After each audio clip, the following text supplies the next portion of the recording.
Morning.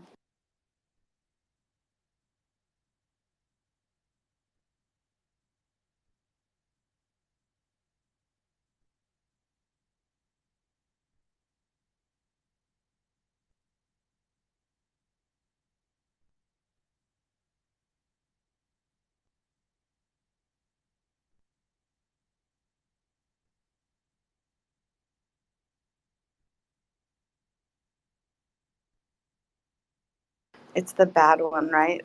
For daylight savings. Oh, wait, do y'all have daylight savings in Canada? You don't have to answer that. I'm just curious. Hey, sorry, can you hear me? How are we? Hello, how are you? Mine gets also more and more like slurred drunk. Yeah. If you're not Hello, drunk, you're how not from are we? a. It's like he sees a donut at the end of the sentence. Hello, how are you? Ah, Need that. Who talked about? I think it Hi, was Melody. Norm Macdonald who was talking to. Oh, hey, Mel.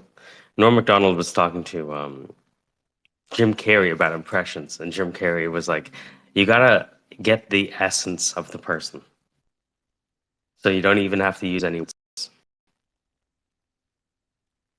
So that's the cartoon that I have in my girls. Plus, it's that his PFP.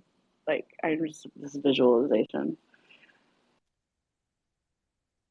Yeah, I wonder what it is. What's up, Mel? Grand Rising all. Hello. Hello. Grand Rising.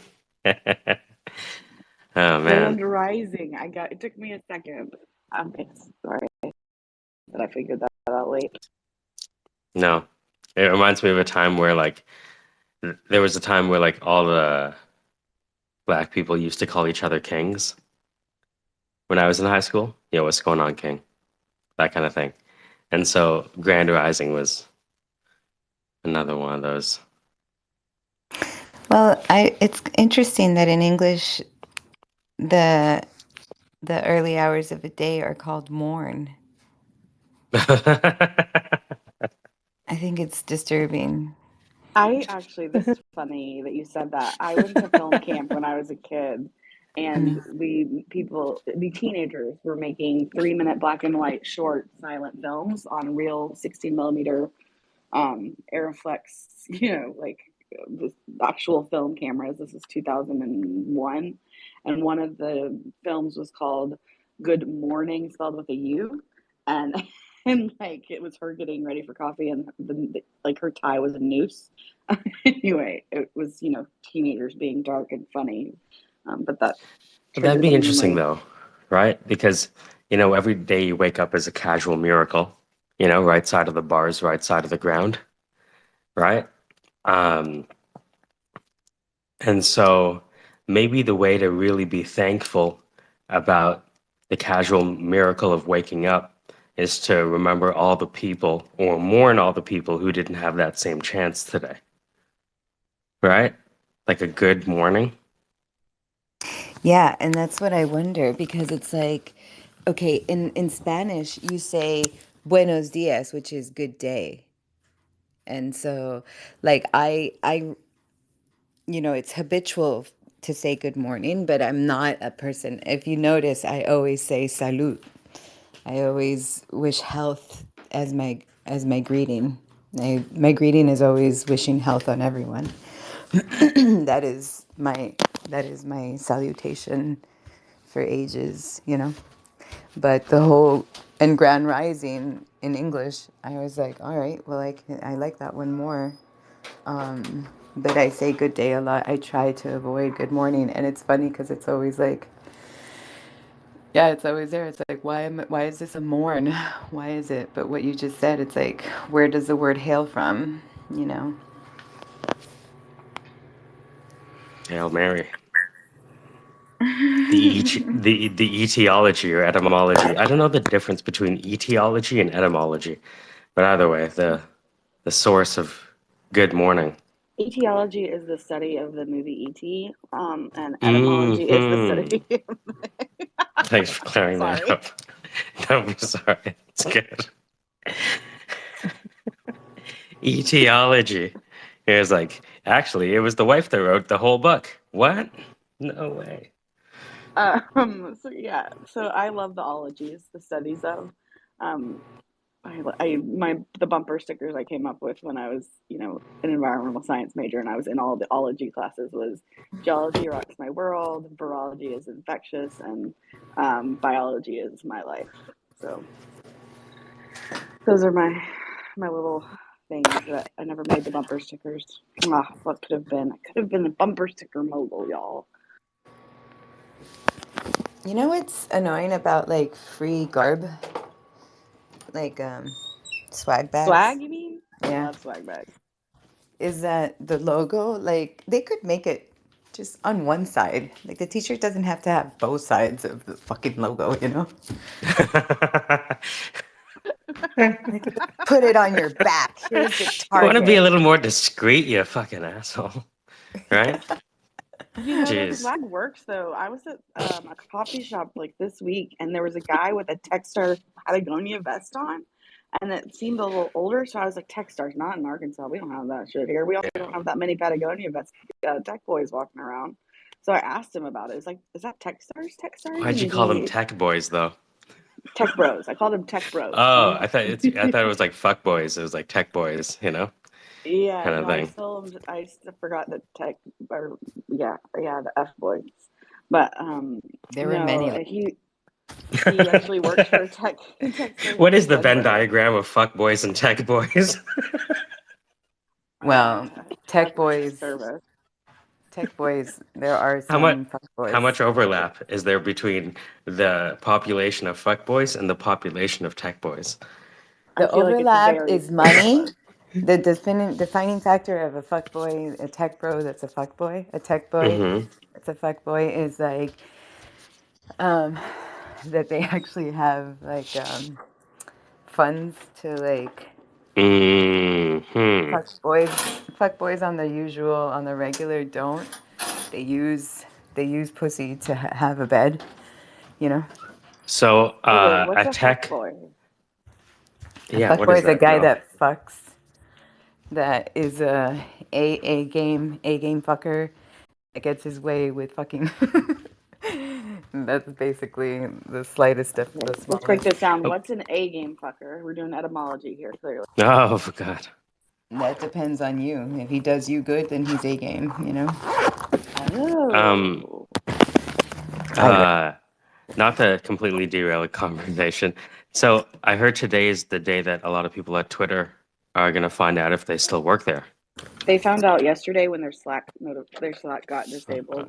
There's actually a suit that just went in Yeah, I mean it's gonna be fast moving. It's kind of weird to be in the conversations on Twitter, like for while it's people that just happening. got laid off. Yeah, that's like the real timeness of it is it's real, Yeah. y'all. Hey, Casey, It's almost like Yo. Twitter tweeting about itself, essentially, it's real right? meta. It's usually talking Real. about it. Usually Twitter's talking shit about other people, right? But now Well, it's like, Twitter's actually talking more. Since Elon hmm is now Twitter, there is more Twitter talk. Twitter speaking, rather. well, 'Cause normally it's just Twitter talk. I went to one of the spaces, and it had like a sea of blue check marks, right? I hate to laugh at that. A Yeah. sea of blue check marks, an ocean, a gaggle. What do you call a group of blue check marks? Mm. Shark. What do we call a shark Unhappy thing? tweeters. Unhappy tweeters. Is it a school of sharks? So it'd be a Yeah, school of marks. Tweeters that are gonna get school of charged marks. for their for the blue. So there was, Experience. so I'm in this space, and there's a lot of, you know how you go into a space and you do that initial scroll, Yeah. right? But it doesn't happen here because there's not that many people in here. Usually, you don't have to scroll to see everyone. But in these spaces, there's a lot of people. So you do the scroll, and it's all people with check marks. And so it's like, okay, I wonder what the people with check marks are doing today, Mm-hmm. right? And they're talking about content moderation. How much content moderation do you think we need? I have a personal, you know me, I fucking love Bedlam, but I know not everyone likes that. I want Doom mode, you know? Why? What do you mean? What does it Because he's get? a masochist. What does it Something of get? that Just nature. reactions? Is that why? No, I just love to hear just what everyone has to say, especially the spicy takes, you know? So, yeah, I wonder how much. I guess everyone has their different opinions on like what content moderation means, right? Yeah, And I they have have no like idea what it means. What is content moderation? The I guess it's filter. deciding what's not shown, Mm-hmm. right? Because what I realized is that I didn't realize that if you had a blue check mark, you were favored by the algorithm. Yeah. Am I the only one that didn't realize that? Am I an idiot? Yes. I don't think Number you're an Oh, one. idiot, I but too you am an are. idiot. Okay, you didn't know? I think that's pretty logical. Right? I never considered it, right? I And think. so I guess if people have built a following over a differential access to attention because their tweets are amplified because they have a check mark, I can understand why they might be apprehensive about that check mark going away. Well, it's not that they're going. It's not going away. They just got to pay for maintenance, and paying $8 doesn't mean that you get a check mark. It just means that you're paying for that check mark maintenance. Like that's Mm-hmm. literally the service that CMM, it. Yeah. check mark maintenance. You Yeah. should work at Twitter. You could like rebrand the whole thing. We're not Yeah. charging you $8. So what we're doing is checkbox maintenance, just like Yeah. you have Clean by Nora that Yeah. cleans your house. Well, checkmark maintenance make sure that you're presentable. Let's say That's you have a exactly. good open tweet house. Yeah. How was the conference? What was it about? Um, blue or not blue. Listen to me, blue check. The color blue. Oh, interesting. Yeah. Yeah. No, it was Very corporate. polka dot. Oh, many blue circles. It was the polka dot blockchain. Oh, And I met a it's couple of people. when you say polka dot, I was thinking, is she gonna say polka dot door? Yeah, no. It was cool because it's always guys, man. There was literally 5 Oh women. my God, I can't The, imagine. the after party was 5 women, and Dude. so on a regular, like when I go to these, look, I have no problems making friends. Like when people, Mm-hmm. yes, there Yeah. is the time. Yes, it's like coordinating shit, all that. But like, what? Oh, that guy just passed the red light. Um, when I when I'm with people or whatever, like, yeah, I can make friends easily. Like, it's just anyway. So when I'm there, I go. I mean, I've been here for 10 years, so I go to these things. Like, I just like people are like, who are you with? Like, what do you do? I'm like, I'm learning. I'm here to learn. The guy yesterday that was like next to me or whatever outside, I was smoking a joint, and he was like, we were just chilling, and then we started chatting. He's like, oh, hey, you want to basically like want to be my friend? I was like, okay, sure. So like now we had lunch together. And then he's like, oh, let's go this tomorrow. There's a hackathon. So there's a hackathon going on today and tomorrow. And so we went. He's like, come with me. I'm like, okay, sure. Let's go see if there's tickets. And Oh my so God. You're a tech girl now. Yeah, well, girl. I love this. well, That's fantastic. What's it called? What's the hackathon called? that's the issue. Oh, let me see. Here it is. Okay, here it is. It's Uh-huh. welcome to the Eat San Francisco, our first West Coast event nearly in 4 Jeez. years, our This might biggest be a big IRL. conference. Jesus It Christ. is. It At actually San is. Fran. Yeah, that's what I'm That's saying. incredible. San Francisco has been the Oh my birthplace of God, you're many actually a tech world-class. girl. Congratulations. A tech girl that doesn't know tech. No. Hey, welcome to the club. Hey, I just learned fucking what a server was 2 days ago. So Stop it. I swear Stop to it. God, I didn't Stop know. it. So, You, what is a server? yeah. Let me ask you It's guys, where what's they a store the server? data. A Data. server is data storage. See, I didn't realize that a server is a computer that provides services to other computers. Oh, Yeah. that's a way better way to say it. It's like a Yeah, that was serviceover. fun. It's a service as a service. Yeah, basically. So it's like, what the fuck is a server? Because they keep telling me I need to install the Node.js server. It's like, but I don't want to, you know? Can we just do this without the server? Because every time they mention server, there's like code and a black screen of death that you have to like boss battle across. You know what I mean? Oh, now open up the terminal. You lost me. Oh, hola, basado. Bienvenido. Aquí hablan bastante. Oh, he left. No. Basando Sefway? Is that how you would But say it? yeah, basado. But he doesn't speak English. Some of them Uh, do. Some do, some don't. okay. It's what was I doing? You ever listen to uh there's a lot of Creole languages that mix languages in the Oh yeah.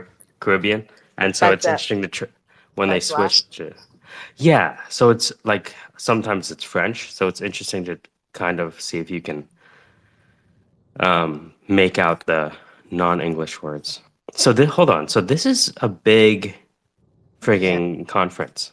I'm sending it. Yeah, I'm sending it. So okay, so the friend that I made, the first guy that came up to me to chat, just to be nice, was gay. So I was like, all right, I guess we'll be friends. And here we go. Let's go. And so he's like, oh, I have to go here. I'm like, well, I have my car. We can ride together. He's like, oh, give me a ride. I'm like, sure. So we went. I'm DMing the picture of this flyer. I have this little postcard. No, I'm looking at it. It's sf.ethglobal.com. Yeah, this is a big conference. Yeah. And so the one today, the hackathon today is packed, like no more tickets because I was asking. But the first thing that he said when he presented me, because he was there picking up his thing, he's like, well, she's my friend and she's a girl and we needed more girls here, so let's get her in. Mm. And the guy, You know how you were talking about taking your podcast on the road? Have you ever thought about taking your microphone to the event and like interviewing folks? yeah, dude, that would be cool, man. Right? I mean, all the people are there. And to your point, you are a woman, so it's not like people wouldn't come up to you.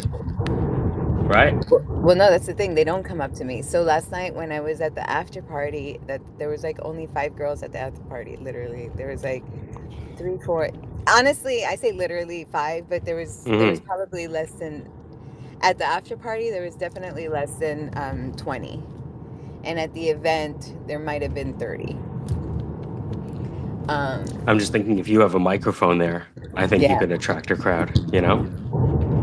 Yeah. And then you have interview all these people. You never know. These contacts are going to be, you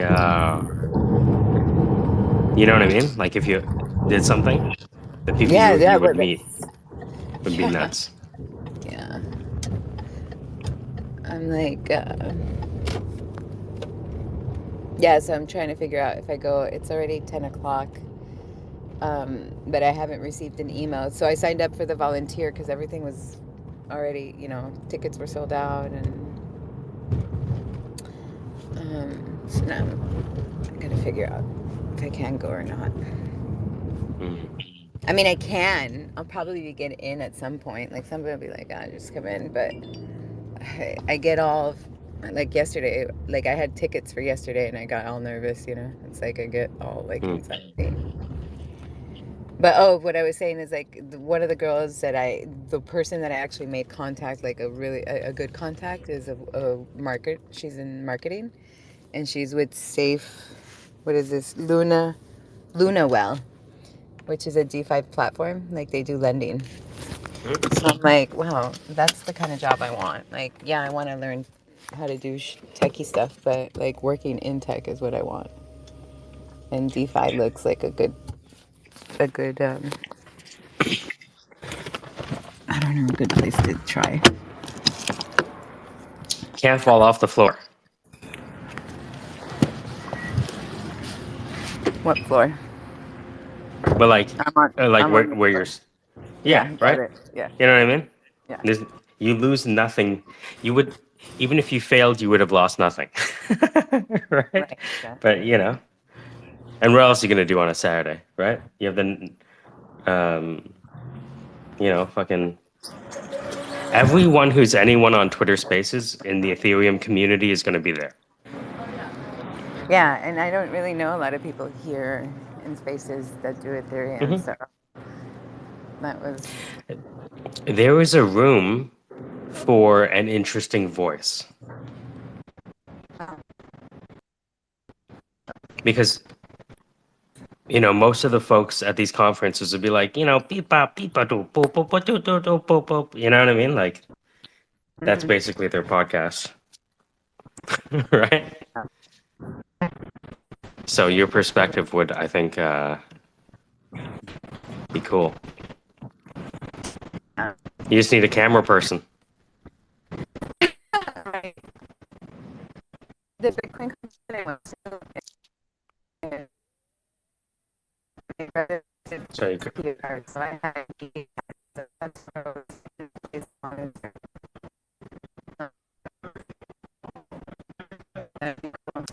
sorry, you're cutting out, Mel. And I'm doing this thing where I'm trying to like make it out. Casey, can you hear? Nope, she's in the blockchain a little bit. Mm-hmm. But do you do that thing where you're like, I think I can make this out. Keep going. Right? Frequently. The stupid games we play. Oh, Mel, can you hear us? Boop, boop, boop, boop, boop, boop, bop, bop. That, yeah. It's like the boy R2. No, I can't say that anymore. One R2D2 meeting another R2D2. Sorry, I almost did a gender thing. You can't do that. Horrible. Yeah. What was Buck Rogers' robot's name? Bucky, right? Mm. Is that right, Bucky? Mm-hmm. Yeah, that's the blockchain sound for me. That's what I'm going old school on that one.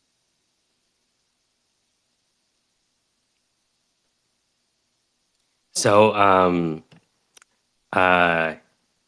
you made even more progress. And more as we speak. Oh wow! But I need Ali's audio. That's the only thing that I can't do. Oh yeah. Well, she's going to be using this mic here, so it'll be pretty good. Ooh. Oh, sorry. So I'm working back on my account. Uh-huh. I have one loaded to Ali's, but it's not the final. You know what I mean? Wow. I love the tree textures. I like it. It's fun. Welcome to the immersive audio book, Inky and Lemonfish.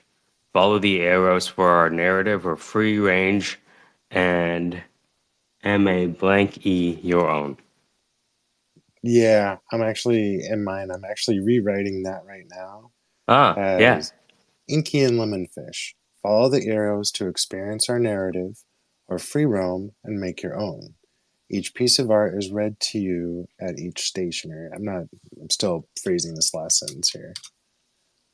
But Well, I mean, there's this thing called the interface is magic. And when the interface is clean. Easy. You don't Yeah. even notice it.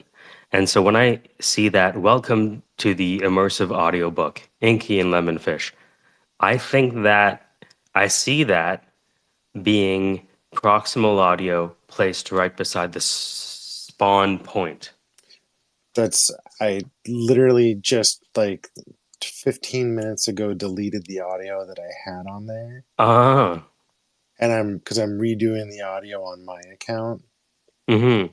and then just transferring it over to Alex. Amazing. Yeah. I But like the yeah, interface. I like the idea that um, the instructions are invisible. But because of the audio, you could have the instructions, which is crazy. well, and so I figured if I had written It's like Twilio, but in the metaverse. yeah, it's a couple different channels of communication there. So, Inky and Lemonfish, follow the arrows to experience our narrative or free roam and make your own. I almost want to stop right there. Hmm. But I don't think I need to describe that each station will have it being read to you because you'll experience it. So I'm going to stop there and let that be the notepad that you start with.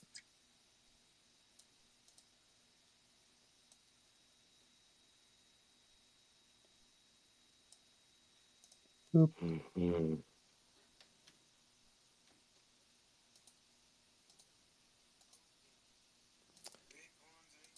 Mm-hmm. All right. Yeah. So what else you got cooking today?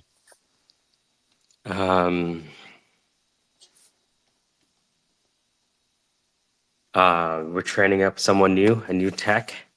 So how many videos do we have for him to go through? Let's see. The first half. This will give me a good idea of how big this course is. All right. So the first half, yeah. So there's 95 videos for the first half of the labs. Okay. So now those are all packaged up for him. And he has to just go in and put them all together? yep, that's it. He Okay. has the kit, he watches the videos, just like an Arduino kit, basically. Yep. Right? Wait, your And he, Arduino? That's what you were? No. right? So it's like a cable Arduino kit. And then once he's done that, Sorry. Okay. Yep. I'm with you. Okay. mhm. So he's also getting his, the scissor lift, the boom lift, working at heights, fall paperwork, Mm-hmm. socialist construction over here. We want to make sure you're safe, right? And so that's good. That's kicking off. And then I have to get back to a principle for the steel pan things we're doing there.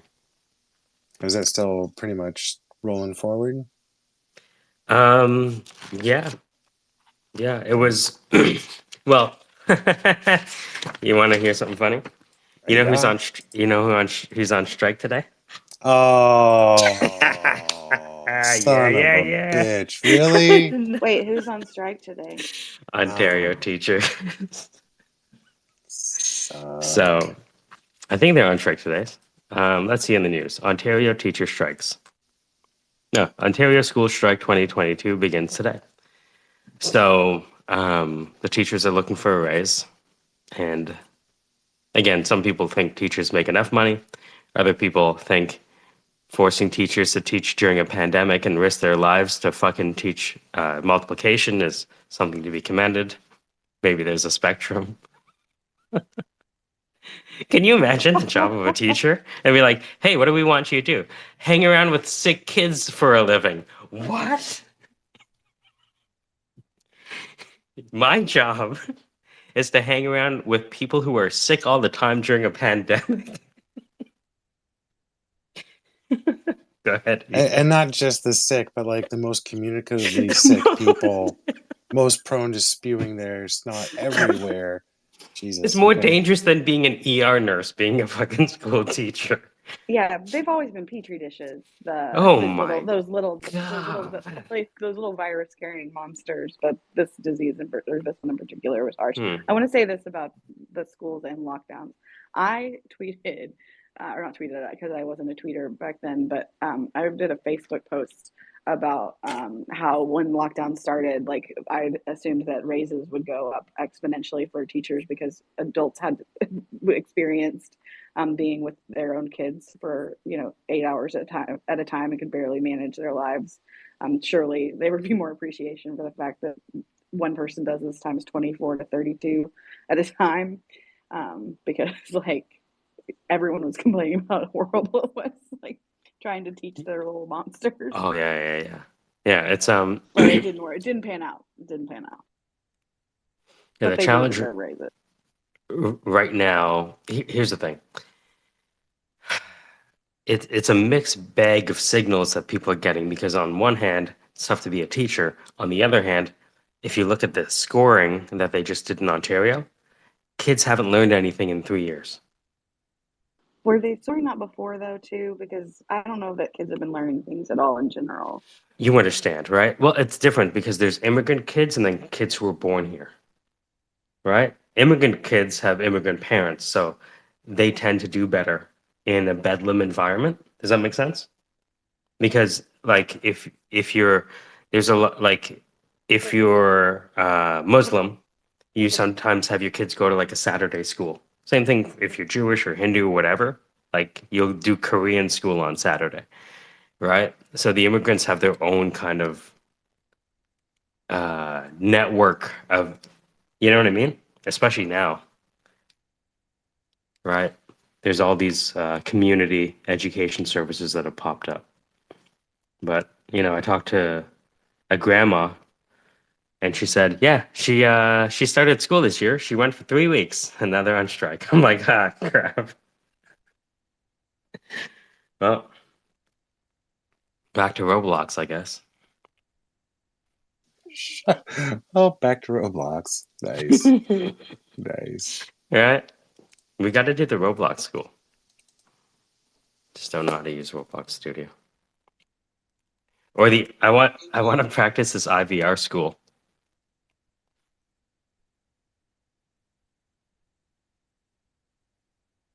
School over your phone. Short messages, just like you're talking to someone. See, that makes too much sense, man. What do you think? Come on. Hey, how's it going? Press 1 to say hi. Press 2 to say fuck off. And if you press fuck off, it hangs up. Okay? You have selected 1. Oh, what was that thing from Simpsons where he like gets the Nintendo or whatever, but they get him the golf game? You have selected iron. We suggest putter. Iron. Ball is in parking lot.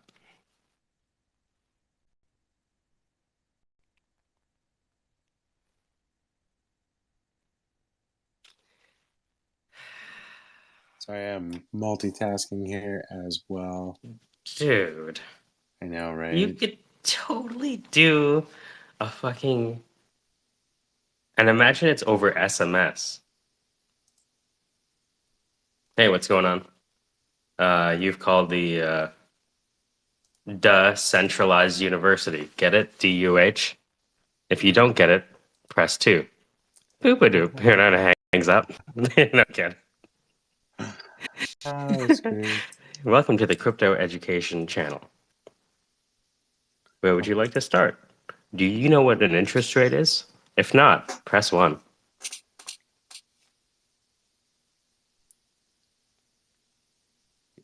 Every time I try to upload something here in Spatial and it doesn't give me an error message, I'm like, yes. Mm-hmm. The story of my life. Because I would call the Twilio number and it would be like, you have committed an error. I'm like, ah, shit. Right? You did not read the format. I repeat, you did not read the format. Actually, it's true. Most of the mistakes I made in programming is failing to read. Dude, you realize you can't learn how to code unless you know how to read? It's it's virtually impossible.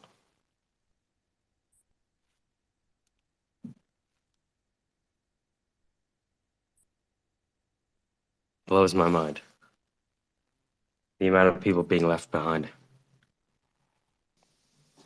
That's fucked. Well, I mean, okay, so you have all these people being left behind, right?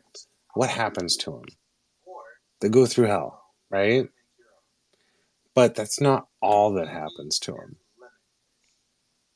Like, you see people that are downtrodden and beaten down coming out the other side, just complete business savages, crushing it in all areas. You know what I mean? So, like, it's not the end of the road. You sound like an evolutionary ecologist. Oh no! Oh no! Right? You see how you slipped into that? You fucking social credit score, motherfucker. I am hanging out with the wrong people. Yeah. Mama told me to be aware of people like you.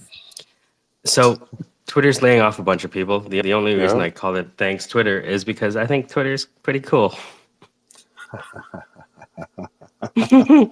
I'll just say that. Does that help anyone? I don't have a blue No. check mark, but I like it. Yeah. What's Well, wrong with that? I've kind of committed to not having a blue check mark. Right? I figured if I needed that kind of external validation, I should just give up my account. You know? That's fair. I need it. No shame. Give me that mark. No, it's okay. Well, I liked your earlier comment about like, hey, the algorithm is going to favor you. Duh. Are you paying or not paying? Oh, you're not paying? Good luck organically growing. Oh, you're paying? Let's give you a hand. That's fair. That's because the alternative is the more draconian, pay us $1 million or only 1% of the people will follow, be able to see your shit. Right?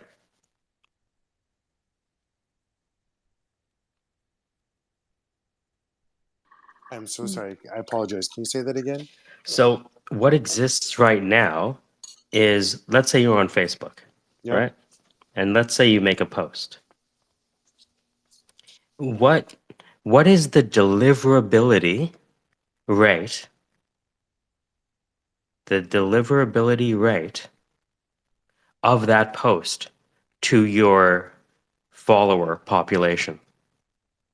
What's the percent? Probably what, 5%? Maybe? 15%? Low? Well, let's say it's 30% to be on the high side, right? Okay. What they would do is, in order to reach the people you want, they charge for marketing campaigns, right? And in the calculation, it says, hey, would you like to reach 100,000 to a gajillion people? You would? Well, if you pay this much money, you can. Right? So that's kind of the alternative arrangement that exists. So I think that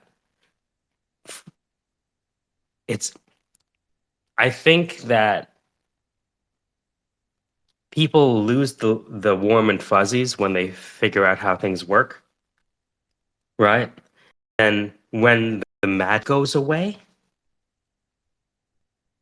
are they still as interested? I wonder. I wonder if I feel called out here. What do you mean? That feels highly applicable to me. You asshole, you got me. I'm just saying, like, yeah. I mean, oh, sorry, I thought you were doing an impression. Oh my God! What the fuck? Next level. So what? That was. I never know, in case. We'll go on. So wow, I don't even know where to go from here. Let's go back. Let's go back. Let's go back to San Francisco. Let's go. Where it's less controversial. Amazing. Dude. Yeah. So thanks, Twitter. You do good work. Did you just delete my thing? What? I put 2 things up there. No. Uh, Juegos para aprender a programar. Oh, uh, ways to learn how to code. Cool. games to learn how to program. Cool.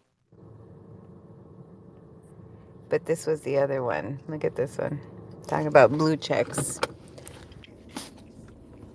Blue check sounds like a cereal. The new guy at Twitter dissolved all ERGs. What are No more. What's an ERG? That's what I'm. That's what I want to know. What's in here? Equal rights. No. Where's the ERG? Twitter ERG. Well, it's not energy transition. It has to do with because then she says women and then blackbirds. Who the fuck are the blackbirds? Now we're calling black people blackbirds? What the fuck? So let's see here. Inclusion, equity, and diversity.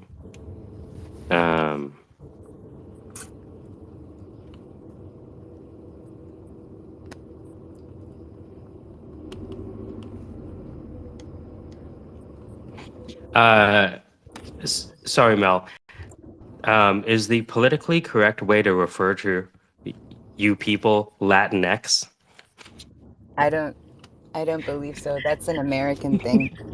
Okay. Colombians, like, I don't know. It's weird because I don't want to get kicked off Twitter. I want to call you the right. I want to use the right stereotype to name you. You know, is it Latinx? Right. I mean, that's what's going on now. But I don't ever describe myself as a Latinx person. I do it to Matthias to get him upset. Yeah, and then see, he doesn't like it. Yeah, see, that's the thing. It's like, though 20-somethings will like it.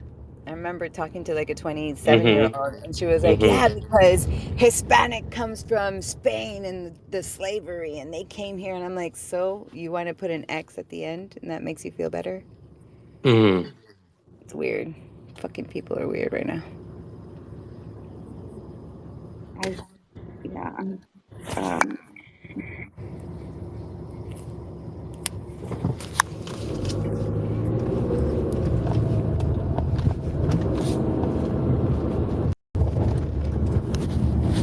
Oh yeah. So what is ERG? Did Google tell you? I'm looking at it now. What's an enterprise resource group? Twitter Enterprise Resource Group. Oh, no. They have BRGs. Oh, formerly ERGs. Okay. Got it. So the new guy at Twitter dissolved all ERGs. ERGs stand for Enterprise Resource Groups. Now, apparently, ERGs, Enterprise Resource Groups, were renamed Business Resource Groups. So now I'm on the BRG. Our Business Resource Groups, BRGs for short, are made up of tweeps and their allies who dedicate time to shaping our culture by uplifting and empower our communities. They work to make Twitter a place where anyone, anywhere can belong. So their BRGs include Twitter Able, which is accessibility. Twitter Alas, which is our community of Latinx employees. Why do they call it Alas? That's not a good... Weird. Twitter Alas. You never really... Has there ever anything been positive said after Alas? Yeah, seriously. Alas, there has not. Alas. Yeah, these people are trolling us in like to our face. Hey, yeah, we'll give you a group. We'll call it Twitter shit. And there's your group name. Can we get another name? No. We gave you a group. So they have Twitter Arabs, Twitter Asians, Blackbirds is our community of black tweeps. There's Twitter Faith, Oh, Twitter fucking Parents, weird. Twitter Open, Why are we? Twitter See, Indigenous, Twitter oh my Women, God. Twitter Stripes.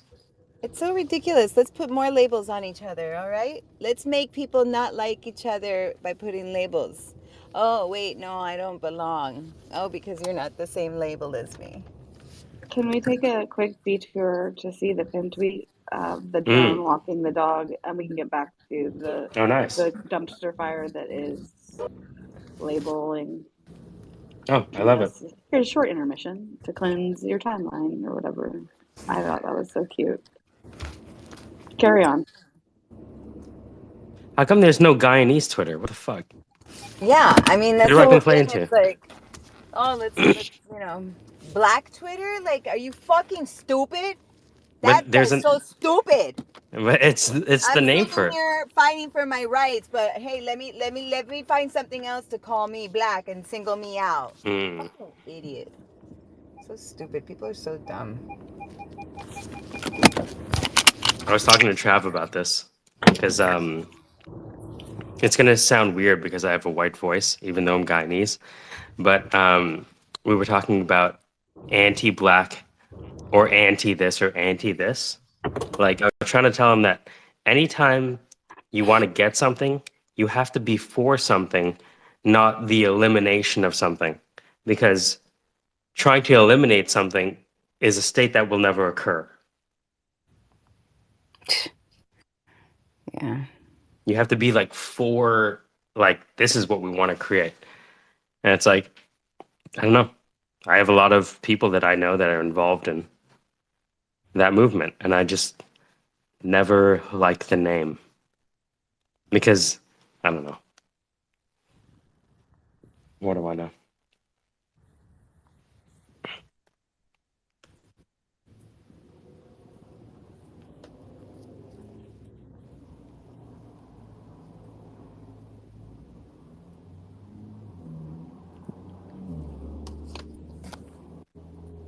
So I guess they dissolved all those groups. I think it's best. But then, so talking about what's happening right now with like affirmative action, that Mm-hmm. the conservative Supreme Court is now trying to overturn or put it in question. Mm-hmm. I was watching a I don't know, a journalist, interview some people or whatever and like talk about it. And then this, poor family, single mom, very low income, immigrant from Mexico, has two kids. They're college right now, college level. Both made it to college. One goes to like the $7,000, a year one local. The other one goes to like the $57,000 a year one that's, also local. And then the guy that gets into like the fancy schmancy one goes, "Oh, they need to take this away because, why did they pick me just so I can fill a quota? Like, what? Like, it's not my efforts." And I'm like, this fucking dipshit. If you fucking look around, idiot, it's still all white people. Like, to take this Mm. away, to take affirmative action away is insane. And people that are of color are fucking stupid for thinking otherwise, all right? Fucking idiots thinking, no, they're gonna see my brains. No, you fucking idiot. Yeah, We're yeah. here fighting because they're looking at my skin and the way I talk. And I don't fit in where these white people are. But hey, my efforts are going to get me there. No, they're fucking not. You fucking shooting yourself in the foot. And we're going to see that where it's the majority, 60% plus. I can't remember the number of like white people on campuses when it's like, the fucking minority of minority of minority, are accepted, let alone have the funds. Fucking idiots. I don't know what people are thinking. Just because we can think and say whatever we want online doesn't mean that the world actually is what we're saying it is online. Mm. Come outside and look at it. Stupid. It's like the loudest. It's like the anyway. Yeah. Well said, Melody. Yeah, because Well I mean, said. obviously, I want it to be otherwise. Obviously, I want people to just like, actually, when I'm not, saying stupid things, but I want them to hear me for the quote unquote smart things that come out of my mouth, not because of what I look like. Yeah, I'm with you. I get it, but we don't live in that fucking world. We don't. So Ooh, stupid. I like impassioned Melody. Preach is Yeah. all I have to say. See, that's why I think if you took this podcast on the road to the San Francisco thing, you'd fucking Yeah. blow everything up. Oh man. See, I should have Nobody's talking this shit. fucking planned it. Is what I should have. Yeah, you're not letting me in. What? Because I got tits? Let me in, fuckers. No, kidding. Yeah. So let me ask you a question. Why are you spending all of your time giving up all of your power? And they'd be like, "What? I'm here Yeah. to decentralize the world." You know what I mean? Like, I would love for you to just like, I was interviewing cybersecurity folks, and I asked them, "What does it feel like to be the scapegoat?" And they're like, "What?" I'm like, "Aren't they going to blame you when they get hacked?" Yeah. Right? And it was a great way to kind of like, I would introduce the question like in the 15th minute, right? So they don't get their guard up. But that was on the list of questions. So I think if you have like three simple questions is, do you think Ethereum will usher in the social credit system in the United States? And then be like, just watch their reaction. And then I can edit the video. You know what I mean? This dude Dude, with like a we wide-eyed would stare. plan this shit. That would have been cool if I had like a. All you need is a phone. That's it. Two phones. One to record your voice that you point at the person, and then the other one That'd be for weird. TikTok. It's like up and down. Mm. We're here at the Ethereum Hackathon and asking people how they feel about ushering in the US version of the social credit system, right? And just get Yeah. their reactions. No, seriously. That would be Huh? fun. Are you a fan of Peter Thiel? Yes or no? No, you're not? Okay, well, did you know he funded Vitalik with $250,000 in 2014? He did, Yeah. right? I could read all these segments. Yeah. How do you feel about Ethereum becoming a security? Well, what do you mean? Well, there's only like 3 miners that mine it, right? And just like, just because most of the like, it's the bloopers. That's the TV show, right? Uh-huh. Nobody wants information. They just want jokes. We can give them the information to like the 0.1% who wants to be educated. Everyone else just wants to be entertained. Well, yeah, exactly. And then here's the information. Here's a video, quote unquote, proof of whatever the fuck is going on. And then people are like, that's made up. That's, that's fake. That's deepfake. Well, That's not I real. It's like, what the fuck are you? You fucking idiots. You guys are so fucking stupid. Did you but ever they see that guy We're all, interviewing the Trump I mean, supporters? we're all fucking stupid, huh? The guy that interviews the Trump supporters. Here's what he works Yes! with Comedy Central, and he's like, "Oh, Yes! okay, so you're against this? Oh, okay, so here's a video of this person you support doing the exact same thing that you're against. Are you against it when he does it? Yeah. So funny. It gets me every time. I can't remember the name of that guy. Yeah, But I he's, can't remember. It's he not was at the Oscar. January 6th thing. Yeah, It's not Oscar. Yeah, I forget his name. it's some tall white guy. Yeah, So like it. I put one of the clips at the top that we did for Manish, and Simon, the guest, has started reposting them. Yeah, I didn't realize that the subtitles weren't working, but we'll fix that's what that I for was round gonna two. say. Where'd the subtitles go? Because I the know. funny I want him to pick the one with the funny subtitle. Oh, that's right. I should send him that. He's been Send him traveling. that. But just like that just goes to show, like, if you get me the footage, I can find the moments, right? They talked for what, like 3.5 hours, 8 hours, whatever it was, right? And these are just 2 minutes, Mm-hmm. right? You get me the footage, we can get people's attention. Now you can start the Ethereum School of Hard Knocks. Welcome to Ethereum. If you're wondering, it's already too late for you. Yeah, exactly. Oh, all right. All right. So how many people are left? About 10%? Okay. Now that you know it's already too late for you, what can you do? Because you're not about to catch up. Okay. Right? Yeah. This shit has been around for about 10 years. And unless you want to set up an exchange and go to jail, right? You want to, what are you going to do? Have something in Belize? That's your plan? The Belize is your plan. Okay. Yeah. Okay. Make sure you have $2 million for lawyers so that your shitcoin doesn't put you in jail. Okay. And break. Right? And that's the whole, right? That's phase 1 of Twitter businesses. Welcome to It's Already Too Late for You.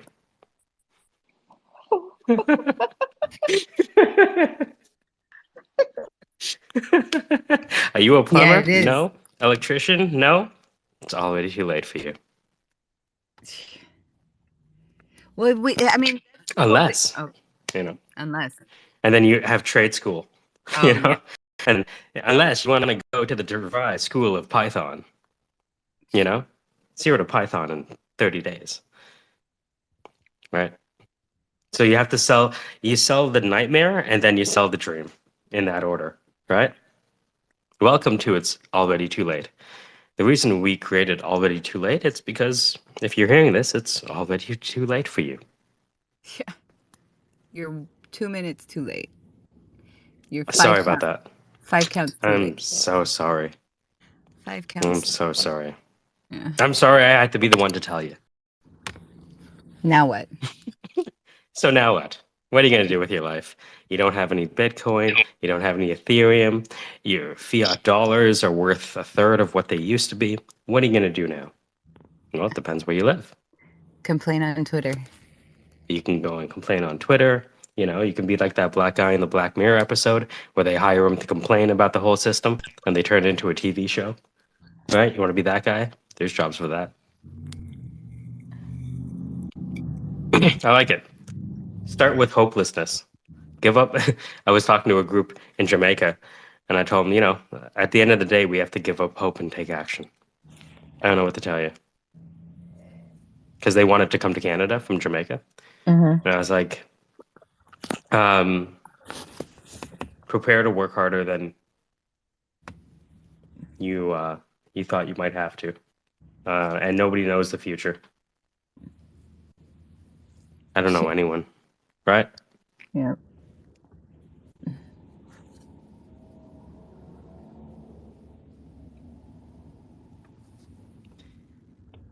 But if you're hearing my voice, that means you have an internet connection, which means you're better off than a lot of the people on this planet Earth. So thank your lucky stars. You grew up with a gift that you didn't earn. Really? Well, that's what it boils down to. Everybody says mass adoption. It's not fucking mass adoption. It's whoever has the privilege of having a phone. Yeah. Stupid See, $1,000 I think this conversation is the fucking best content to ever get at the ETH conference. Just what we're talking about right now. People be like, you could ask them, so is Ethereum decentralized? By the way, yeah. By the way, there was like eight brown people. Like I was like the only Latin girl, and there was like a group of like 6 black people, and then like a couple of like some other kind of brown people, Indians, I guess. But everybody else was white. And then that's when affirmative action came to mind. I'm like, these fuckers are so stupid. Like I don't know. Like it's so funny too because within colored groups there are groups within the groups, right? So like I'm Guyanese, but I'm not considered brown by Indians. Yeah. Does that make sense? Because I'm not a pureblood. Oh yeah, yeah. Right. No. So you have that. Yep. And then I'm not. They like my friends, my black friends. They're like, "You're white passing." I'm like, "Fuck you! I have no idea what it's like to be me." Shut the fuck up. What they call it? White passing? Yeah, my girlfriends. They're like, "Melly, you're white passing." I'm like, "You think I get out of a ticket? Let's go." Right. No. Right. Not like I don't have that shit. Hold on, I'm a white passer. Yeah. Sometimes. Oh, I didn't know that. Yeah. Huh. Maybe we should start a group of white passers. Oh my god, that would be funny. We're tired of being persecuted. I didn't decide how I sound. My parents wanted me to get a job. Oh, you're cheering. No, talk like me.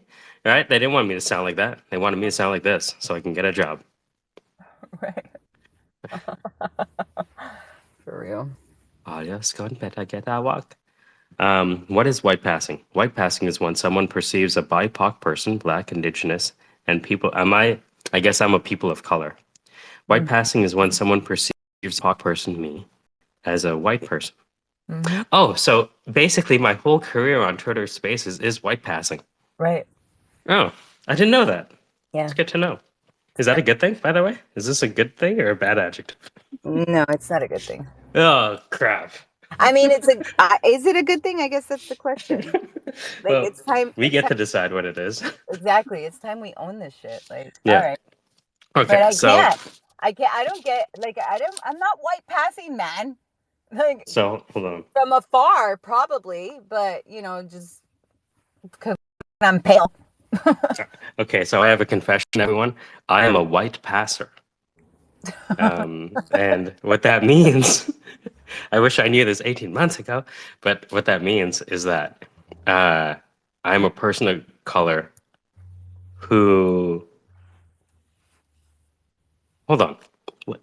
Which way does it go? White passing is when someone perceives a So, BIPOC person as a white person.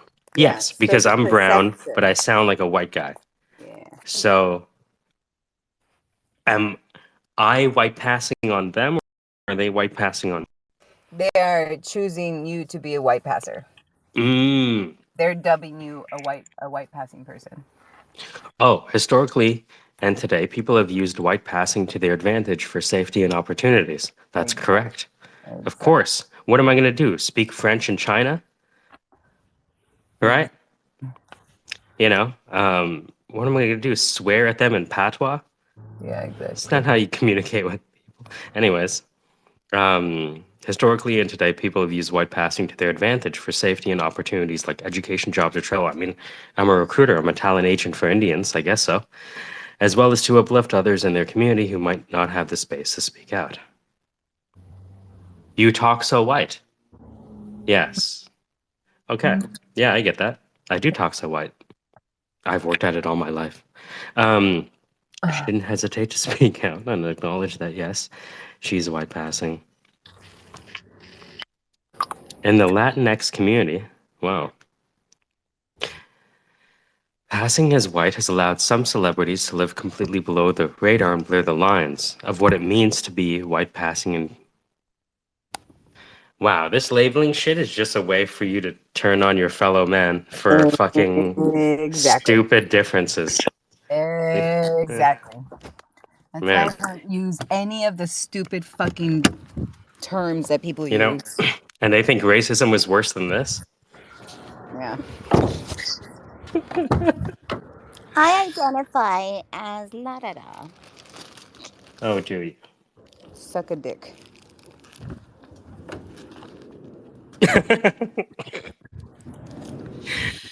Oh man, white passing. I am a white passer. I guess I'm a little bit engorged in this feeling because I just came from a Yeah. conference yesterday. So I was like, Oh, believe me, I went to an IT security conference. You know what I mean? yeah, Right. exactly. Believe me. Yeah, imagine affirmative action not existing. Do you know how many people are going to get employed? Yeah, I think So stupid. I had to realize that if I am not the owner of the company, I might not have a right to tell the owners what to do with their company. Right. Some people join companies and think they have the right to change the company to whatever idea they had yesterday. Yeah. Right? Mm-hmm. And they think it's racism when they're not allowed to implement their ideas that they thought up over lunch. It's like, get the fuck out of here. Yeah. Ay, Dios mío, la gente es pendeja, hombre, pendejos, pendejos. Oh, man. History is filled with the sounds of silk slippers going downstairs and wooden shoes coming up. And the moans of women bearing children. Mm. Well, You can't say that anymore. No, the fuck that. How dare you? First, you white passing, and second, you're. I don't know what it's called anymore. Yeah, I don't know if I want to go to that one because I got Yeah, that's that one's this is a cancelable. recorded space. That and one's cancelable. Yeah. I'll say some shit. People are like, "That stupid bitch." Yes, we got the first request. Where do I find the whole episode? Is what somebody commented. That's what I wanted. Who? Nice. Who is this? Say hello. Come up and say hello. Who said that? Oh no, it's just somebody in the Twitter thing. Co-founder at Rhubarbs. We plant transformation seeds. Okay. Oh, they look like fancy people. They're in Stockholm. That's where fancy people live, right? Mm-hmm. Fancy happy people. Stockholm is apparently a super happy place. You know why? Oh, is it? Yeah, because they all make the same money. They can leave their kids. They fucking leave their babies in the go-kart. What is that called? The little carrier. Mm-hmm. The little baby carrier. Outside of the stores, outside of the market, they just like park the kids like a fucking shopping cart, and they all just chill outside while the parents are inside having coffee and stuff. I remember being left alone as a kid at a very young age. Left alone Like at I'm talking home? about like, yeah. Or, It's like when I was probably 8 years old, 9 years old at least. yeah. Parents didn't have money for a babysitter. Fucking grow up. Yeah. Grow Don't up. touch this. Know how to eat. Yeah. Gotta eat Here's this. popcorn, Yeah. right?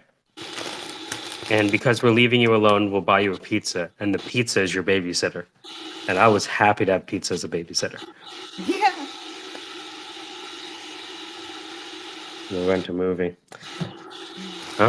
So I think what I need to do is I need to add the subtitles back to all of Manisha's videos.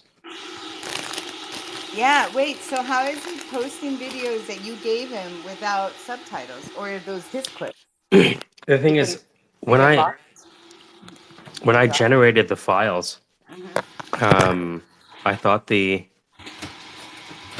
subtitles were there, but I guess not. So I'm going to go back into the... Well, here's the thing. The content has thus far generated the attention we need, which is people want to meet with Manish to learn mapping, and people want to see the whole episode. Right? They're actually requesting it. So now that we've done that, because it's not, a trivial thing to actually get the captions right. Because in this market, you don't want to have a comma out of place because they're very, precise IT people. Right? So that means I have to individually scrub through and make sure everything's good. So I'm going to do that. So I'm going to do that next and make sure that he has all of that stuff now that we know the content's working.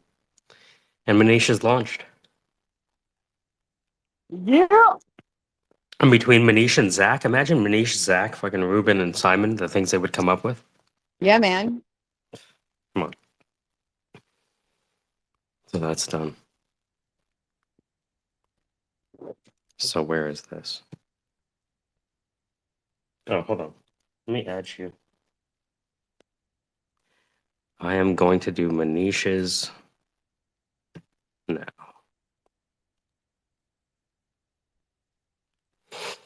So Manish needs subtitles for all of his stuff.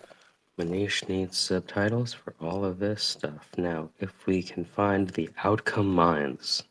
Welcome to the outcome minds, where we focus on the outcome and not on the means. Who cares about means? We only care about outcomes. That may sound callous. Welcome to the real world. All right, here we go. Manish Worley.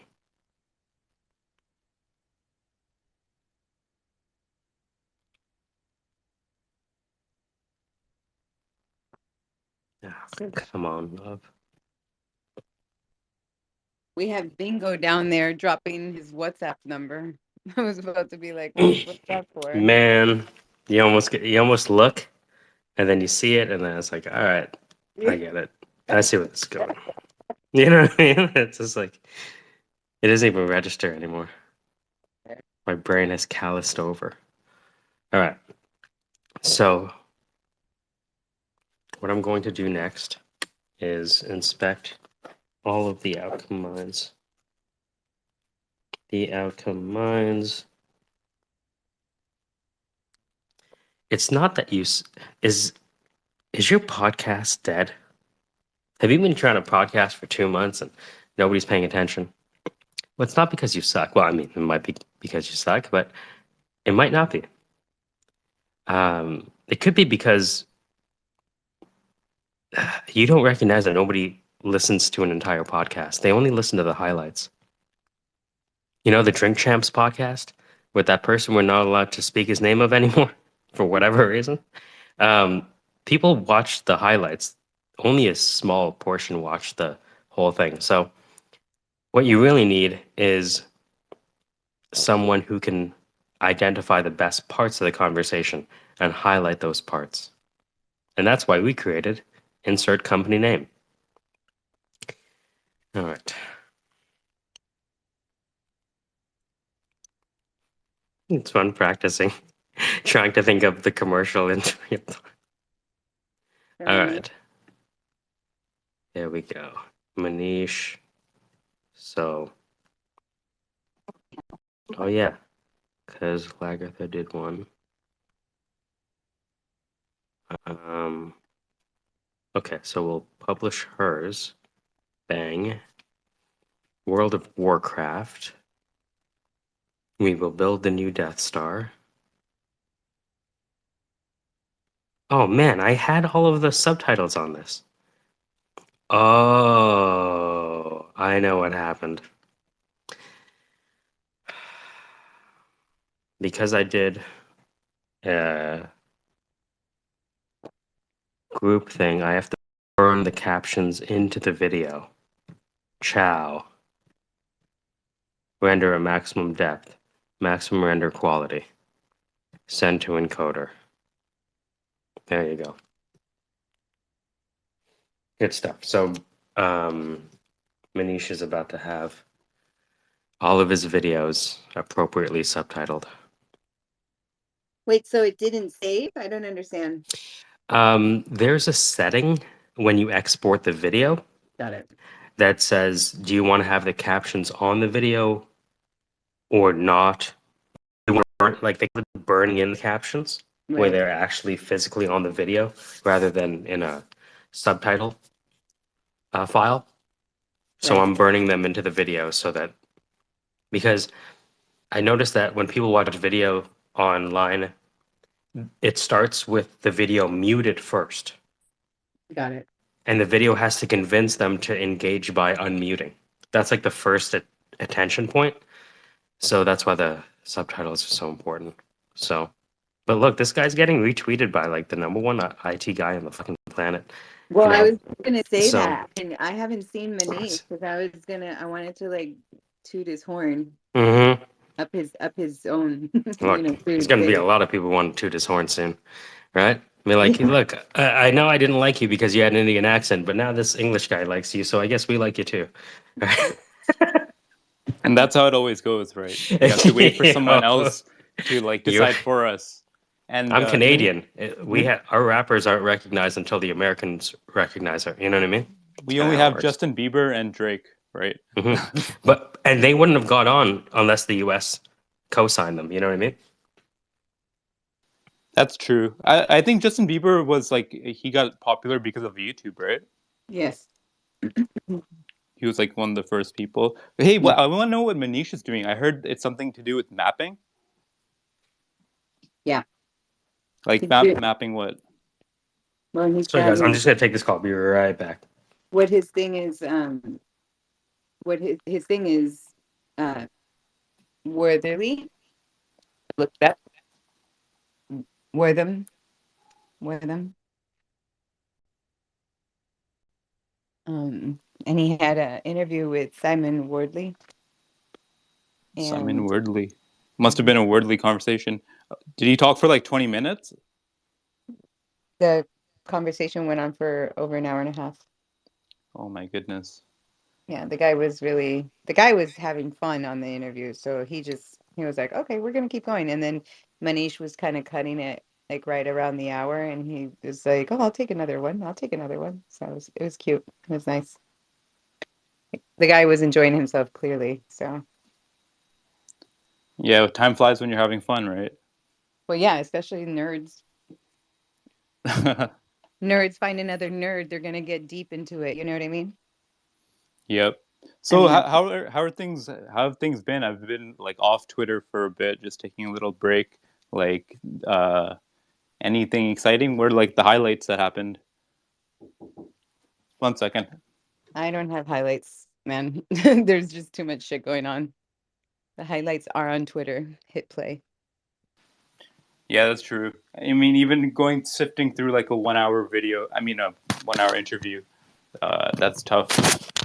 I know I recorded my attention span. It's like I average it at around like 1 minute and 30 seconds. Like, you know, when you start a YouTube video, it's just Oh yeah, like I yeah. always look at the time I stopped like watching, and it's like 1 minute and 30 seconds. So, but I think I've improved. I gotta uh, do a diagnostics soon. But Do yeah. you have a lot of things bookmarked or do you send them to yourself? My new way of saving stuff is sending it to myself on Oh, Twitter. I do that like on Telegram. Like I'll send something to my Telegram in like the saved messages. Okay. But like I have so many bookmarks, and I use like three different browsers. Like I use Opera, Microsoft Edge, and then Mozilla. And like I have bookmarks, and like I consider them like such precious gems. Are you Like, you know, good? Are you a good note taker? the like in handwriting, it just gets in like it's not legible anymore. So Yeah. it's like my notes are all over the place. But my desktop is pretty organized. Like I have a section where it's like, oh, this is stuff that looks like it's glitched out. This is stuff that looks like I can use it as an opportunity to make money, and then like um, that's how I kind of have it divided. But Yeah. uh, Do you yeah. Hi. Do you go and check on your bookmarks? Yeah, so I've been doing that. Like, you know, like I'm actually like taking a course right now with like W3. It's like the World Wide Web Consortium. And it's Okay. like the first time I'm actually like learning how to code like with HTML. Before, like I'd make websites, and it's just like a website builder, right? Like Right, right, right, Wix right. or Yeah, yeah. that. And then so like I've been basically just putting my anything on a bookmark, just like copying and pasting it on to my website. And like honestly, it's just a big like there's no spacing, there's no uh like titles, like because like I'm still learning like how to do all that, because like you know how they have like the left arrow and then HTML, then body, and then like some like doc type and stuff like that. Like I Right. still don't understand that yet, and it's just The like formula, yeah, yeah, exactly, the the exact actual formula. formula. And Yeah. that brings it back to like the whole mapping thing. I still Yeah. didn't get it. I still don't. Or I'm is my not connection bad? I'm not gonna give it to you. He might. He understands it because I won't give it to you because I don't fully understand it. So Yeah, because like here's the interesting thing. Like the map is not the territory, right? Like right. there's like he knows the things that like the people like kind of where he doesn't want people to go. Like he's mapped that out, and it's probably not for like Within the site, you mean? I get in general, like you know, Okay. just like a map. Whenever you look at a map, right? Like there's always like little crevices or corners that you can't actually like put on physical paper, like Right, legend. right, right. Yeah, like Okay. just I'm looking at like a The nook- world map, right? yeah, the nooks and creeks, right? Yeah, I see. Yeah, Okay. those gems, Okay. the Okay. treasure trove. And in that, when you're mapping the site, you're saying where is that? Yeah, kind of. Like, is there like a way? Like, this is getting like pretty high level, like quantum physics stuff. Yeah. Yeah, like we could, like, where does the map end? Like, where does it even begin? It's so vast when you think about it. I mean, the And reality is it begins and it ends with whatever the creator of the map is going to share. And that's the thing. Like some of us, like we need to have limits. Otherwise, if we start thinking like limitless, like our reality, it just people glitch out, people go haywire, and it's like it I'm that. I've like been full over. yeah, like I've been thinking about like money recently, right? And how it's just like a mechanism for control. And then like I just think about like I start digging deeper and deeper, and I realize like this whole money thing. It's like sheesh. And then like I was talking to my mom about it, and then she like didn't want to like talk about it because like it makes you feel like icky in a kind of way. Like you don't want to like just like it turns you off, right? Yeah. But um Bilal, what time zone are you in? I'm in Pacific Standard Time. So right now it is 10:55. 10:55 a.m. We're on the same side. Yeah. But how's things been with you, Mel? How's the family? How's the love life going? I saw one of the spaces it was called sexual deviance. Oh, they get crazy. I'm like, I just say, look, I like speaking reality. I like speaking anatomy. I like speaking like what the mechanics of our body, does. I don't like it when people get like all like raunchy and nasty and like, like, let me do this to you. I'm like, ew, no, we're not talking about that. Let's just Yeah, talk about the end I of it. remember our conversation about the pelvic floor and Yeah. relaxing it and stuff like that because we're always so tense, right? Yeah. One of the guys, anytime I enter his space and he's host, he always kicks me out. I get so pissed because I can't be part of the conversation. So yesterday he was just a speaker, and I asked him like, and he's like, because this is how stupid people are. He's like, because all women are whores. I'm like, you're fucking like, Oh my goodness. yeah, provoking. This guy's just provoking, right? And then Yeah. he's like, but I'm like, no, we're not. You fuck them too. So just leave it alone. Like just like stop it with the stupidity, right? And then he's like, no, but Melly B, I don't want to put you up because I always kick you out because you got all you want to talk is about skin. Like all you want to talk about skin. I mean, it's the biggest organ in your body, right? It's kind of Yes. important. By the way, I'm at 1% battery and I'm fumbling to get my charger inserted before I You're gonna be die. Yeah, so I don't want to look rude just leaving mid space because I think Michael's on a call right now. So I just plugged in just in time. Yeah. have It's so funny. have you been doing any art recently? Well, my art is dancing. That's my expression of art. And I have not, no. I've been in a slump, but I feel better. I've been feeling better in the last couple of weeks. So I went a couple of times. Oh, like And where? Where'd you go? well, on Sunday, so when I say go party, it's like I don't really go out to clubs that like I mean I did for a long time, whatever, like in Miami and all I that. want to But go like when I clubbing, say man. like I want to just go clubbing. I just let loose. Like I missed that. Like because COVID fucked everything up, right? Uh, yeah. but you were saying, I sorry to So cut you off. I really enjoy studios, like dance studios. Not so much ballrooms, but like so I've been here for 10 years and I go to many studios. Like I'm not a professional dancer by any means. I don't know how to count. But It's you got like those loose hips. You know how to work the hips. I have rhythm. I close my eyes. I don't count. I just dance. And sometimes I get choked up and I just continue. So it's fun. It's fun. Like for me, like I said, it's like I express uh it's good for me. I express my art in that way. So um on Sunday I went to after many years of like participating, I went to become an instructor of Zumba. Nice, nice.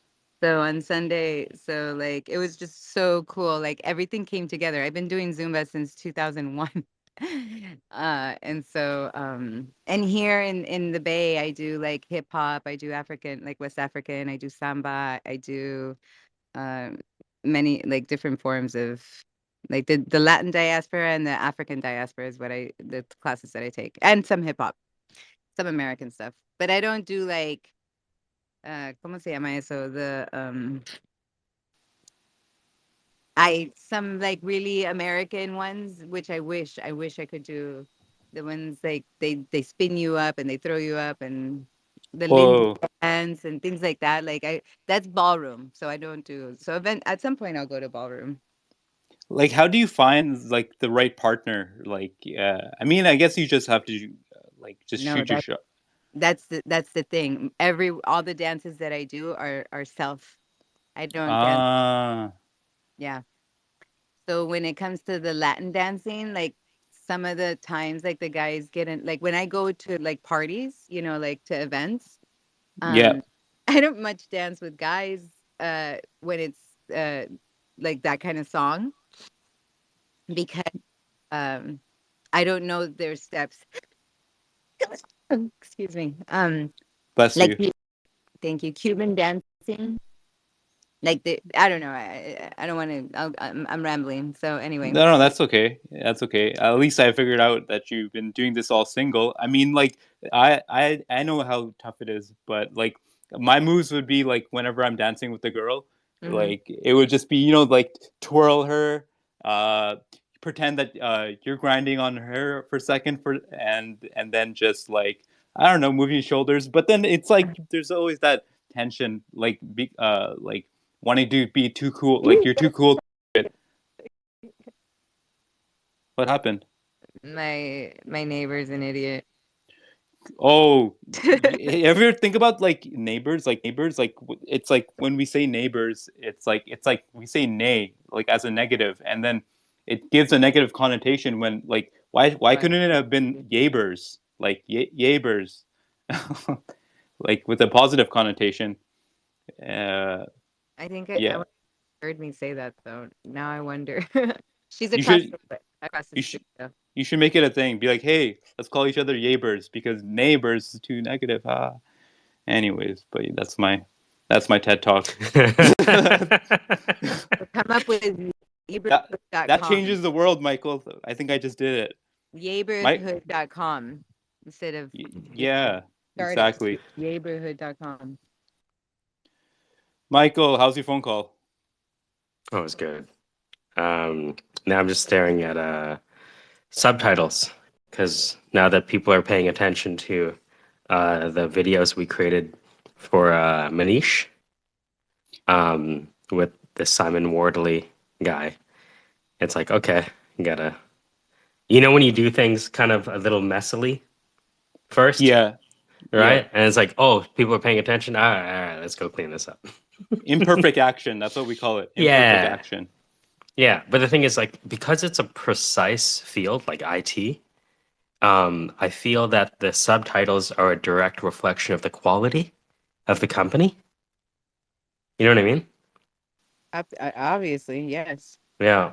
Yes. So, yeah, you can get I away with guess, you yeah, understand.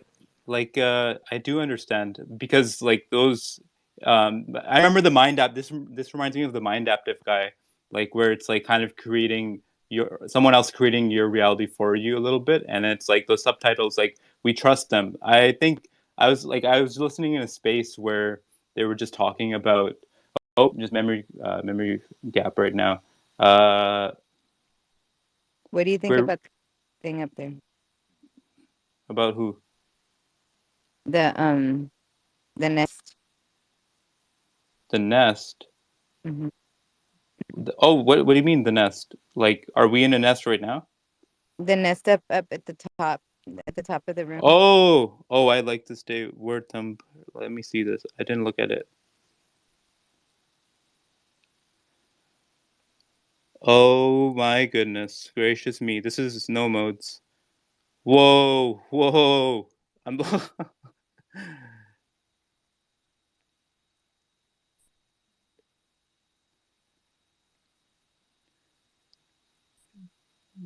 map. The map is not the territory. The map is not the territory. That's all I gotta say to that.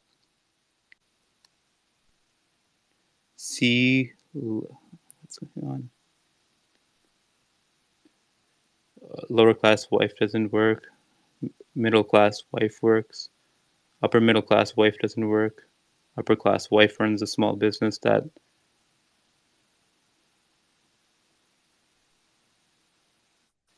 Loses Kente a month. Crazy. Holy smokes. Shit, I just had a memory gap. What were we talking about? Ah, shit, man. Fuck. It was something about... fuck, I forgot. Oh, the subtitles. Oh, yeah, the mind adaptive guy. The mind adaptive guy. Yeah, it's just like... Oh, Ken Yeah, Ken Granville. Granville. I remember. Like, it's like software. You're melting software and stuff like that. And I think that's what's going on here with the mapping thing, because it's like, how do I explain?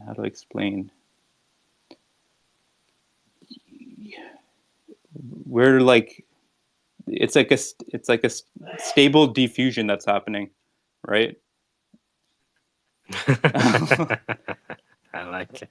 And I like what it. were we saying about? Oh yeah, you were mentioning about the subtitles, like burning the subtitles into the thing. It reminded me of the Yes. days when I used to burn CDs, like burn movies like onto CDs, and like I wonder what mechanism filtered the quality. Like there must have been like some slip ups in like the word that someone was saying, or like some dialogue. Like there must have been like adjustments made, right? Dude. I remember looking at a CD and being so confused that these circles could represent fucking music.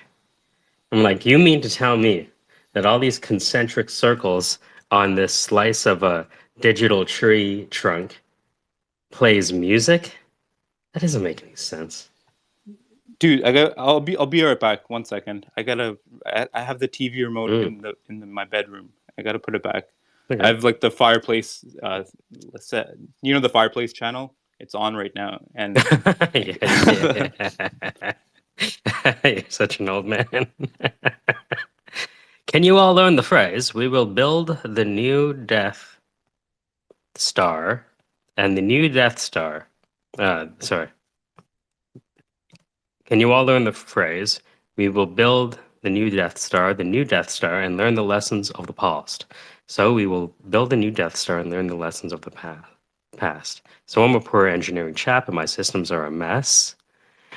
And my new CEO, Manish, joins. And Manish, you say to me, Manish thinking, we build the new Death Star. Manish messes up the script. Boy, what was he thinking? Simon gets tired of waiting. My mess of 8 systems is now a mess of 9 systems. You've obviously been... Go ahead. That is the clip you sent, right? Yeah, so now I'm just going through them. Yeah. You've obviously been fired for not being very good.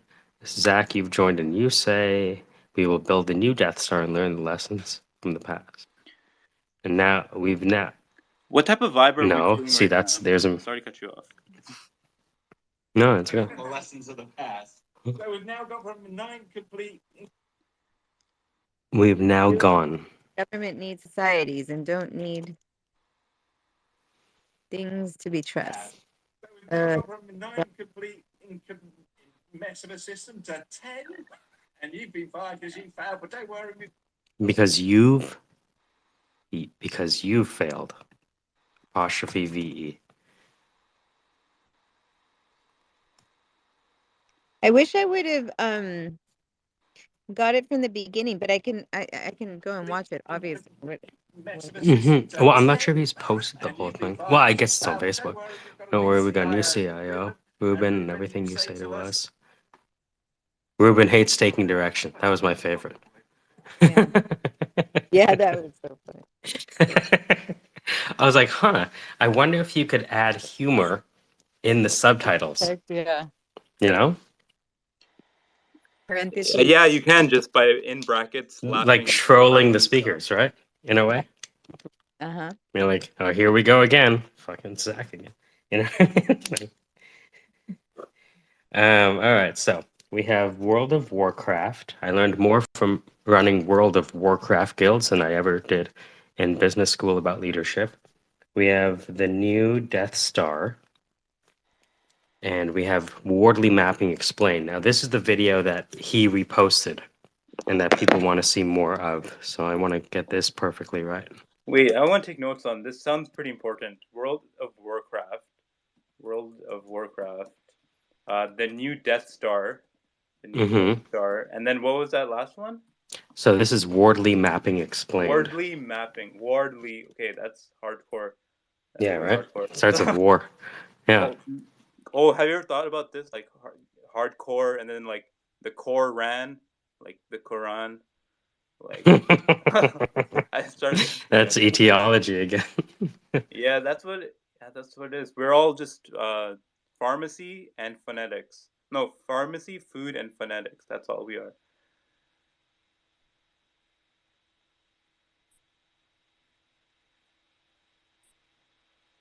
It's very precise work. We've got movement described through evolution.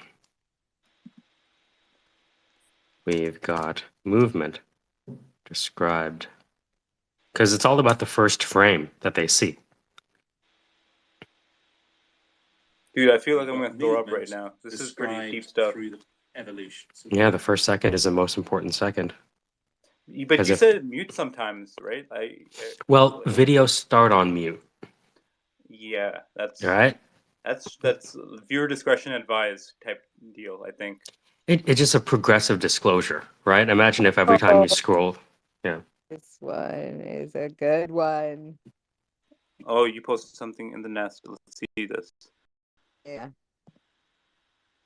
Bitches. That's funny.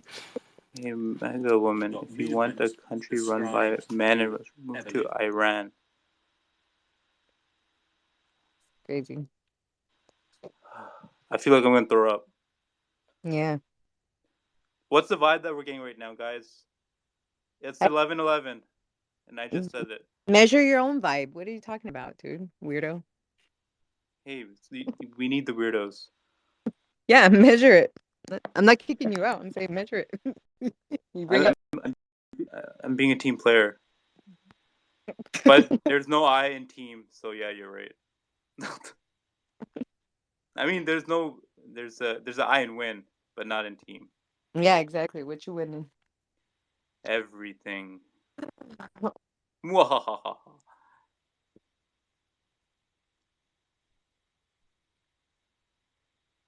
Let's see what this guy.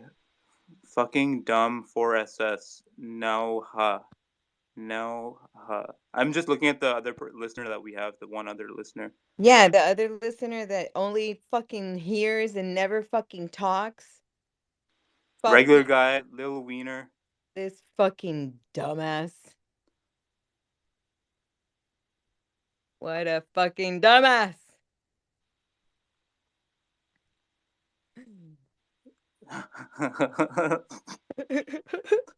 Oh my goodness. Crying laughing emoji, crying laughing emoji. Hey, you ever thought about the crying laughing emoji? Why it's like is that like a deep-seated message from our subconscious that like really like we laugh at some morbid shit. Like our humor is dark. Like general humor. It's always like it just is.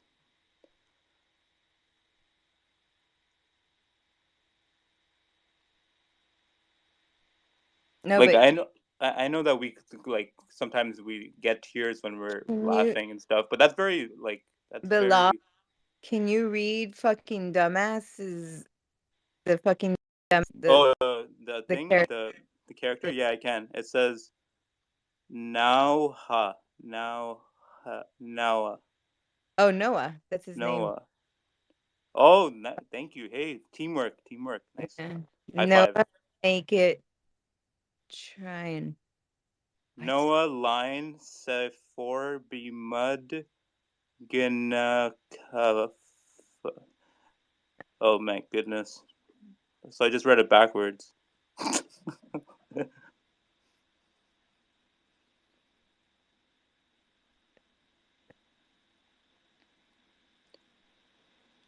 Is this Armageddon, guys, or what? I don't know. It's crazy though. It truly is.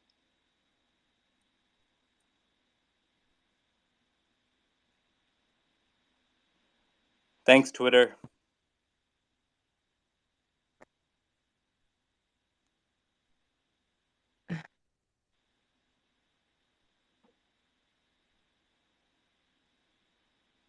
What are you doing below? I'm looking at my desktop and looking at the notes that I took and of what Michael was saying, the World of Warcraft. That's where you learn about business, not him specifically, but maybe someone else. The new Death Star and wordly mapping. I just took note of that because it seems very significant. And it was also significant that I had the burning firewood channel on when we are talking about burning CDs, burning subtitles in. So does that mean like what happened? Like it's gone forever when you burn something, or it becomes into like space time, goes somewhere else, finds another home.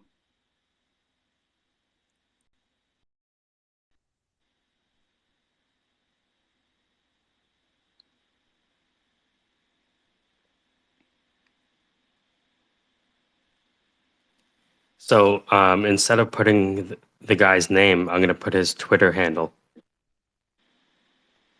at S. Wardley. I think that can help people find people faster, probably. How so? What'd you say? Like, instead of putting Mela B as the name, I might put your Twitter handle instead as your name. Where? On what Like on graph? the video. Yeah, on the graphic, like inside the captions or Yeah, the captions. So imagine the first screen you see is Wardley mapping explained, and then you see the caption saying, at S. Wardley, we've got movement described through evolution. right. Right? I like that idea. And that's like the first thing that they see. Again, we started with jokey content in the beginning, right? And now we're actually getting into the meat, right?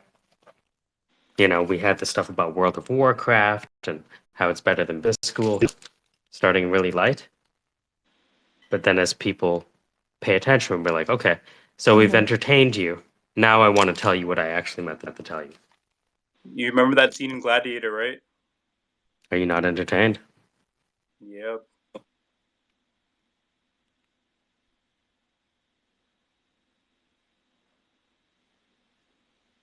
Have you seen Truman Show? Yeah. No, I heard about it, though. It's quite a classic film. Jim Carrey stars in it.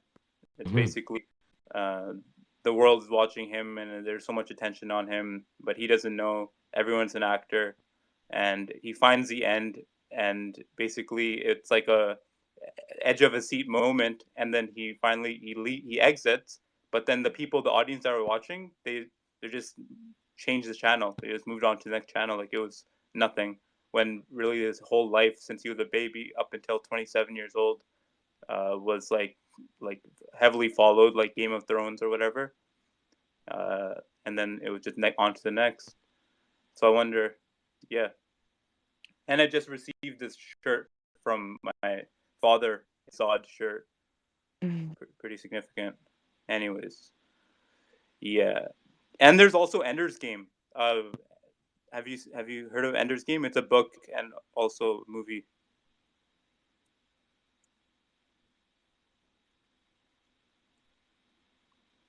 No one? Yeah, no, these are classic books that I have not read. Ender's Game is basically just like a kid. He goes to like a military school, and he just thinks that he's playing these simulation games for part of the training, and it's against this insectoid army. But really, he was leading actual soldiers into battle, and it was just all kids because the kid's mind, a child's mind is like much more better suited for finding ways to beat the enemy. And it's Howard, yeah. How would this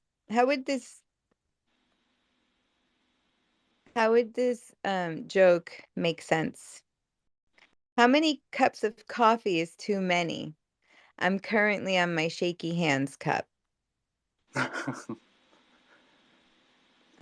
would the punchline go? I just found it fun. Oh, how the punchline go? It's like you're shaking so much that you just want to punch. I guess it was just funny when you said it. I laughed. Yeah, I heard you laugh. Damn.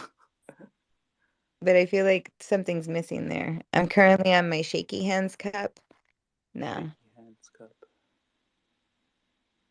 Shaky, shaky, shaky. Whatever. My mind. Hey, Dan. Long Hello, time no talk. Hope you're well. hello, Dom. Green heart. Yay, green heart. Bienvenido, Serge. Sergi. ¿Quieres subir a saludar? Puedes saludar. Si quiere hablar inglés o español, bienvenido.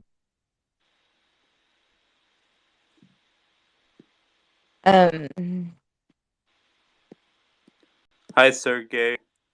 Serge. Friday. Mr. Lawrence. Friday.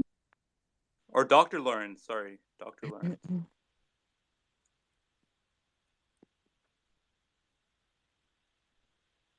Ciencias políticas. ¿Eres de Colombia? ¿Vives en...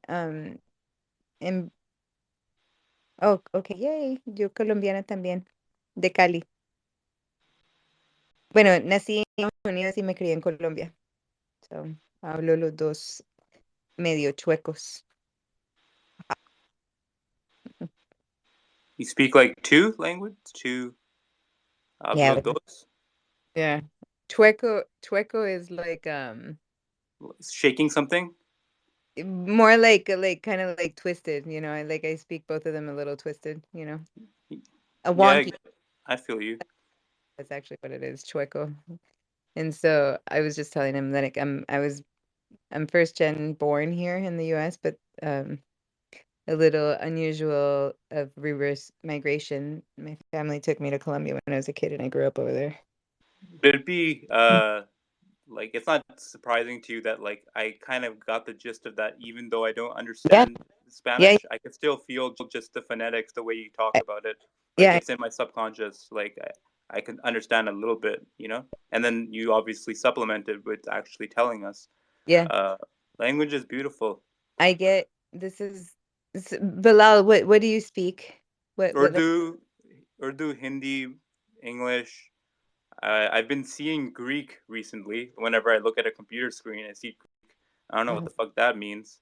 But yeah. Okay. Yeah, so fundamental words, like the root of the words, the Latin of the word.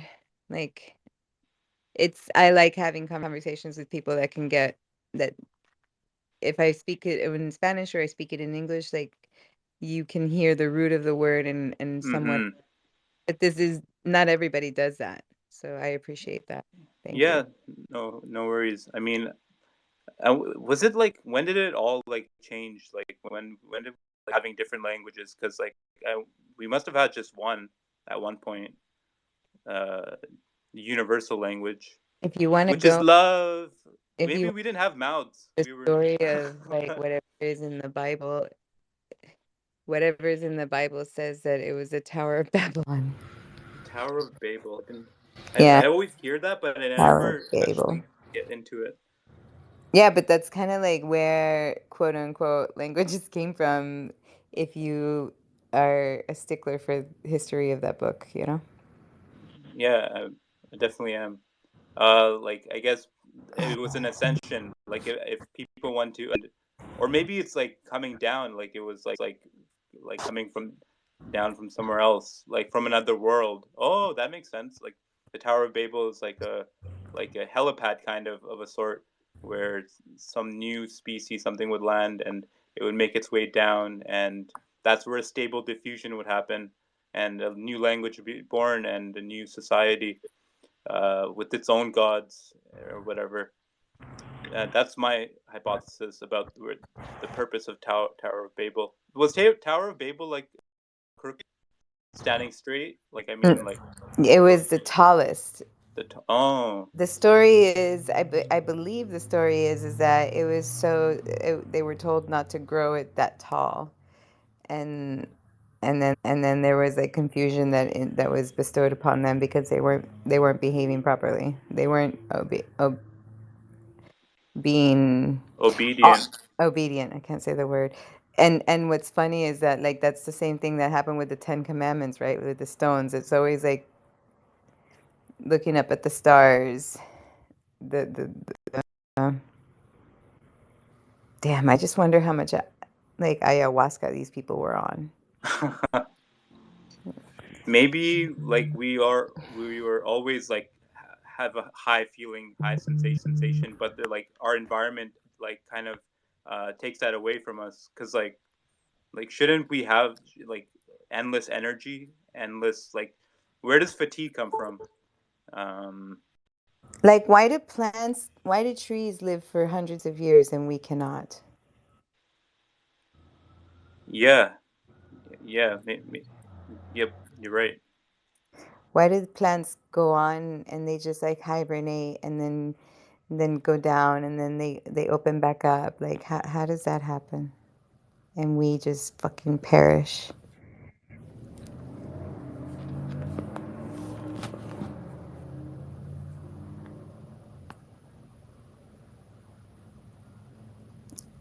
Is someone speaking? No, it was just quiet. I heard a car in the background from yours though, like a. Oh yeah, sorry. Well, I shouldn't say like what you should and can't do. That's fucked up, actually, when you think about it. How old are you, Bilal? Tell you why the Guess. Oh my God. trees didn't give us their gifts because we didn't earn them. Bilal, we didn't earn Bilal, them. We don't get are them you just like because we exist. We're humans. We're a shitty species in general. are you 27? Yep, that is the day. That is exactly right. I'm I'm gonna be 28 on November 15th I'm a good guesser. I don't know why I have the ability. because you have a heads-up display, an overlay. Yeah.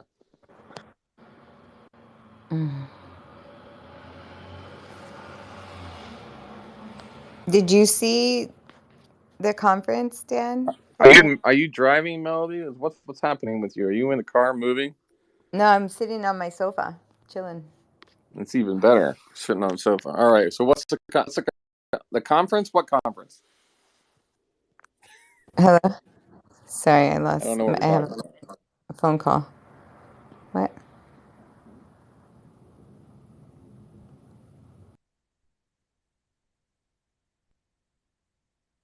Hey, I'm gonna I'm, go. I'm gonna just. yeah, man. Oh yeah, I I'm, stopped smoking weed. I stopped smoking weed, guys. Just want to oh let you know. wow, I stopped. amazing! What made you make the decision? I don't know. Just wanted a new state of mind, and I've been Mm-hmm. 35 days sober. But I'm smoking cigarettes now, so that's what I'm gonna do. Smoking cigarettes. I take congratulations. I don't know. Okay. I don't know what to tell you. You need to You could take just say something. congrats. Get it? Happy. But or No. just Well, we're here for you. or lations. Hi, everyone. Thank you. Dan, I'm trying to convince Melody's going to San Francisco, Wow. and I'm trying to convince her to do a podcast there where she brings up all of her, You should. yeah, all of her Yeah. contrarian sociological opinions to the nerds, and then watch them get stuck in their answer. I think that's a great show if we can film it. That's definitely.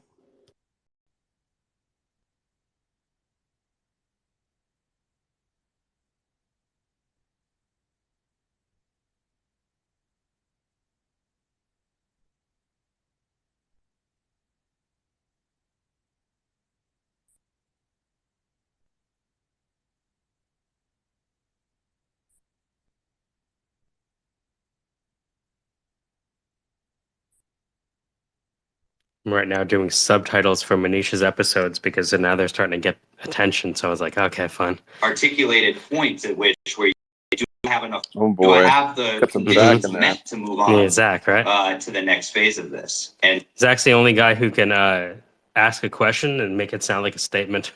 I'm like, do I really need to put a question mark here? It doesn't sound like he's going down in his. That's true. You know, I think the question is makes a statement. It's like, well, don't want to lie in the captions, you know. I have the conditions met to move on To the next phase of this. Bang. It Question. seems like that's getting articulated. Part and articulated. There we go. So Zach Recon. Okay, so now we have all of the subtitles. And we have lag at this commercial. Let's see here. Today, Ubuntu Linux is everywhere. Whether you're using Amazon AWS or Microsoft Azure or even Google. Nice. You got like a whole voice department, man. Yeah, essentially. Right? You can hear it. So hold on. Let me just move this to the right. Where does she start talking?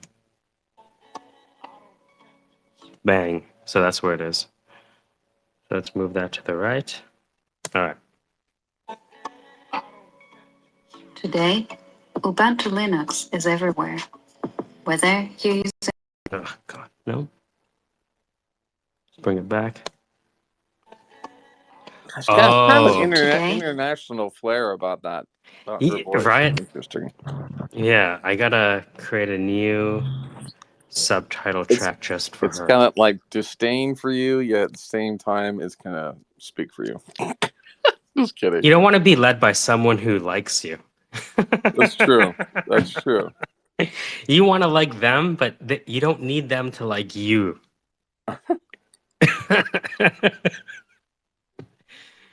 I'm transcribing this now because I realized I'm trying to shift the things into place, and I realized, no, I just copied over the subtitles. So let me redo the subtitles and then have her. It's interesting the people at the table that would be optimal to make a sale. Today, Ubuntu Linux is everybody's on. Okay, I have to edit this whole thing now. All right.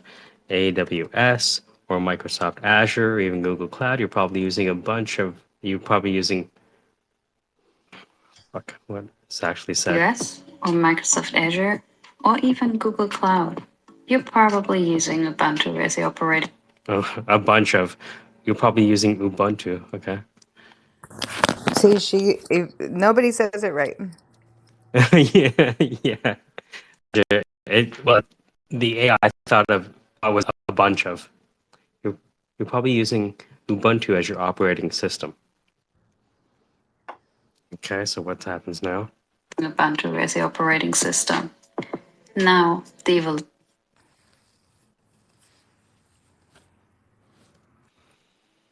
Interesting experiments.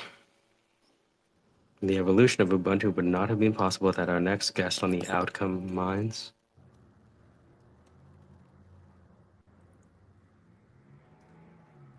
Outcome Minds. Simon Wardley. Just 10 years VP of Cloud at Canonical. Ubuntu rose from being a minor player to the dominant operating system in the cloud with 7% market share for Ubuntu. Bang.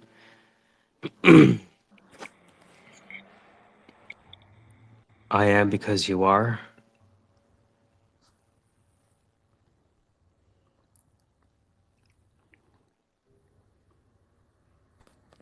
Introducing Simon Wardley. Bang. I am because you are. And it's a nice one. Because of them. During Simon's tenure as a VP of Cloud, to the dominant system in cloud, 7% market share. Are you done with Agatha? And look how The far I got dominant this life. operating system in the cloud with 70% market share. Oh yeah, her voice is gonna go places, man. Can tell that last part, market share. God, it's just gonna be a porno voice. I can know it. Oh my God. Now we just gotta like take enough of Agatha's samples and just edit together a script. Into a dance mix. Yeah. You know what I mean? It's a very dance mix voice. That's right. Some fucking EDM. Is that what we're doing now? Well, it needs to. Oots, it's Ubuntu Linux. You are. Yeah.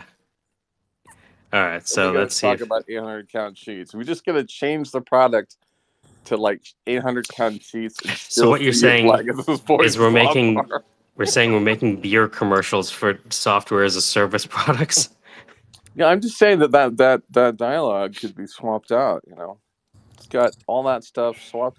That would be really cool software, though, that you could basically Well, teach the I'm, computer the voice model for what you want to use so that you can type in the text, right? And still get. That's what we want to have, right? We want the ability to type in a script and it's like this cloned voice, right? Or an aspect of her. Granted, she still gets royalties of that. You know what I mean? yeah. Oh, well, she's about to. Everyone's scheduled in for their sizzle reel preps and demos, I think, or at least a lot of people have Nice. selected her times. Oh, I'm not So, scheduled yet, no? but no. Okay, no worries. I have to. It happens whenever people are ready. You know how it is. It's a very personal thing, getting ready for the booth, And I think everyone does it on their own time. I could see it. Okay, let's see how this sounds now with the subtitles. Today, Ubuntu. Oh, no, not today. Oh my gosh, that's just. I have a blast with that audio. Makes me want to edit. Makes me just want to like not get any work done. Hold on. Ubuntu. Today, Ubuntu Linux is everywhere. Okay, let's hear this again. Today, Ubuntu Linux is everywhere.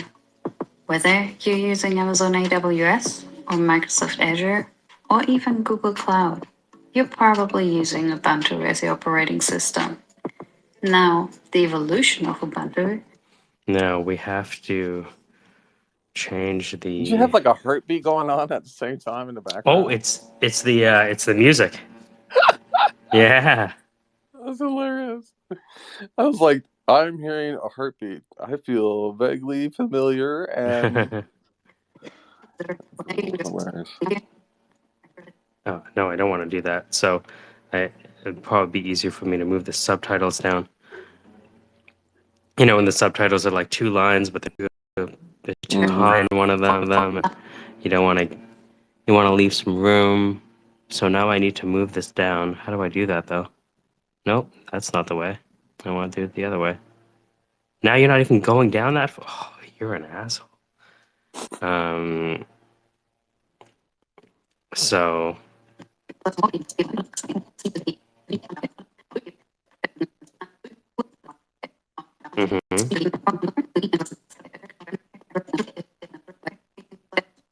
Okay. So let me move this adjustment layer. Just a smidgen. Bottom. Whoop. Okay, how about that? Little space? Yes. Okay, ciao. Let's try this again. Today, Ubuntu Linux is everywhere. Whether you're using Amazon AWS or Microsoft Azure or even Google Cloud, you're probably using Ubuntu as the operating system. So let's. Makes me think of the Palmolive commercial. Palmolive? Yeah, you're soaking in it. You're soaking in Ubuntu. You just didn't know it. So I'm thinking about bringing down a bit of the highs.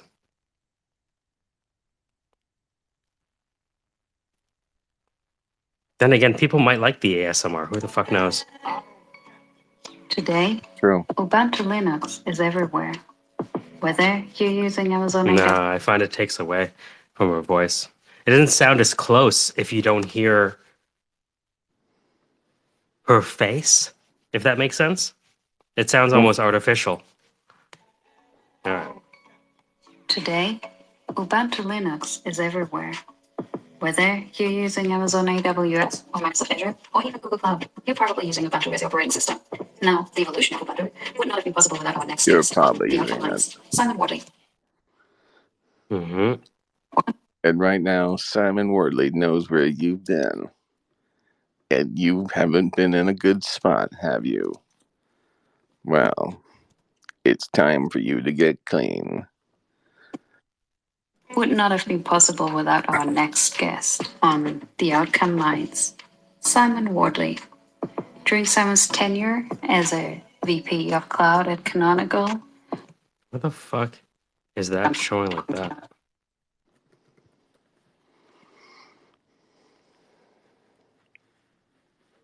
Anywho, maybe I should bring this into its own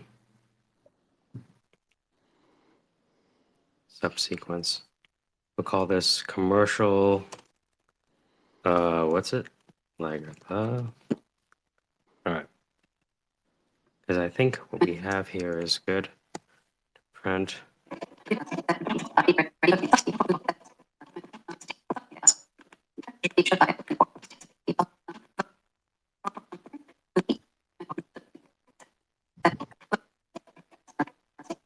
Marquecheque. Ubuntu. I am because you are. Introducing Mhm. in the cloud with 70% market share.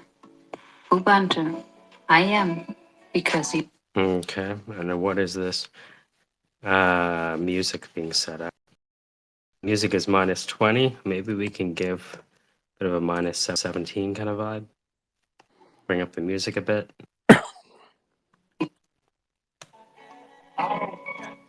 Today, Ubuntu Linux is everywhere. Whether you're using Amazon AWS or This Microsoft fucking beat Azure, is so sick. Honestly, what am I using?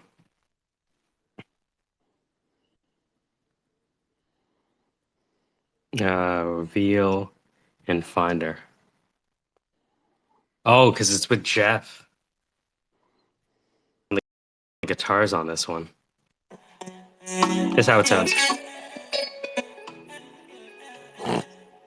Right? Nice.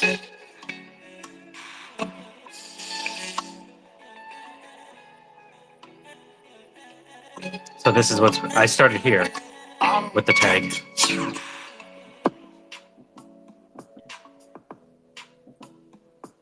So that's all Ghana. Nice.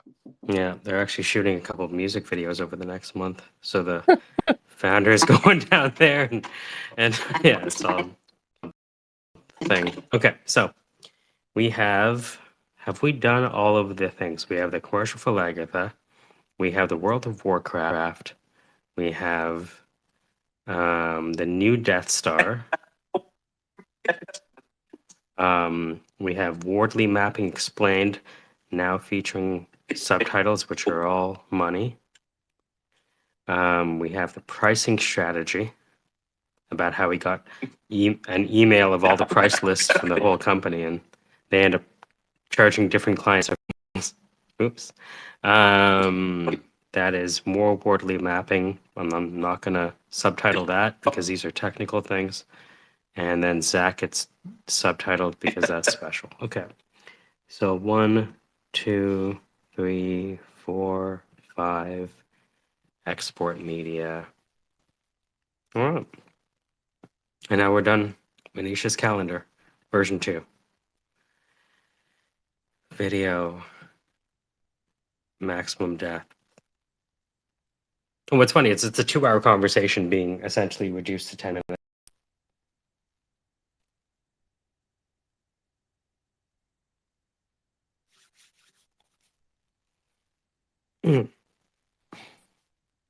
Good stuff.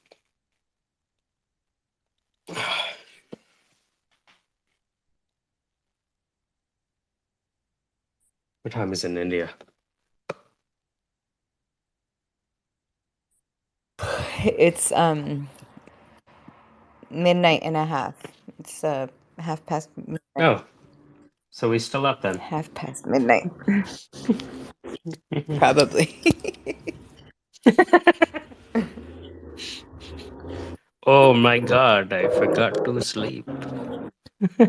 Yeah. That's how you know you're a hard worker. Oh, I must have forgotten to sleep.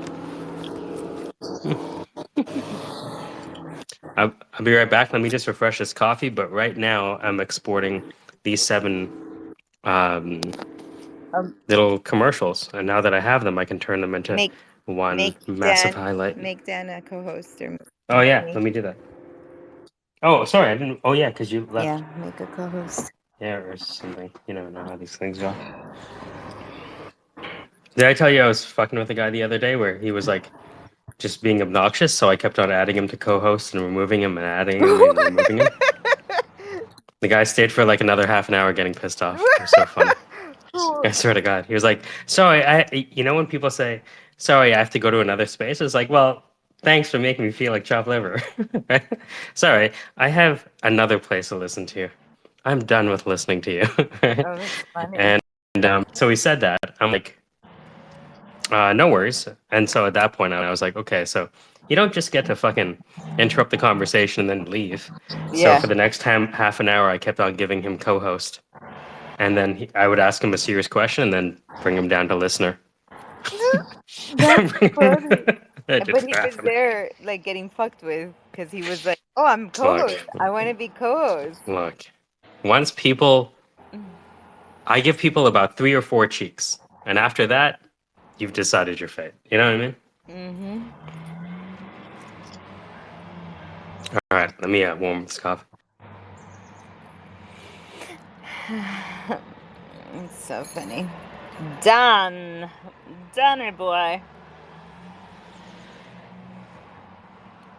Donny. I don't have anything interesting.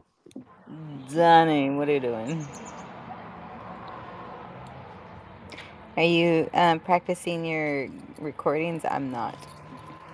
Right now, I'm fighting off some woodpeckers in the house, so there's really nothing exciting happening. And then I have to go to a meeting later and act like I'm excited to see a bunch of people, which I'm not excited to see. So I'll be doing pretty much fake. I'll be a fake person for the rest of the day. I'm excited. We'll see. We'll see. We'll see. It is Friday, though, right? That means sleeping in till Saturday, right? Yeah, it means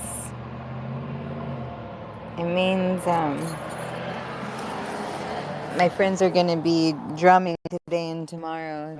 I'm gonna be dancing in the streets at some point. Well, that's cool. You gotta dance in the street sometimes. If you got it, flaunt it, right? If you got the bench, then drag it out,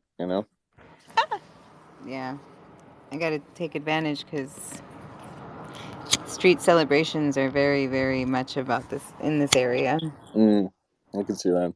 but not where I'm moving.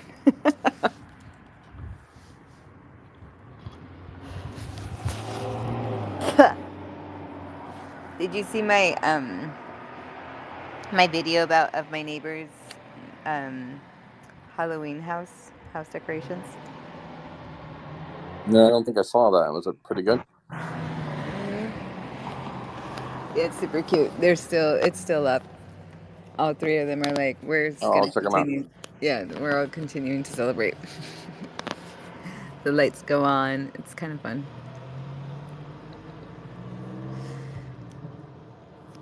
It's kind of fun. I think it's funny because they're like, we're gonna keep on with the Halloween. It's Christmas, right? Christmas is coming in. All the decorations for Christmas.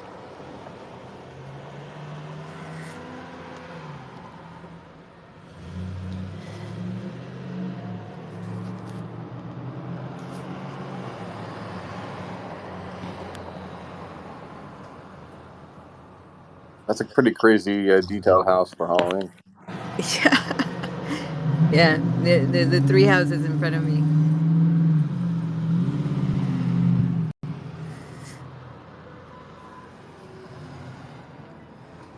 So they still just have it. Voice isolation.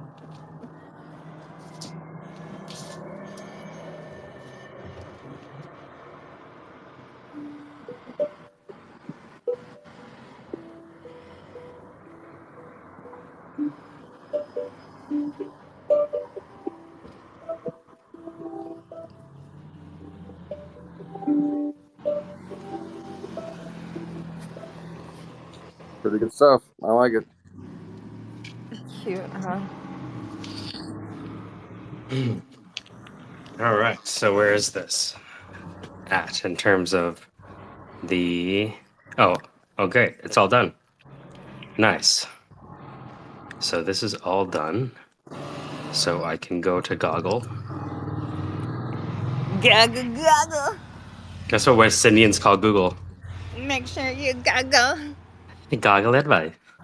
Did you goggle today? You don't know for goggle or what? You gotta All trust the goggle.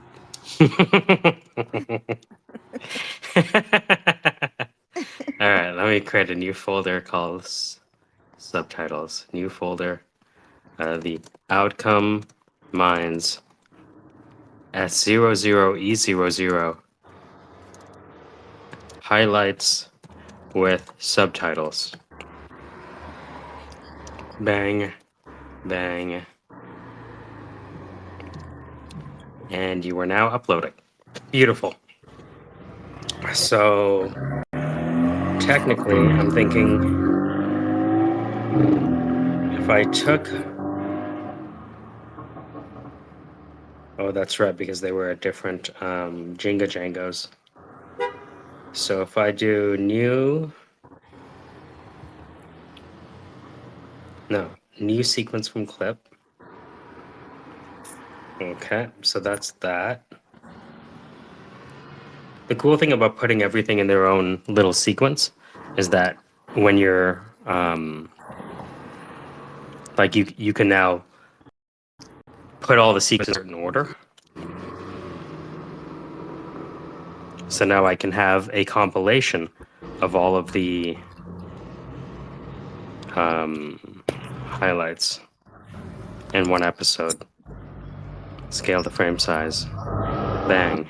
World of Warcraft. After World of Warcraft, we have the new Death Star. After that, we have worldly mapping explained. Pricing strategy.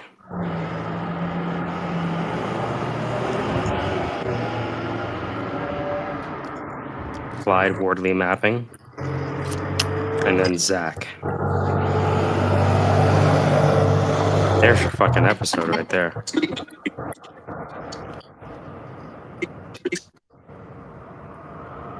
There's your fucking episode.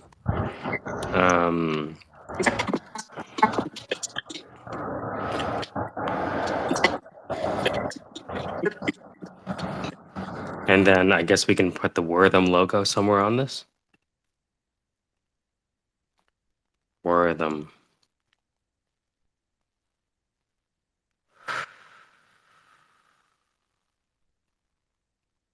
See how this looks, so. Huh?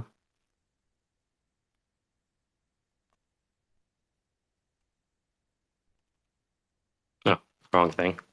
Okay. I need the Wortham logo. Wortham.com. Do you feel worthless? Well, that's why we created Worth. How much are you worth? A lot? Wortham. You're worth more than you think. Or maybe not. Probably not.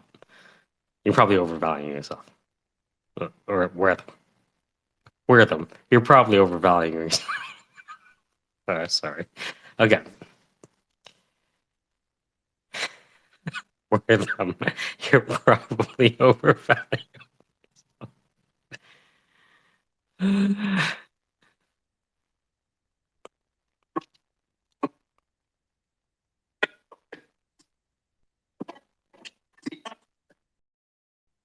Again, it's I don't need to put that there. Okay.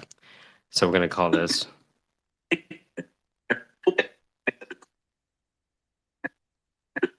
oh. We should have a commercial by Manish at the end. So we go here, Wortham. Videos. Manish is right here. Hello everyone, I'm Manish Andankar. I'm founder and CEO of Wortham Business Solutions Private Limited that IT services to help us achieve meaningful business outcomes. I'm a practitioner of volley mapping and have been mapping since 4+ years to navigate my personal and professional life. I'm speaking at a volley mapping community event on how to use maps for anticipation, co-evolution, and competitive analysis. There are 15+ amazing speakers and practitioners. Oh, this was okay. All right.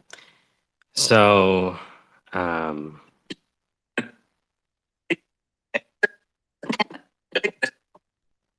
okay, there you go. So there's your highlight. We'll export that as compilation.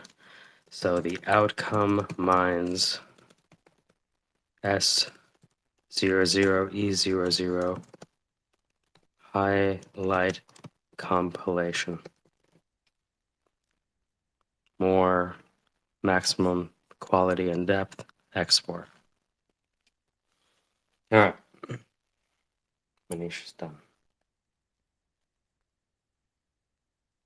Hello, how are we?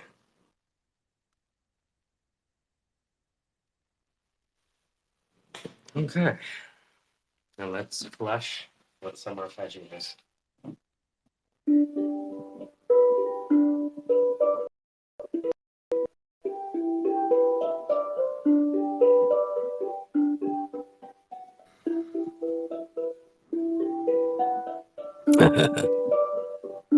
Well, how are we all?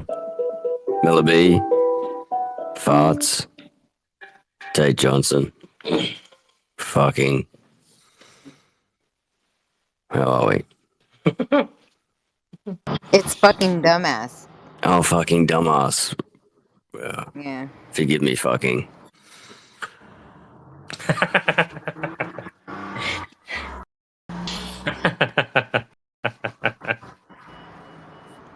Mellaby, what are we up to? What's happening? Mike, have you ever spoken to this person or not? He's always I don't there. think so. I never Huh? know. You never know because like people could use two accounts. He strikes me Yeah. as the type of that account strikes me as the type of person who uses one account. All right, but you never know. It could be Casey. Right? On the internet, nobody knows you're Casey. 1, 2, 3, 4, 5, 6, 7, 8. Oh, But I mean, Dan, who how are we, listens? mate?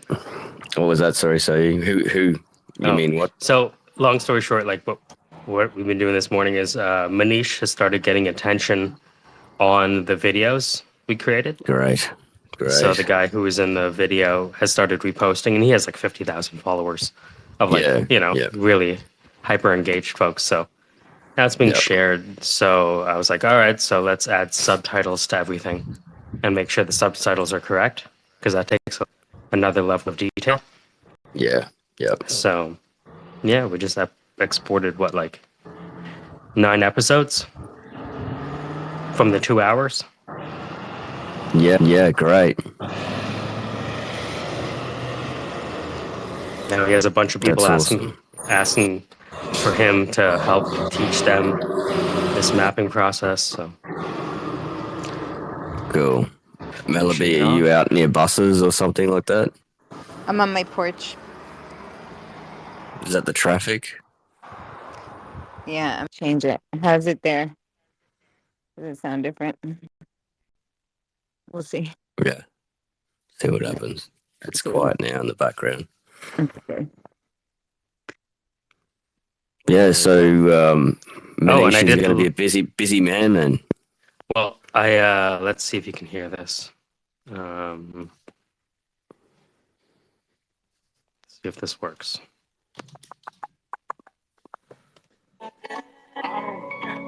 Today, Ubuntu Linux is everywhere. I've heard this. Whether you're using Amazon AWS or Microsoft Azure or even Google Cloud. Bang. Go lags. Keep going. You're probably using Ubuntu as the operating system. Now. Oh, I misspelled your. Look at that. Hold on. And didn't she take like 6 hours to do it all too? Like she was really tough on herself. No, yours right. It's YOU apostrophe. I'm not sure. She gave me like 5 recordings. I just first one without even listening. Oh, like I don't know. The evolution of Ubuntu. I think I was talking at some stage, and she. Without our next guest on The Outcome Minds, Simon Wardley. During Simon's tenure as a. Okay, so I see what's happening. I can hear the smile in her voice. She's doing a bit of a smile, maybe sidekick, high energy. No, not high energy, but yeah, just a pleasant type of. Can you hear that melody? But yeah, cool. So if I took this. I went like this and went over here and pasted it. That looks a lot better. That looks a lot better. Today, Ubuntu Linux is everywhere. Whether you're using Amazon AWS or Microsoft Azure or even Google Cloud, you're probably using Ubuntu as the operating system. Now, the evolution of Ubuntu would not have been possible without our next guest on The Outcome Minds, Simon Wardley. During Simon's tenure as a VP of Cloud at Canonical, Ubuntu rose from being a minor player to the dominant operating system in the cloud with 70% market share. Ubuntu, I am because you are. Introducing Simon Wardley. Well, I got goosebumps. I don't know if it's because I'm like emotionally attached to the voice, like as a friendship. But is that your music? That's the music from the people in Ghana. I learned more about leadership from running World of Warcraft guilds than I ever did in business. Oh, wow. Yes. Oh, yeah. All right. Can you all learn the phrase, we will build the Death Star, the new Death Star, and learn the lessons of the past. So we will build the new Death Star and learn Zach's the in lessons this as of the well. past. Yeah. So I'm poor engineering chat. My systems are a mess, and my new CEO, It's my Manish, favorite. joins. And Manish, you say to me, Fucks up the line. Yep. We build a new star. Fired. You're gone. Simon gets tired of waiting. Yeah. Is my favorite. Yeah. So that's the compilation. So let me redo this compilation where the subtitles show it better. So doesn't everyone get it wrong? Like everyone tries to get it kind straight of. Yeah, they weren't fucking paying attention. These terrible kids. That made it so funny though. Yeah, it did. Yeah. I realized that even if it's serious, I control as the person doing the subtitles. Yeah, but it was if he knew it was going to happen because he was like straight on it, righto. So you're my new CEO now. You're fired. You've done this before. Yeah. So export, beautiful. So the highlight compilation is now done. There's always these little tunings to do at the end. Where's Manish? I invited them. Some ungodly hour. Yeah, God, it's In got to be India. like 2 a.m. or something like that in the morning.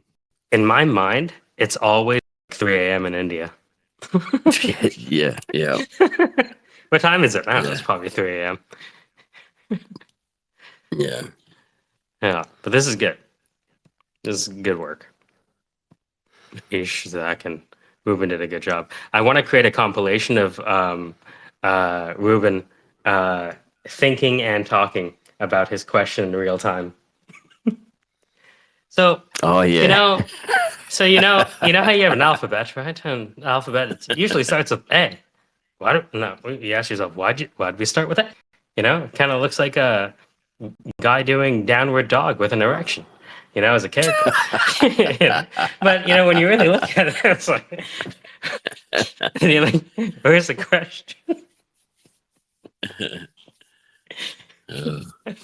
So I want to do I'd like to do a compilation of Ruben rambling. Ruben's rambles. Yeah, Ruben's. Go ahead, Mel.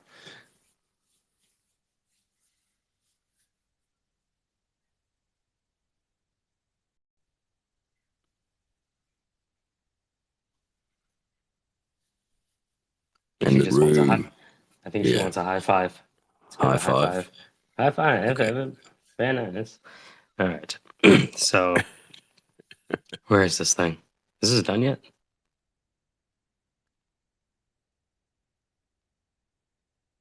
Mapping the monorail.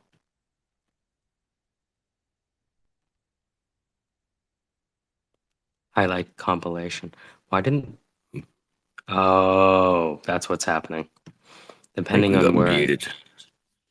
Melody, I think Melody, you trying to say something? Because we got muted before. Anyway.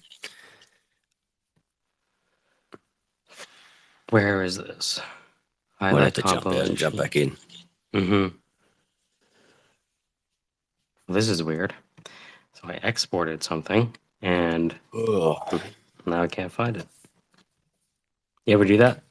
Create a file, and it's like, where the fuck did this thing get exported to?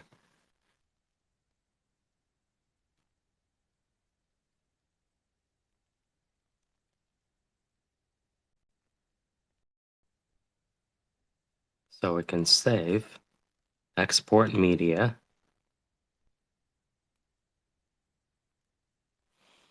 Okay, so you're saying the export is no longer working? What the fuck is wrong with you?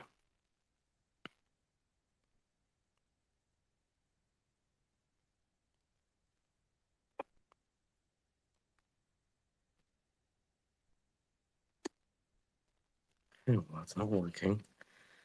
Maybe we have to restart this. So the outcome mines.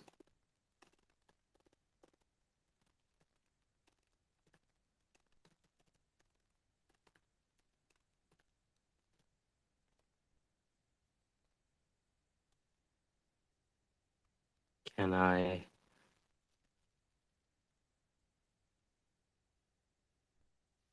export media? Does that work? Melody wants you to release it from co-host. She's no stuck. Mm. Mike is stuck. Remove from co-host. Yes, remove.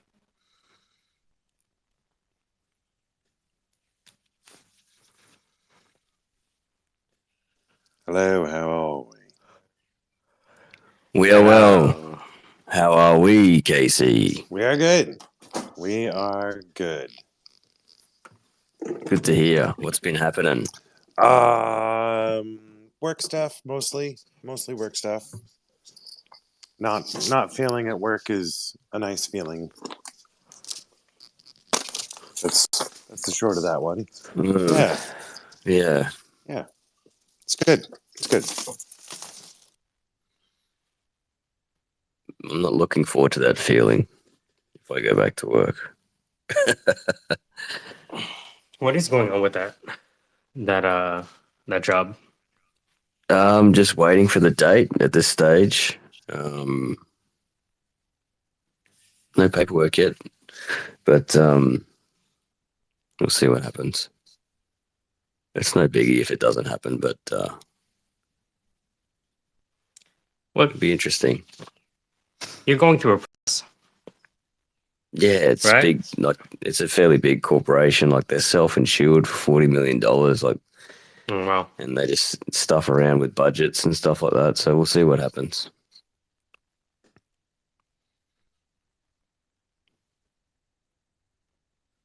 The good thing is, though, once you're in, you're in. It's pretty easy to stay at those sort of places. But then it sort of gives me a little bit of freedom to move and do and work with this other stuff as well. So that can be like think of it like a financial electrical grid. That would be my base load. And then I could just build on that with these other projects and see what can come to fruition with this friend of mine inviting me into the partnership and see what we can make of that. I've been stewing around with that, and the way I'm sort of thinking it is creating some sort of entity that would then buy or own a part of his business. And then that entity would have possibly directors of it or something like that. And then it could move, so it could use his business as a case study, and see what other opportunities it can capitalize upon. So we'll see what happens, because he's got that pain point with automation and duplication of his work, and see what we can do for him.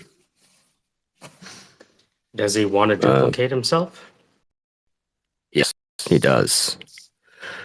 Well, he has to. If he wants to scale, he's going to have to. So does he need to duplicate himself because he wants to take himself out of the process so he can do something else? Or would it be like an architect adding another architect so they can both architect together on separate projects and handle more of a workload? Exactly. Exactly. So it's got you got to scale up the workload because it's a technical services job. But it doesn't require a high level of skill. But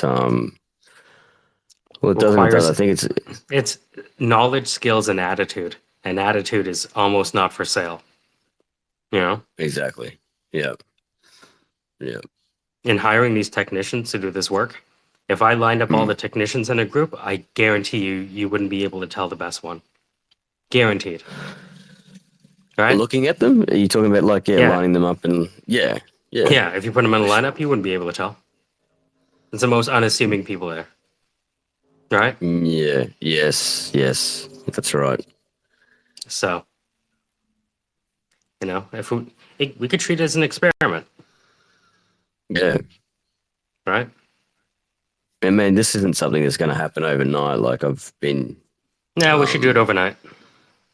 Yeah, you're right. Why not? Why can't it be overnight? Yeah? You're right. You're exactly right. Yeah. Just do it overnight. Who wants to wait? Yeah. Who's got time to wait? Yeah, just make it, take it. Yeah, we're just going to do it now. Honestly. Ain't nobody got time to wait. Yeah, I never thought I'd say this, but I'm waiting on Zach to send me those forms. Fucking Zach always slacking off.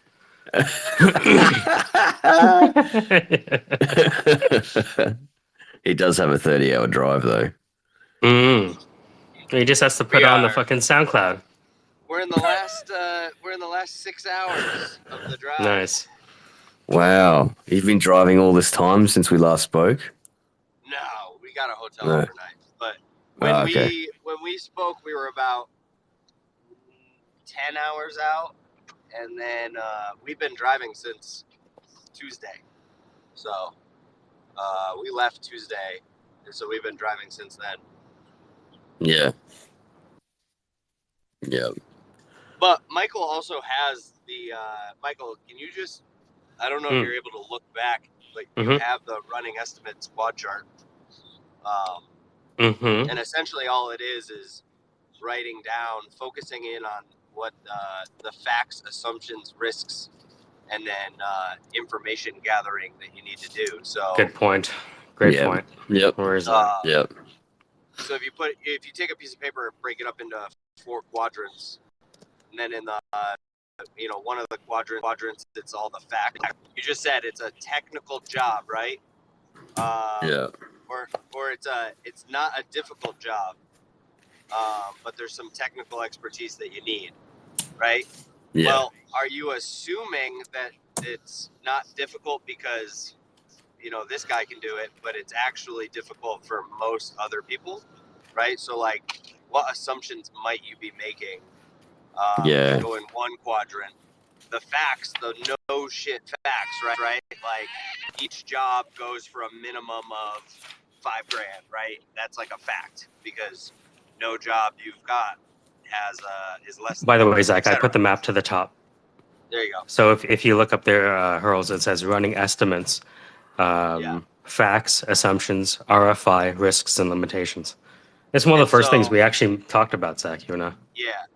And so what you're able to do is get all the facts and all the risks written down and then codify the assumptions that you're making, which those assumptions drive the RFIs, which stands for request for information. So if you make an assumption that anyone can do it, then it should drive a question of how do I prove that anyone can do it? And then you need to get that question answered, because that now turns the assumption either into a fact, yes, anyone can do it, or a risk. Maybe he's the limiting factor because not everyone might be able to do it, like I assumed. Or very your risk cool. becomes, I like it. Your risk then becomes, say you can't get an answer to that question, right? So your risk becomes, could not prove out if everyone can do it. So you are able to de-risk as you move into a decision-making phase, because you have all of this codified. Okay. What's that next to risk? So you've got something else in the quadrant. It's got risk and limitations. I just can't zoom into it. Cool. Alrighty. So Zach, one of the key things Zach taught me is that you're either doing reconnaissance, offense, or defense. And once you start offense, you've blown your cover. Right. Yep.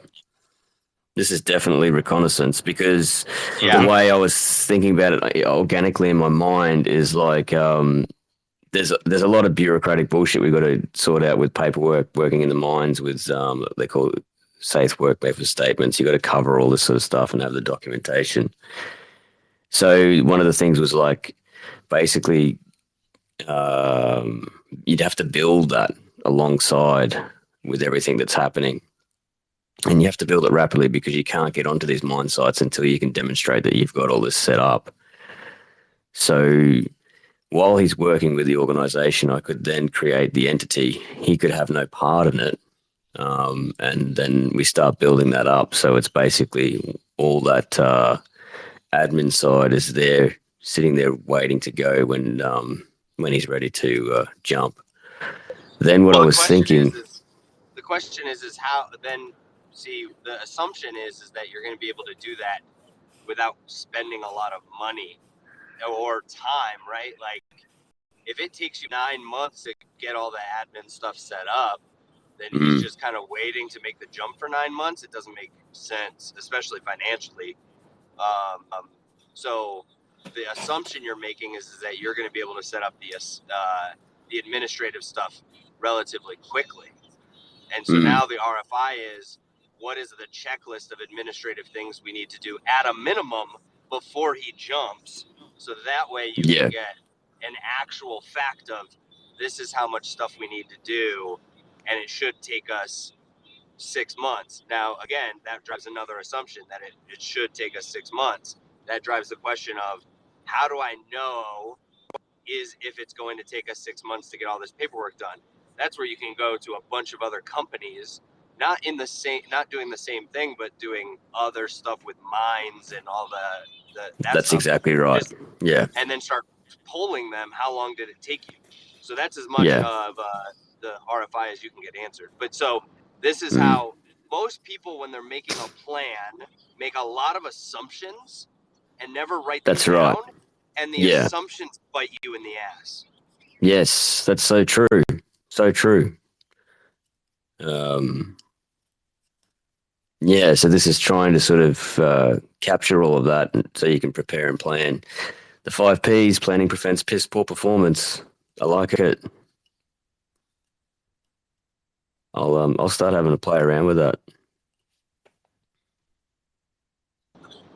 Yeah, so when we do it, each of the what we call warfighting functions has a requirement to provide this kind of quad chart, this what we call running estimates quad chart, to the commander every single day for planning purposes. And so our logistics officer has to provide this quad chart for the logistics warfighting function. The operations officer has to do it for the battle on the ground, current operations, right? So the operations officer is coming in saying, fact, we've lost an entire platoon. Assumption is the 2 platoons remaining are going to be able to still accomplish any mission because we haven't met min-force yet. But that's an assumption. So now we have to get the questions of, could we resupply? How do we reinforce? Like, what's the mission coming up? And is it enough people? So each warfighting function, each specialty does it. So if you were going to do this, right, and you're trying to run a company, is get someone from a financial background to say, here's the running estimates of doing this business. Or you could just do it from each type of part of the business, right? The administrative side, the financial side, and then the operations side. Yeah. Very cool. Yeah, so Thank you. let's do it overnight, and we'll like go IPO tomorrow, and then we'll sell at the top. I think one of the biggest assumptions a lot of people make when they're dealing with like already established companies in these types of like mining industries is the supply chain, and getting the supplies you're going to need is probably one of the things that people face, because a lot of these companies that support mining industries have been built on relationships for so long. And so while you have a guy who knows what he's doing and thinks it's a good idea, he might find trouble even getting the supplies to do what he does, because his boss's boss made a friend with some guy in some faraway land, and that's how he gets the spray machine or the spray chemicals that he's using. And that's you won't find that out until you go to buy the supplies, and now all of a sudden you're paying 10x what it costs this company. So well, that's just one of it's interesting you say that, Zach, because we've already done it and we've used another business to set it up. So he's been in this town. I think we met he's becoming on nearly a decade, I'm sure of it, ago. And I was working within an organization, and they brought me in to streamline and automate some of their workflow processes. And that's when we met, and I saw that he had a high level of skill because of the way he would demonstrate tasks and things like that. And you could see, compared to the other guys, he was like definitely technically leading the group. So then I sort of started talking to him. I think he was on like just under $35 an hour then. And he started asking questions, and we developed a relationship. I started mentoring him. And we went from one organization, he went to another where he was sort of told he'd be a manager. And he went there and he built that organization from the ground with the business owner. However, the business owner was quite toxic. So he learnt about all the supplies. So basically it's glass. So there's a few different suppliers there, and consumables, and your vehicle to transport it around, and a place to store your stock. So it's not overly complicated there.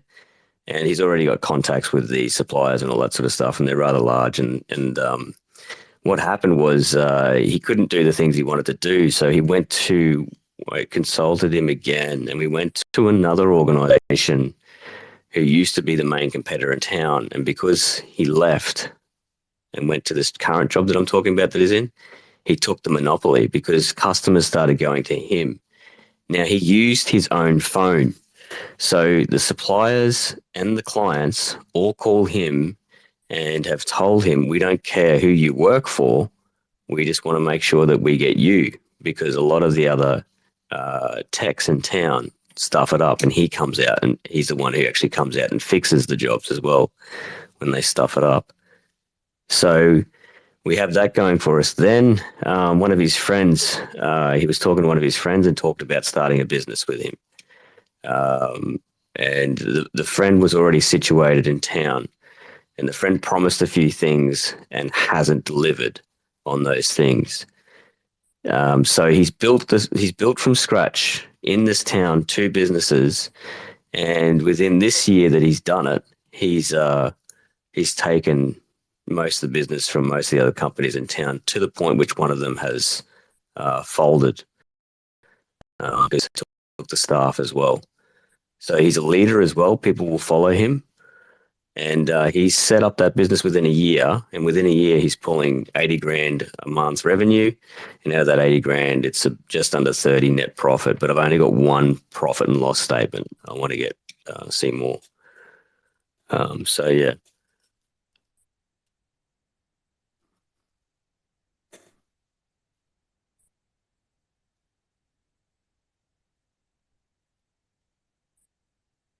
Did I, Rug? I hope I didn't. But everywhere. I'm just whether you're using Amazon AWS or Microsoft Azure or even Google Cloud, you're probably using There we go. Casey's got his hand up. Charles. Oh, Better a company with a profit and loss. See if you can dig out liabilities. They may not always be reflected, or you may only see the monthly due. So, that's right. We need the financial consigliere. I forgot. Is that U.S. dollars? You're hired, Casey. Dollars? Oh no! Good point. Good point.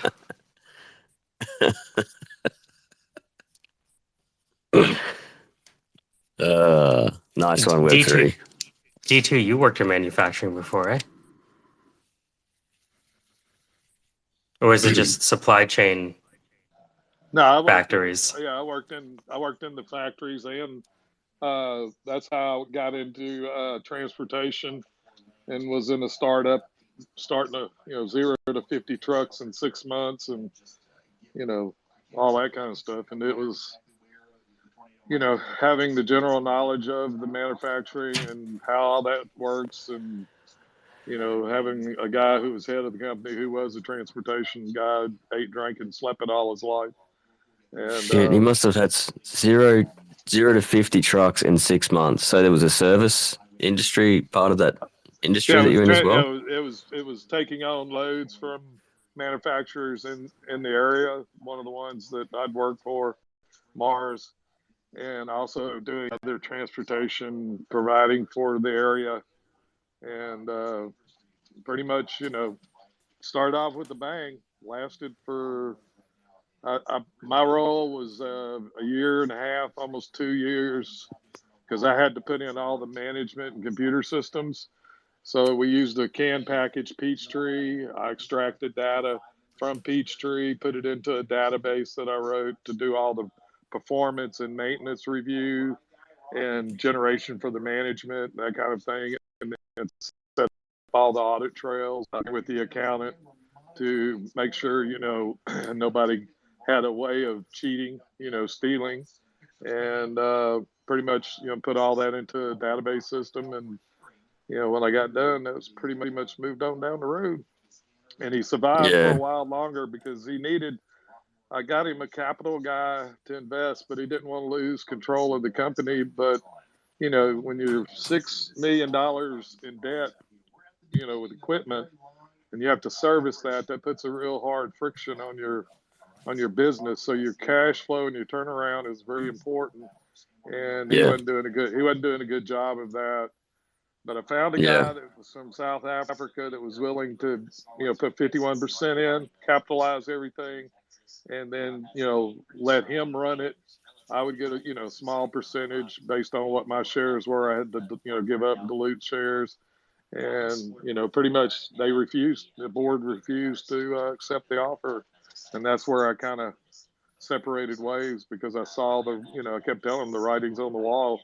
You're going to run into it. So, and he did. It took him 3 years, and I helped him go through the bankruptcy and dealt with the bankruptcy attorneys and, all that stuff. It's crazy. It's crazy. It was a crazy time. That's all I can say.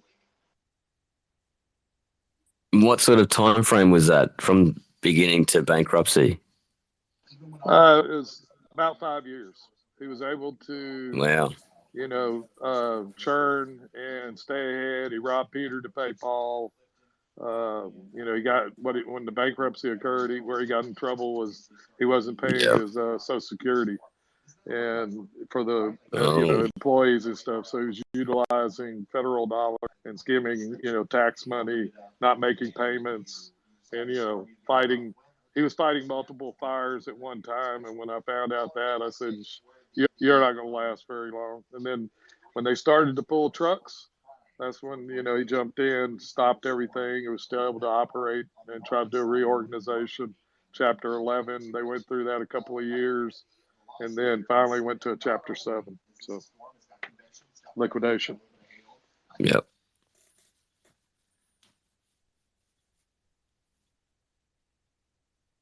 That would have been an interesting ride, going through and experiencing all that. That's pretty cool. I mean, not for the business, but to have that experience. And See the Well, cultural behavior and everything that goes on. Yeah, it's actually it's a game, and Yeah.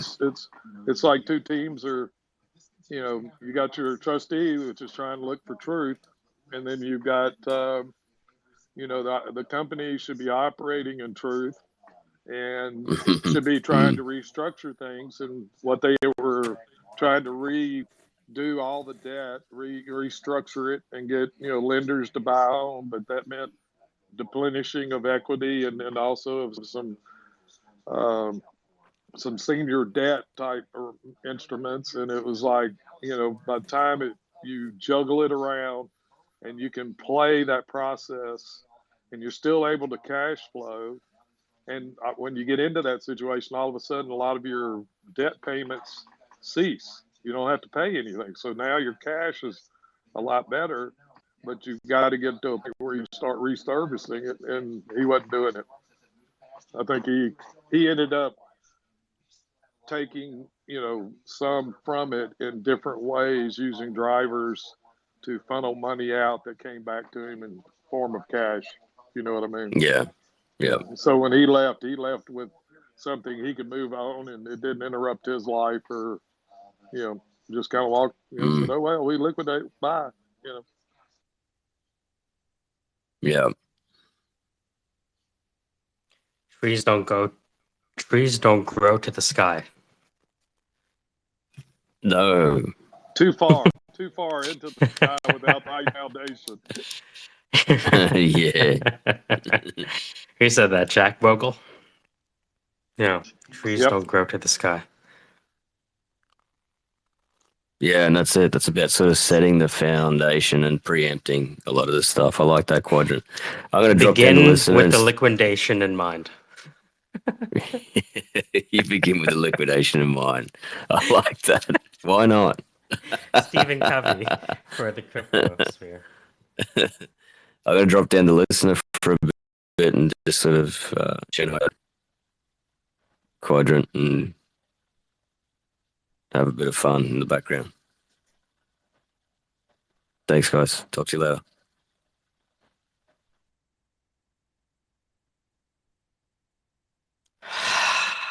Okay, finally, Manisha's episodes are done. It's not easy adding subtitles. Oh, is Manisha up?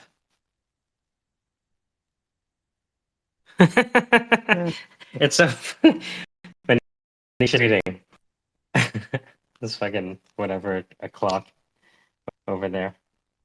Yeah, 1 a.m. Where is he? Why isn't he here? Should come. Oh, that's right, because he's I know where he is. This guy, Mark Hoddle, single, straight, 38, height 5'9", weight 186, t-shirt size medium, pant size 32-30, shoe 10'5", non-smoker, 8 mile. Wow, you have a hearty profile there, dude. If my wife can run a mile faster than me, I will fork over some Bitcoin.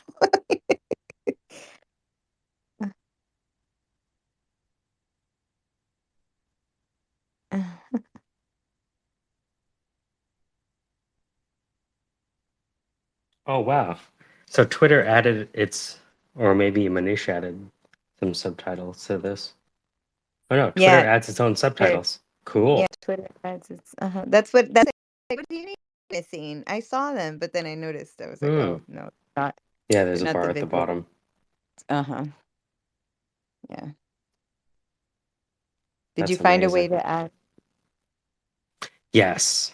Okay, good. Yeah, so what I did is I re-exported everything, edited the subtitles properly, and now uploaded the videos all into a new folder for Manish. Because like what we see here is the engagement on Twitter, but what we don't see is the engagement on LinkedIn. On LinkedIn, he's getting attention there from some of the same people on Twitter, but sometimes they're different.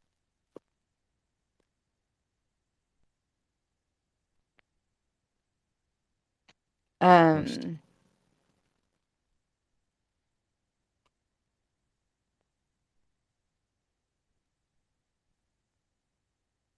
I'm starting to get. Good stuff. So he's done.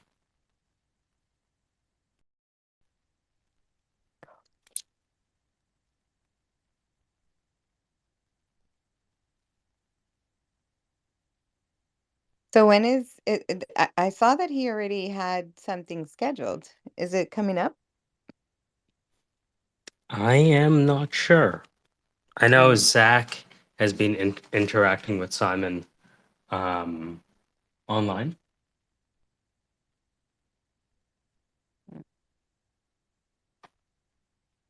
I did a.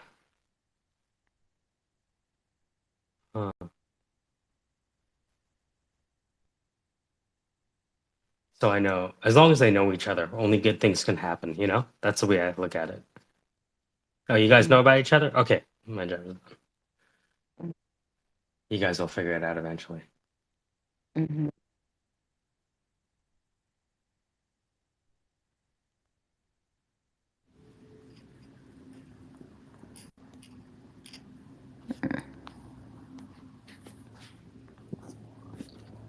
Principal. Oh, yeah.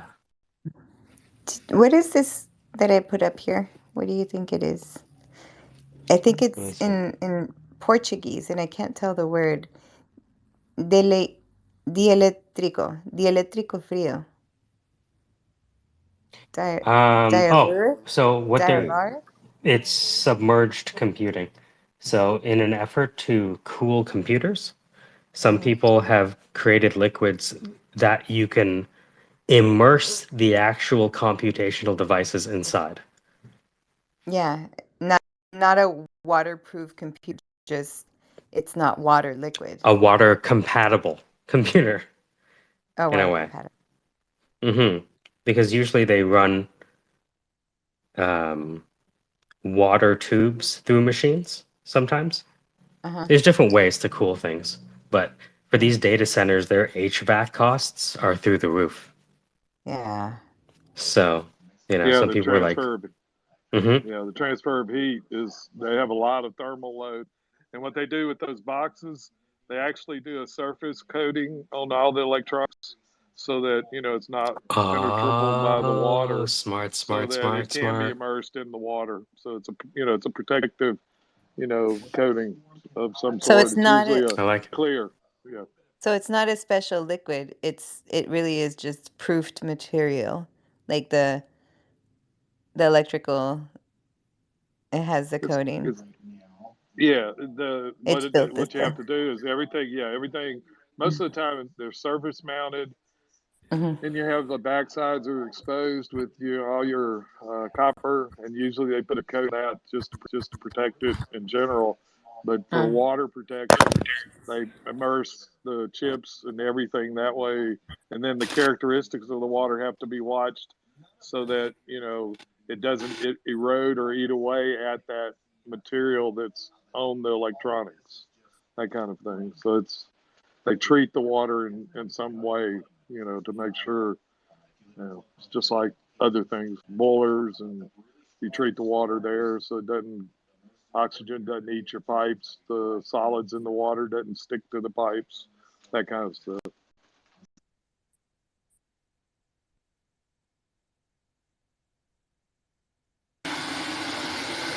Yeah, that's cool. I wonder why things are not more like vault-like, as in like subterranean. Like, why don't we build into? Why always surface? Like the surface attracts the heat, and it just expels heat upward, right? But if we did things subterranean, like why don't we build Well, the government warehouse? does that. It's money, it's cost. Cost. To put a big data center underground, it Yeah. costs you way more to build than it would to build a structure on top of the surface and cool the building. Like, do these big companies have that? Do any like Google or like I've never seen it or heard of it over here? No, primarily government has Yeah, got a lot just of underground stuff. So. yeah. It reminds me of that movie, end of the world kind of thing. Noah's Ark and everything. But like, the world ends, I think, is what it's called. But like in the scene, it's like everything is underground. It's like Resident Evil. The evil Yeah, corporation. corporation All umbrella the goes stuff is laid. down. Everything. Yeah, Everything was all underground, and they let subterráneo. it out. They let it out. Yeah.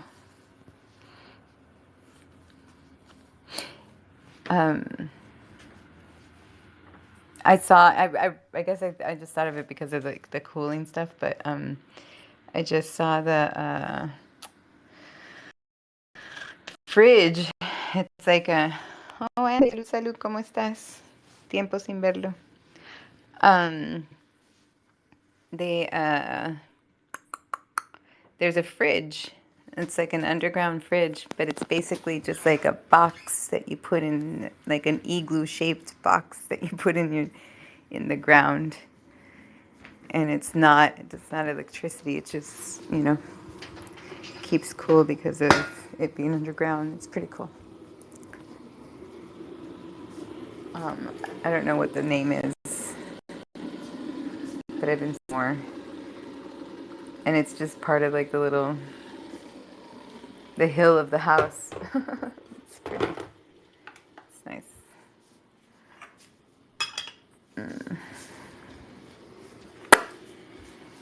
Hey, KC, when you go start your KC spatial construction company, start letting people, helping people build their places and become the The consultant. not a consultant. Actually, be like the big builders that come in and they build everything and then they let you come in and see it, but you got to pay a really good price. And he's got financial capability, so he can finance all the constructions. I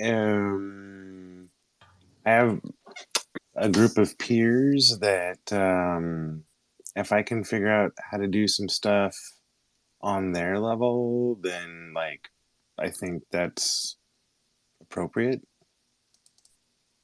Could you convince one of your mortgage companies to mortgage a virtual house? Oof. Oh God, that just made my tummy hurt. that hurt a little bit. I didn't mean to hurt you. I'm sorry. No, it's okay. It's okay. It's okay. Yeah. No, I'm as far as like doing spatial builds for people at cost, I can see it. I can see it. I was just thinking about that because if somebody's just building chairs, and Dude. doing things like that, then that's the makers. The makers are going. It's like in the real world, the manufacturers and the producers and the people who create the physical things Yeah. that we all consume. They're the ones that stack up capital. Yeah. So. Yeah. Yep. I totally. Honestly, I'm running shy on the clock. Like I'm trying hard to keep up, but doing the spatial builds, keeping the art flow going into OpenSea, and then life, it's challenging. I'm possible, but damn, you gotta be motivated on the clock. Yeah, that's giving time to each activity and then keeping to that to reach the goals. That's what I've had to do with a couple of adventures that I've been put on. It's honestly, I think Matt Burgess keeps me on my toes better than anybody. He's got such a there. I don't know how. I don't think this is the right words exactly, but he's got such a soft threat. He'll never say anything mean. He'll never say anything unprofessional to you. He just won't be there. He does it with love. Yeah. He's. I mean, he'll make like the most the softest observation of something you're doing that's kind of getting in the way, right? Like he'll give you the feedback, but if it doesn't land with you and it's not working out, because he's just gone. It'll just Who is fade. Your that? interactions will just Matt Burgess, the guy I'm working with to do my user interface design. I mean, like, I really feel like he undersells himself in terms of his like corporate acumen and how he can handle input, output, and conversation on that level. Like, he is masterful at it. And if you're sucking up the clock on him, you're not going to get any more minutes. That's just the way it works. Yep.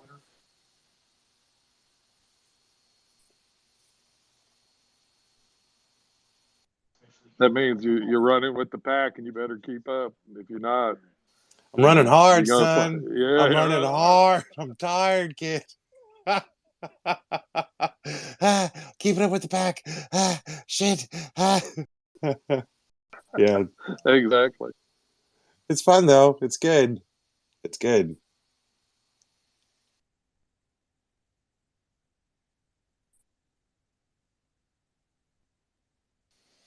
I'm I'm falling behind on some of my.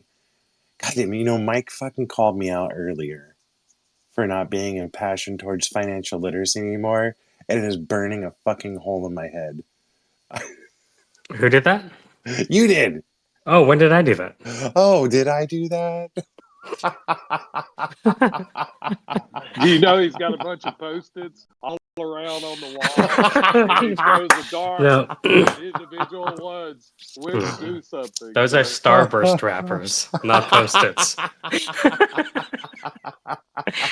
Technically, I could write notes on these wrappers, but it's kind of waxy.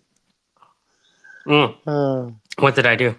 Oh, you just pointed out, you said it was to the effect of like, yeah, you see the people who come in all hyped up about something and they realize how fucking hard it is and how pointless it is. And then you see who's left after that. And I'm like, I feel kind of called out here. You're like, well. Who was I saying that about? Sometimes I'm talking to myself out loud. It's okay. It's all right. But I was thinking about it, though, and how little time in the past, 2 months I've really dedicated towards pushing the financial literacy. Well, and you know I what? think Dude, the application. You're spot on. But the application is the pushing of it, right? There's yes. You've talked to enough people at this point. That's what I'm like. You gotta do talk to 50 more people. I wanted to keep it both going at the same time. Yeah, it is, especially when you start taking on other projects.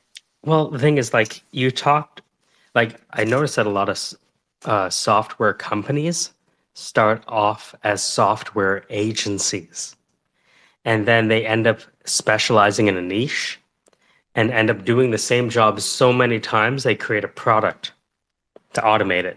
Right. And then eventually they start selling that automated piece to their customers directly. But they had to do the reconnaissance servicing customers to understand what pain points were.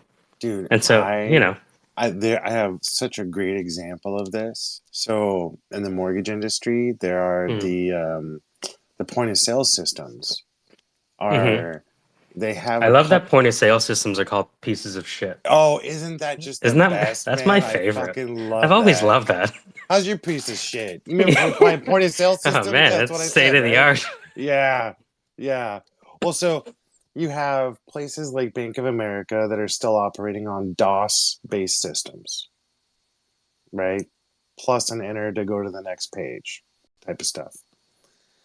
I have a quote-unquote newer, there's a software called Encompass, and it's moldable point of sale system, so you only use what you want. Man, it sucks. And it's there's a couple Windows based point of sale systems, but most of the industry is trapped in these older point of sale systems that they can't get out of.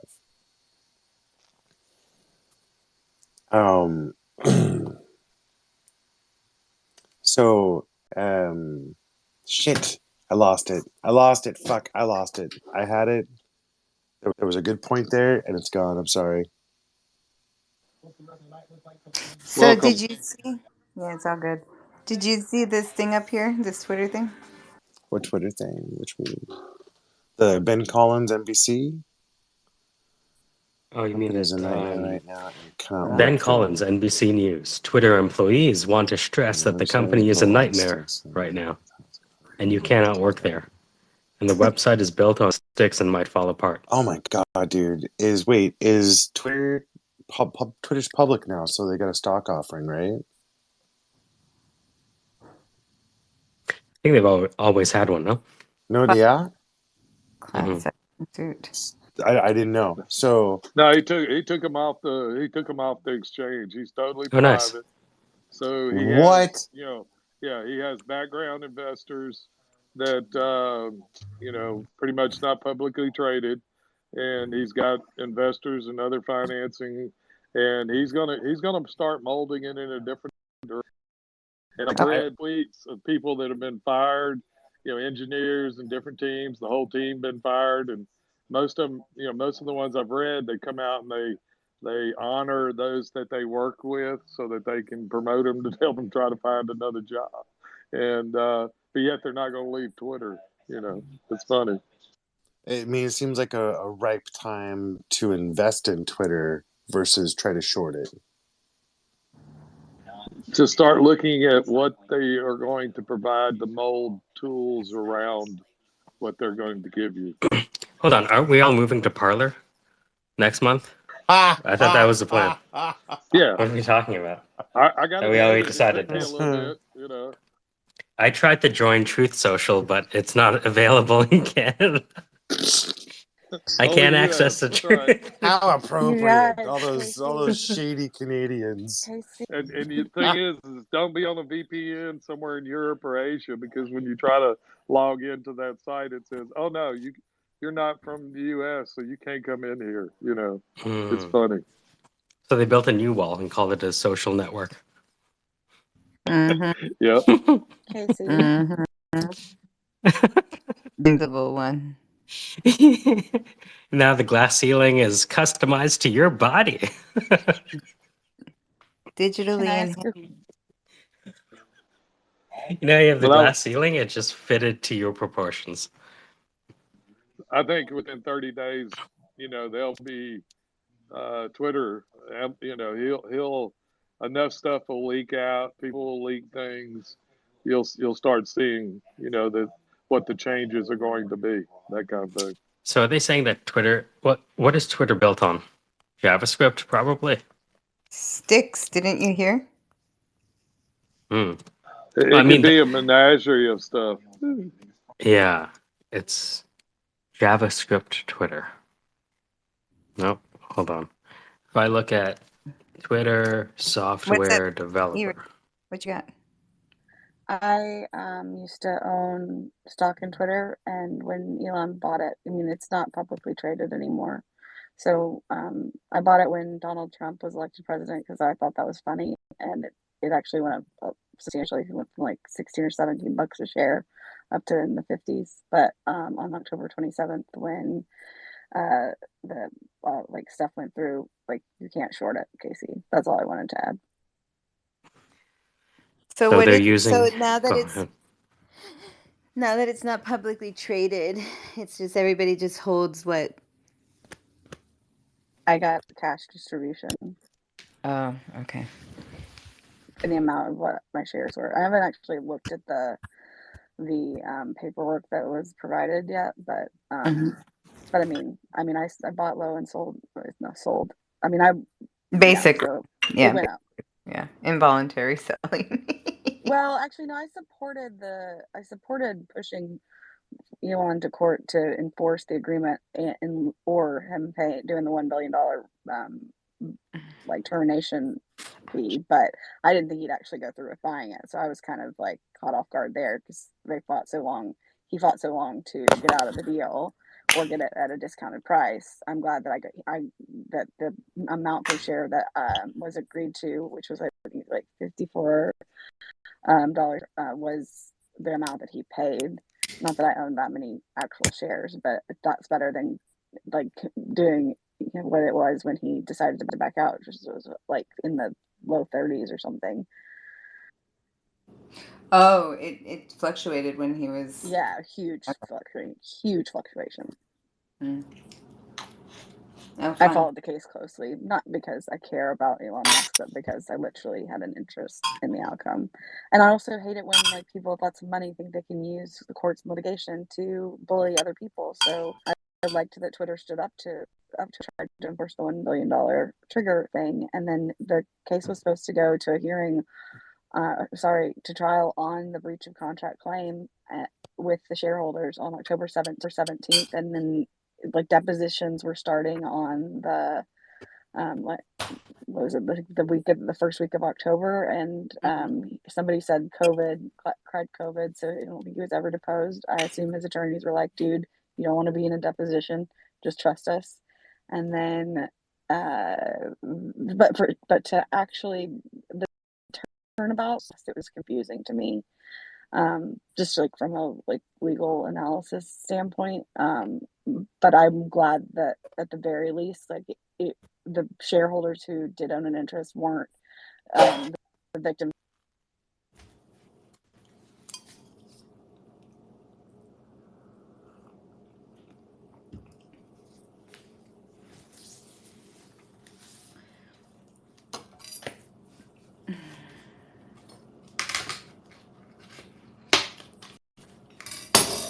Well, I hope he keeps Twitter Spaces alive. I know Sorry, that would be a shame. I don't think he'll. I mean, No. Does he hop on here? I never seen him on here. If actually. he does, it's in an Anon account for sure. You know who I think it is? I think it's that guy who always listens. It's Casey. Yeah, dumbass. Yeah.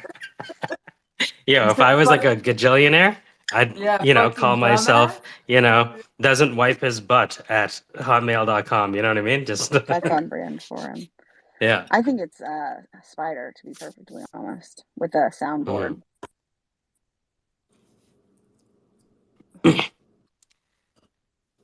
It's so funny. I went on the Twitter website and be like, I wonder if it's a good time to apply. You should. It is. But where? All right. In 30 days, in about 30 to 60 days, he'll probably be looking for alternatives because if he robbed resources from one of his companies, he's going to be having to supplement some of that because he wanted a knowledge transition.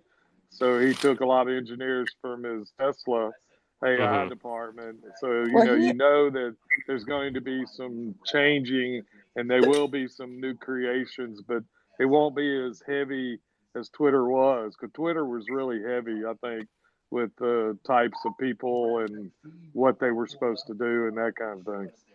Yeah, I'm pretty sure, and don't know this. Like, I mean, I know I've read this, I just can't remember the details, but didn't Tesla have its own social media network within Tesla for Tesla owners?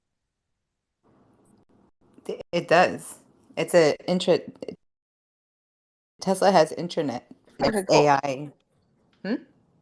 No, I mean, like, but like Tesla owners, like, basically like all the car owners can talk to each other, right? Yeah. And so, like, he's got people, I guess, in general. Well, But there's apps too. Like, there's like a social network and an app. That's what I mean. You're right. Thank you, Melody. That's what I'm. Yeah. So, like, I mean, I don't know, but well, I mean, he took it. I mean, I can't talk. So it's going to be Optimus. That's where I'm at with all of this. Like, yeah, the brain, it's just hard. The brain network that is Twitter is going to be in Optimus for sure. Like, it's interesting, or like, whatever new. like not every employee at say GE has a Twitter account, but I'm pretty certain that every employee at Twitter probably has a Twitter account. So like when we're talking about like what layoff people are going through, like you know what I mean? Like it's weird to I feel like we're part of their internal like chat right now. And Like it's their really internal sad. drama. Yeah, like we're in it. And then that's okay. Like if they're gonna harvest our data, we get to talk some shit too. Yeah. Well, they didn't harvest the data. Like, you know what I mean. Like, But yeah, anyway. they were a party to the harvesting. Right. I'll be back. They didn't stop it. My paralegals calling I mean, they again. probably paid their salaries. I Yeah, mean, they say did. Twitter's not profitable. It's like, so what did you do with all the money you made from selling the data behind everyone's backs? Like, come on, Yeah, somebody's and making what money kind of somewhere. profit? That's the sickening part. Like, Listen, what is don't profit? you- Profit is above 50%. Like Here we anything go. anything under White 50% cisgender male is time. not profit. Go ahead, Casey, a white cisgender male. What do you think about I this? was just gonna say that, you know, a $4,000 toilet lid is understandable. And if the two screws to attach that lid cost another $6,000, it's the way it goes, I guess, right? It's not a toilet, it's a throne. There we go. Where did the money go? Ooh, we had a lot of maintenance on the building this year.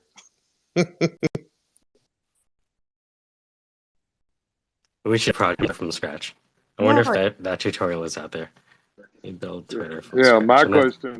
my question is, you know, what AI is he using now to analyze all the discussions that are going on in Twitter Spaces and getting feedback of trending of what's being discussed? You know all the audio that kind of AI. stuff. You know all the audio stuff, right? Like that's exactly what this is. Like Yeah, they're creating a data pool to it's the analyze and voice. get Voices. sentiment and a whole bunch of yeah. Yeah.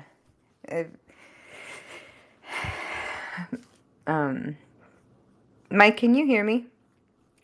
Yeah, I can hear you. Okay, cool. You ever use Tailwind CSS? G2? I'm looking at rebuilding Twitter. Oh my god! I mean, we built Dispatch Justice. Now it's time to fucking rebuild. I've scratched it. By no means am I an expert on it. Yeah, I was like, all right. So now that we can build the East Company, I was like, all right. So let's work on some more. I want to see the apparatus that you're wearing so you can carry all these buckets. You know? Oh man, right now it's. You know what really changed everything is when one of the companies I'm working with, he bought me an M2 to use. So before, a lot of my machine time was spent waiting for stuff to render. But now that things can render overnight, I can create, what used to take me days in sometimes minutes. You're just like, oh, okay, I can just do everything. Oh yeah, big transition when you step up like that. Yeah. Oh, God. I got a question for you. Mm. So let's say that you had like a readout of someone's budget. Mm-hmm. And then you scraped the words that described what they were spending their money on and applied that towards internet coupon deals or deals for the stuff that they're spending their money on. Yeah, like Groupon for pumpkin spice latte mix. Sure, whatever. Yeah, whatever you're constantly spending money on, that's constantly scrape deals for that thing or doing cost comparison for bulk buys. You bought Greek this week. Why don't you just like get this lettuce and get some chicken and fucking, make something that tastes better? Yeah. Well, here's the idea though. It's like if someone's always going to Starbucks, hey Starbucks, why don't you offer this person a card? Right? Maybe you upsell this person on the chance to buy a Starbucks flask if they're going there every day. Right? So they can be better for the environment. Fucking dark, man. You like my woke approach? That hurt. That hurt. Like that was painful. Yeah, because every time you sell a flask, you get an ESG credit. Oh, you motherfucker. Backdoor. Fucking dirty The money is not in the product. It's in the ESG credit. Oh.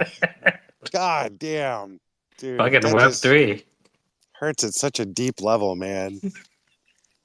Fuck. It's Are we gonna stamp a QR code on that one too, or? yeah, for real-time auditing. Oh, right? God. Ow. Yeah, we'll just remit our taxes every day. We'll close our books every day. How about that? And open them in the morning. Welcome to the end of your day. Are your books balanced? They better be. Oof. Oh, God. That's scary shit, man. I like it. Why you gonna take all my nice hey, let's help out? Sell them all to the devil. Well, how do you think we get to the Series B? I mean, Series A, you can sell the dream. Series B and C wants the nightmare, right? I remember reading somewhere that the guy said that acted by major insurance companies and banks who are taking 1% of their profits and throwing it to the wind. Yeah, I read that too. You saw that? That was it. Is that yeah, true? I saw that. Yeah. I look at it as the idea of scratching down your arm. The Series A is the penetrating of the needle, and then the rest of the series are when they hit into the vein and they start sucking the blood out. Is the IPO the spike protein?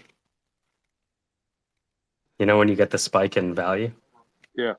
And then the sharp drop? Yep. Mm-hmm. And then you got to get it rolling. That's the, idea is one thing, prototype, and then make it roll. Making it roll is the hard part. And we're approaching Making it roll without the founder being involved, I find, is a big step. Yeah. I find a lot of what I'm doing right now is figuring out ways to take the founder out of the business from an operational perspective. That's like a huge milestone and not a trivial matter.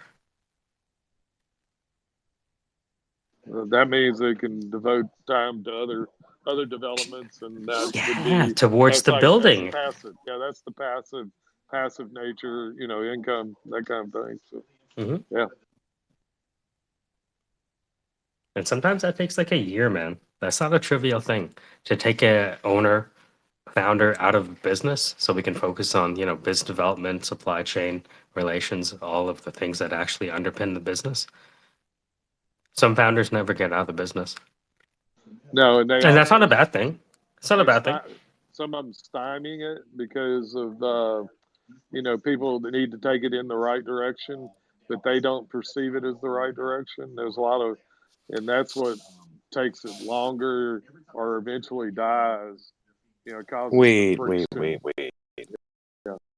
Yeah. You're saying people repeatedly create things that they don't necessarily totally understand. Like that. That's more than what their capabilities. For it to work, they have to be personally involved. Right. And that's not a bad thing. Well, right? It might just be what is. Yeah, but to your point, it's a trap, right? Because then they can't build more off of that. All right. If you can't take yourself out of the operating of the business can't grow, because the daily operations are the things that get in the way of the founder really growing things. If the founder's working 9 to 5, he's not. You know what I mean? Yeah. The founder should be selling. Yeah.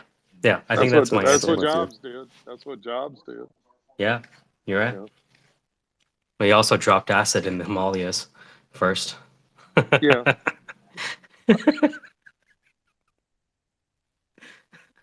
And he was like, I like calligraphy. Why? Oh, this acid. Yeah, the trees look so much different. Yeah. Be like, Steve Jobs didn't have an education. Well, do you see where he went to school? That guy went to university and preschool. Fucking most elite institutions, some of these guys. He was exposed. Yeah. Go ahead, man. No, I was just gonna say the narrative that people are saying you don't need a degree nowadays is pretty annoying because it's usually them, going to like the best schools that drop out of the best schools, knowing full well that their background and network is grand compared to the average Joe that doesn't go to, university. Yeah, a lot of people discount the network they have as a proxy to their success. Be like, yeah, I worked really hard. Oh yeah, how hard did it take for you to open up that door? How hard? Yeah. Oh, that door just opened up for you, huh? Well, let me show you what it's like for other people. You know what I mean? You see this horror show. I've always wanted to put like a camera on the top of the forehead of my friends so that people could live the world through their eyes. You're like, you see all these people look at you and fucking like are disgusted by you? Yeah, that's what it's like in this incarnation over here. Really? That kind of thing. And people don't realize the doors that their parents open for them a lot as well. Like that plays a huge. Nobody knows. I looked at Sam Bankman-Fried, the guy in charge of FTX. This guy was born on Stanford's campus. Like, who the fuck is born on campus? You're gonna tell me that doesn't have a differential? You know what I mean? And that guy could write a book on like how to be successful, and you have to work hard, and you have to lift weights, and you have to not comb your hair. And it's like they'll never talk about the fact that they were born on campus. And that the entire time they're growing up, they're being given this data from their parents that they don't realize that they're receiving, right? Like they're getting these ways of thinking and this logic and this introduction to financial literacy and all of these other things that people just completely take for granted. And it's kind of like when you were going through the instructions and those things, and you were like, well, there's some parts that are just understood, right? So you have to go find another. Oh, that's a good point. Yeah. So growing into this already established network is like having Web3 over your shoulders. You're developing code, right? All of those little pitfalls that you don't understand and might wipe you out if you don't have any help. You kind of have access to like Aristotle as a service. But it's funny, like my buddy, he was the valedictorian of his med class, and everyone before him talked about, do better to improve access for people to get educated. And, we have to do this for society and do that for society. And he, being the valedictorian, he went to go speak last. And he was from Eritrea, right? One of the arguably most dangerous places to live, depending on where you are in the country. And so I'm like, on one hand, we want to make the world better. On the second hand, the person you think is the best of your entire graduating class, he actually grew up the hardest. How do you square that?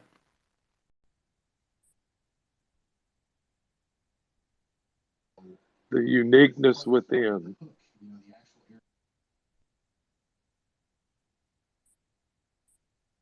Well, and I find that people who go through harder things, they're more empathetic and also their problem solving skills are different. They approach the world with a different type of mind map, right? So they have different perspectives on things. If they're able to jump that hurdle and to have that within them to get out of what they were presented with, what they were born into, they see the world completely differently.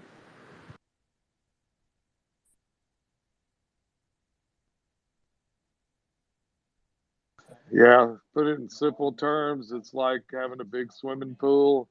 And if you choose a path not to be formalized, you have to swim in that big pool to get from one end to the other. Whereas on the other side, it's a shallow pool and you can easily splash your way to the other end. So.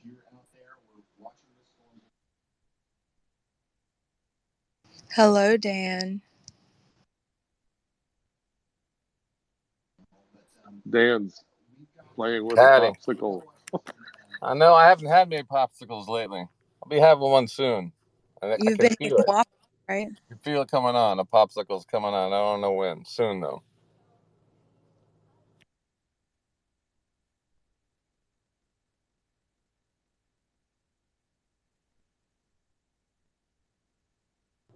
I'm at a company gathering and it's really boring, and I'm trying to adjust my level of glee, trying to crank it up. Like I'm happy. Like, yeah, I'm happy.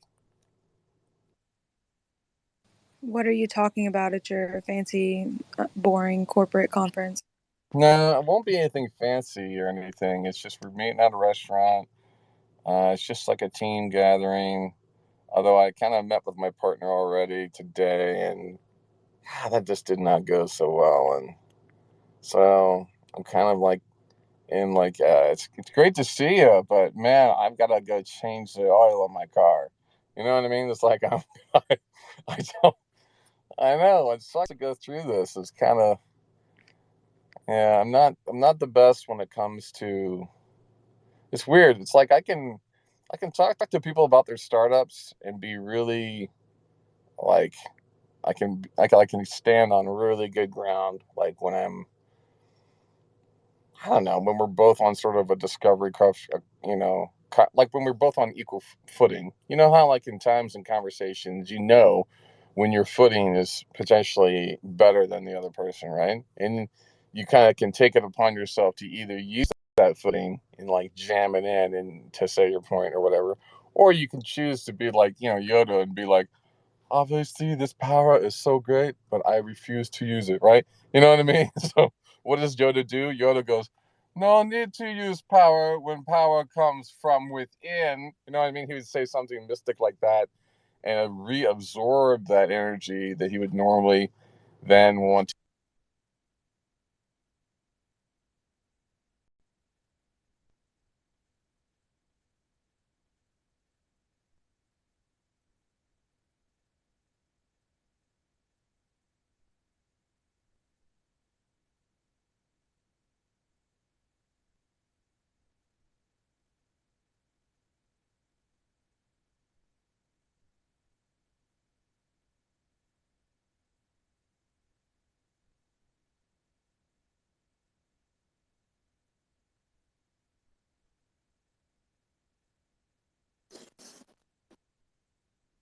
I tell you guys that.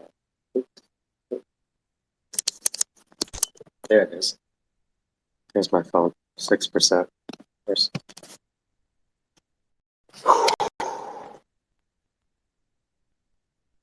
All right, so where are we now?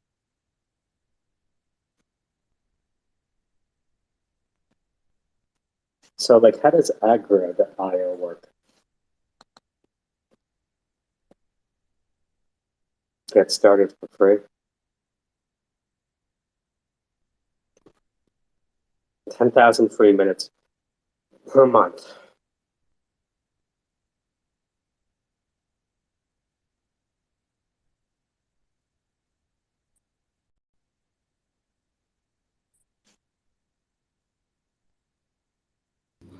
Hello, Jeff.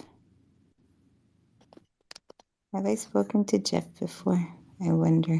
I want to hear his voice.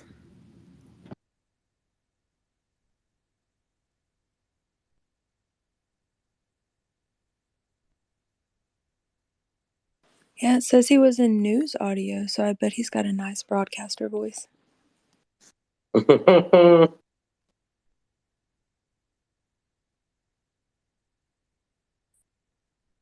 So you're not working today, baby?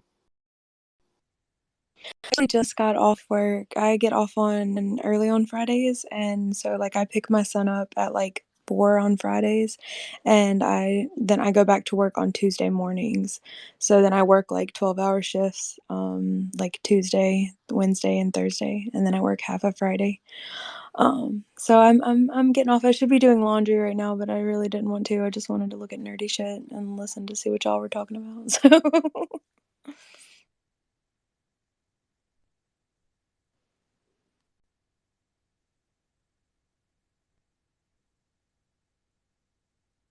what do you do? Like, I know one time you started a space and you were like, you were alone in the office or whatever, but like, what do you do currently? Who are you asking that? You, because I don't know what you do. I do a similar thing you do. I work 4 10s, in a engineering office, and right now we do medical system reviews for process system management, OSHA. A component of it is called program hazard systems and analysis, program hazard analysis, and PHA. And what we do is the controls group analyzes all the control components, hardware, gather all the manufacturing information, uh, all the design and operational and allowable limits, temperature, pressure, whatever thing that it does. And then on the mechanical side, I do the mechanical component of it. And we do the process through field investigation. Most of the time, we're provided all the pictures and all the referencing data. And then we correlate it, put it into a spreadsheet to feed it to someone else that's a much higher paid individual. They get paid about $350 an hour to consult the corporation that they're doing the analysis on. And then it's a process from there. They have a bunch of different protocols that they have to go through to populate and fill out, because the spreadsheet is enormous. It's, I don't know, 14, 15 different pages, and every page has significant needs, and and it all has to be filled out and recorded as part of the final documentation of the review. So I just go and look at pictures and gather data, and then in between on breaks, I'm looking at Python and Node.js, and other things just to fill the time. That's what I do. Is that enough? Yes, thank you for that. That makes sense. I was wondering where it tied into, because I heard you sounded like you had like a very much an engineering background. Have you encountered, because I heard you helping Mike with Python. I know that's one of my first introductions to Python was I met a guy who worked for a steel plant, and they used a Python program to measure the slack, I guess is what's called, from when you melt the steel down. Yep. Yeah, and they can and so they could measure it to see like what they would need to put into it to make it a different kind of steel. And so that was really cool. But have you used a lot of Python, or are you still are you just now dipping your toes into that? I've been gnawing at it probably intermittently starting about a year and a half ago, and then probably within the last 9 months to a year, I've went through one training program, pretty much got a good grasp, because it's just like any other programming language. And I've done programming and other things, so it's like, okay, how do these apply? If you need to build some type of function, or you need, what are variables? How do I push things into a database and all that? But I'm working on little fragments of something that I want to do, and that's kind of like my goal, because it's not my primary source of revenue, but it's what I kind of find as I do it as a creative outlet. People have hobbies. I like to put pieces together, and the world of it's already been done once by someone else, and if it's open source, the likelihood you can look at that or use it, and it'll save you a lot of time, or you'll take it and add some functionality to it to make it do what you want, and that's how you progress the pieces of what you're trying to put together. Yeah. So. Yeah, I heard y'all were using Twilio. It's kind of funny, when I was right before I graduated college, it was like right when COVID hit. I graduated when COVID hit. I had an ex-boyfriend that was pissing me off, and so I used Twilio and Python to spam his phone, like to blow his phone up, and it just sent like just hundreds of text messages.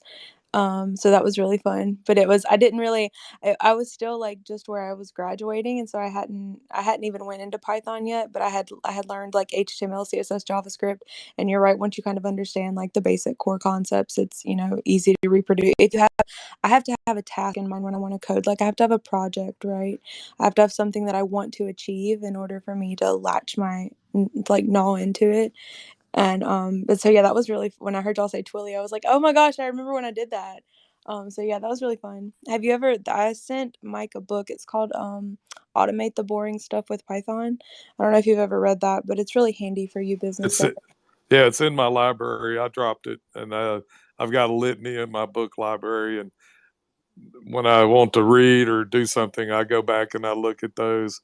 And the like you said, you have to have the project in mind, and that's what I do is I list, and I keep multiple lists and multiple notes, so that when I go through and I finish a step that I've applied to myself, then I can move to the next, and all the history is in that note.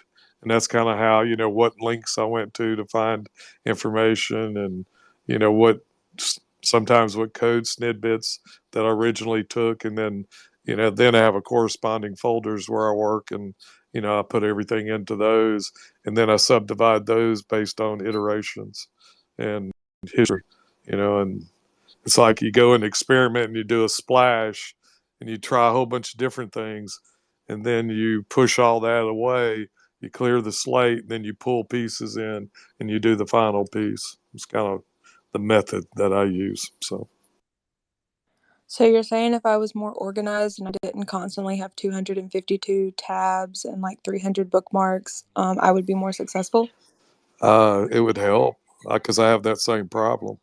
I have pre-programmed uh, bookmark. Well, whenever I open up any of my browsers, the smallest one is about 32 tabs. The larger ones are 80 or 90. And I use Firefox, Brave, Safari on my Mac, and on my Windows machine. I use Edge, Brave, Firefox, and Chrome. So Do you have anything like, do you sort it by browser? Like there are certain things that you like certain browsers for, or is that just because? yes, I group the browsers with different content that I like to read. Love that. That's a good idea. When I got this Mac, I was in Safari and I'm like, where's the inspect element? It didn't have it. I'm like, what? You call yourself a browser? Rude. There's no way to look at it there at all. It's not in the basic. Like, there's a way to have like a simple and then developer oriented menu, but it just, I'm so used to double right clicking and view page source. And now with Chrome, it's like you can inspect the element, delete stuff, see how it affects the web page. Like, do you know the cool little the password trick, like to see a saved password? oh no, what's that? So if you're on someone's computer, right? And you know how like you can have the password remembered and it shows up as the little dots, right? You're right. If you go to inspect the element and you go and you'll look at it, it'll have like type right next to the password. It'll say password, and if you change it to text, it'll reveal what the password is. Yep. Is this something else you used on that guy? No. I've No. used that. I've used that on several men. Several. The We one should thing have a course like that, like hacking for women scorned. I think that would be a great application. you need to make sure he reviews it to make sure we're not doing anything other than for pure educational purposes. Yeah, Okay. Educational purposes only. Okay.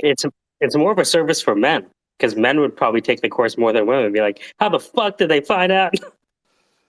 I took an arrest page from a local sheriff's department in Mississippi, and I changed some stuff and added it to it and send it to someone saying, did you know this person got arrested?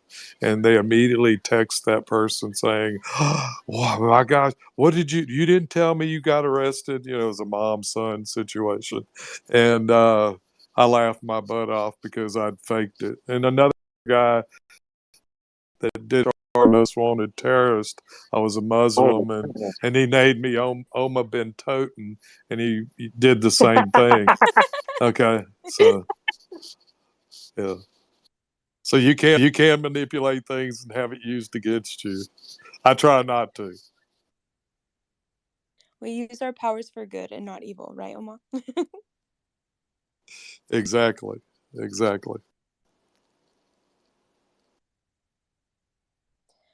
I'm about to go get my kid, but I read something really cool this morning. I didn't know this existed in the world, and I just thought it was really cool.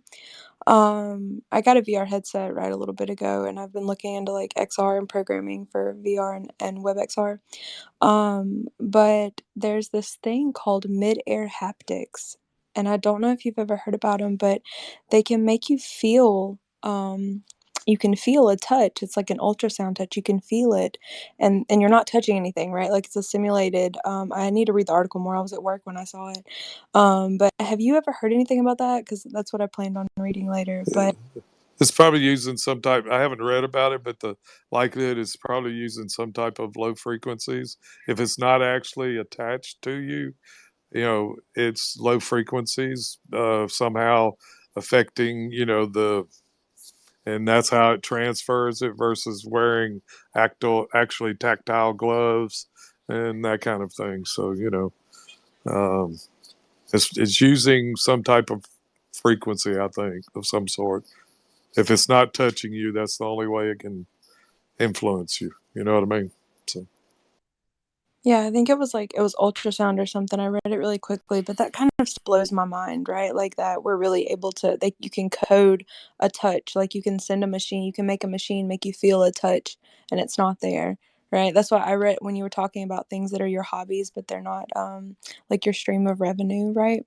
I saw a quote that earlier and it reminded me of that. It was like, you're an adult, you can indulge in your hobbies. That's how a lot of things come out of that. So I can't help but find stuff like that interesting, and all of this I can't help it. Yeah, it's kind of like an adventure. You know, it's like reading an adventure novel because different pieces come up and it starts putting a story together. And that's how, when I look at, because I look at a lot of variety of technical things, and also, you know, and I live in a engineering world because of the people I'm surrounded with, but it's looking at other areas of understanding, and you can see trends, you can see where they're trying to take things, and then you look in the past and you look at what they said then and compare, and then it's kind of like the story, you know, is going to continue.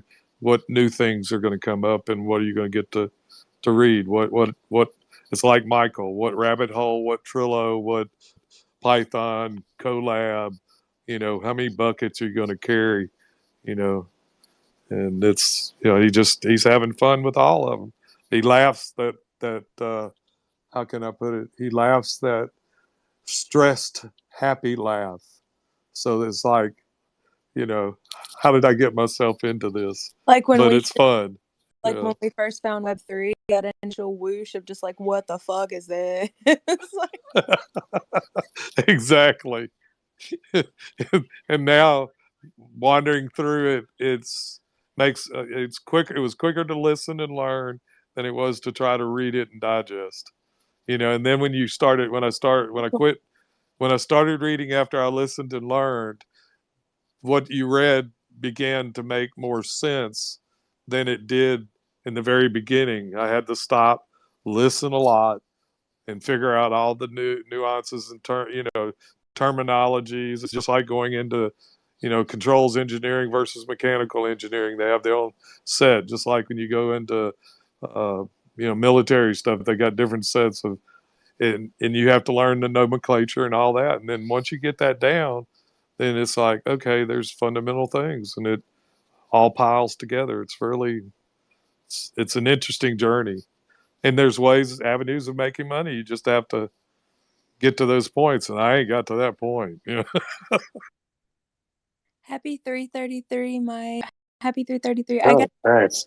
Yeah, I gotta go pick up my baby. I hope y'all have a good weekend. All right. Be safe. Bye.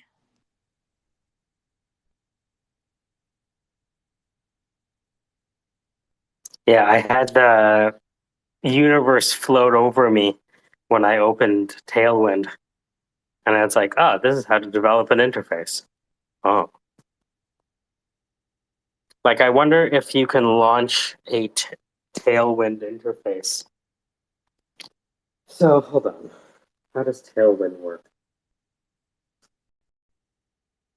Let's see. What's up, guys? Andre here, and today we'll be looking at how to install and how to use Tailwind CSS. Tailwind CSS is a utility-first CSS framework for rapid UI development, created by Adam Wyman and friends. I've been very intrigued by this utility-first way of writing CSS. I was inspired by Adam's streams where he goes over the workflow and builds out an entire UI using only the utility classes provided by the framework. Definitely give those a watch if you're interested. I'll put the links in the description below. Now, here's what we'll be building: a remake of Okay. Oh, how about Fireshape? CSS utility classes more quickly and consistently building good-looking websites. CSS is hard. Design is also hard, but naming your CSS classes in a same way is virtually impossible. Frameworks like Bootstrap and Material address the challenge by creating styles or high-level components, things like buttons, dropdowns, forms. Tailwind takes a more functional approach by providing you with utility classes that can be composed together to build components like this. Instead of using the card class like you might in Bootstrap, you can find utility classes like Flex to make a flex box, Key to give it padding, M for margin, and hundreds of others to control things like color, shadows, and so on. In addition, every utility can be applied additionally. You have variants like small, medium, and large for responsive designs, along with a bunch of pseudo-selectors like over and focus to handle state changes, or dark to render different colors when dark mode is enabled. This approach gives you a lot more freedom over your creativity compared to other CSS frameworks, while at the same time following the rules of a design system that you don't fit with plain CSS. It lives in the sweet spot between convention and configuration. However, it does produce some ugly-ass HTML. You've got tons of hard-to-read duplicated class names here. As your UI grows in complexity, code duplication is inevitable, but you can avoid it by creating reusable components with your favorite JavaScript framework, or by using the apply directive in CSS to take Tailwind classes and compose them into a single concise class name. Another concern you may have is performance, because Tailwind weighs in at over 3,500 kilobytes. But when you go to build for production, it will automatically produce utility from the final one, resulting in minimal dead code and thus faster page loads. But it's time to learn and memorize all these different utility classes. Where Tailwind really shines is with its tooling. You don't need to memorize much because VS Code will autocomplete every Tailwind class. If you're not sure what it does, just hover over it and it will show you the equivalent code in plain CSS. And if you're not happy with what it does, you can easily customize everything from the color palette to the spacing to build your own unique design system. This has been Tailwind CSS in 100 seconds. Make sure to like and subscribe if you want to see more short videos like this. And if we get 10,000 likes, I'll make a full Tailwind. Let's see somebody use it though.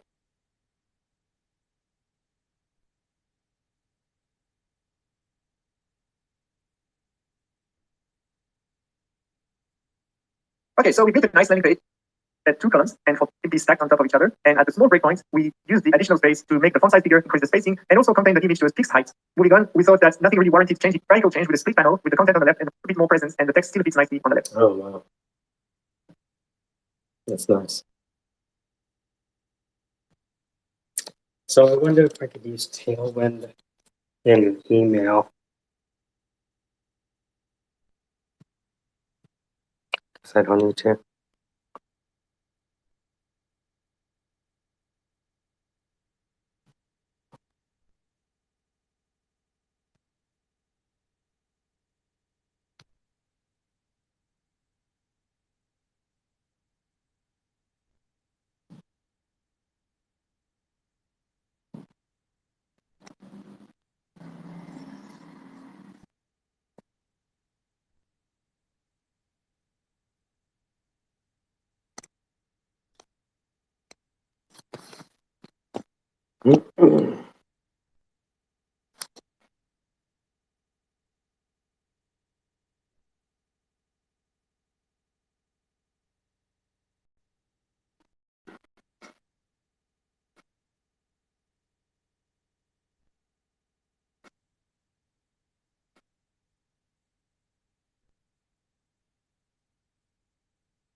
Hmm.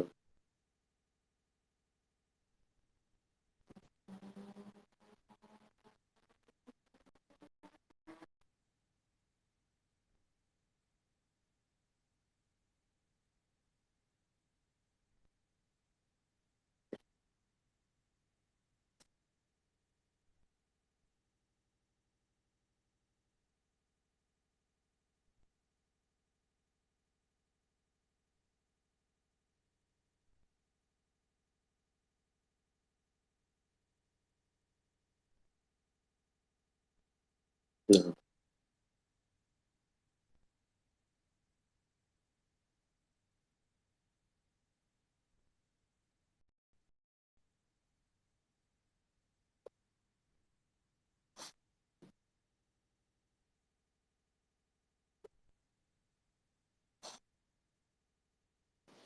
Okay, I got to share this. Just we were setting up some video cameras, and the one thing, if you have them on your account and you have them registered, you need to delete them before you try to set them up on a different account and register them. It's fighting one of those battles. It's like, why is this not working? It keeps telling me you can't do it, but it wouldn't tell you why it couldn't register. It just wouldn't do. It wouldn't tell you it wasn't registering. It's like, well, what's going on? So hopefully that solved the problem. So always remember, going from one place to the other, clean the slate. Hmm. So what are you working on? Well, I navigate the websites to find out. So we have all these employers who want to hire people from us, right? And Yes. now it's time to identify the funding opportunities for the students.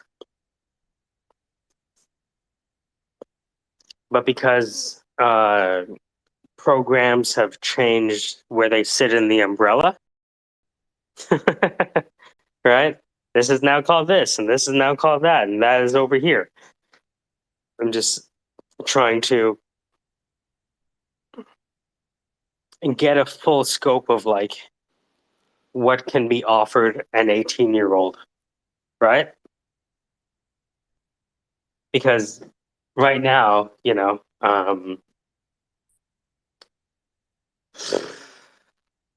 most kids are going to college and university, right? Yeah. But our program is not months, 1 month for everything.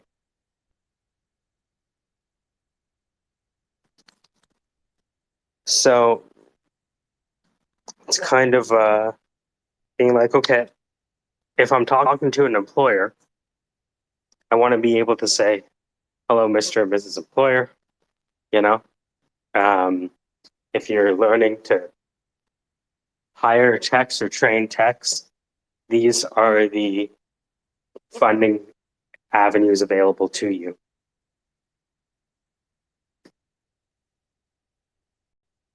Because as I go through this list, I look at all the people, I look at all the people I'm going to email.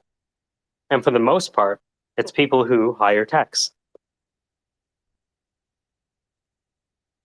So when I'm talking to an employer and they say, yeah, look, if you had 3 trained techs, I'd hire them today. I'd be like, okay, well, how might we kick off that process?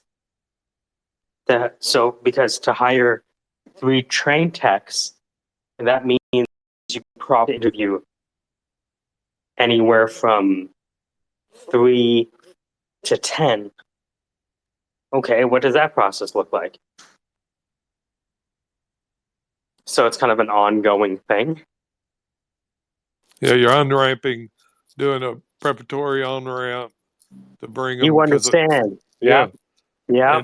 And they used the same, a guy in Cleveland I knew that 3 or 4 years ago, he was to bring to a rural kind of what they call the Delta, and it was in Clarksdale where some blues stuff, and Morgan Freeman owns a bar and all that kind of stuff. And he was in video creation for training and in the virtual world. He was doing VR, and he coordinated with the local university or kind of like training center. It was a branch of one of the small colleges there in the Delta, and they set up in one of the training facilities where you could do virtual welding, virtual creation, graphics, art stuff. And he was trying. The program was based to supplement, put them through a training. It was a year type thing, not 2 semesters. And he would put them through the training, and then he would bring them out and work them as either contract or put them on, they would leave Mississippi and go to work for somebody wherever they were needed. And the last I'd heard in the program, he was drawing from those who and they focused just those that had creative aptitude. They weren't looking for someone who could be transformed into the president of the company. You know what I mean? And that was the process. So it sounds exactly the same process you're trying to do, and it's good. I mean, it's Maybe it's like, to your point, you know how there's every large organization has a leadership development program? What if we had a technician development program and we ran the process? Yeah, it needs to be there. Yes, that needs, because that gives the avenue of a guy that, he can speak English, but he doesn't want to have to eat and drink it and, be theoretical about it. But he sure does like doing, graphics, art, and he's really good at it. And he doesn't mind focused time, and he can be communicated. And you want to develop skill sets where he can use tools to be more creative and teach him, which they have the more aptitude to. And those end up getting pushed out, and you have a lot of creativity that doesn't ever get a chance to fruit. And that's an avenue of fruiting. It's just like the old school carpenter, plumber. You went into the trade schools instead, and they don't have a lot of that. They still have it, but don't have as much emphasis. And even in the high schools, you had your shop, and you'd go to shop, and those were for the misfits, and that's where they put me, was in shop, because I blew stuff up in chemistry, that kind of thing. Mm-hmm. Okay, so let's call it the Technician Development Program for IT and Electronic Security.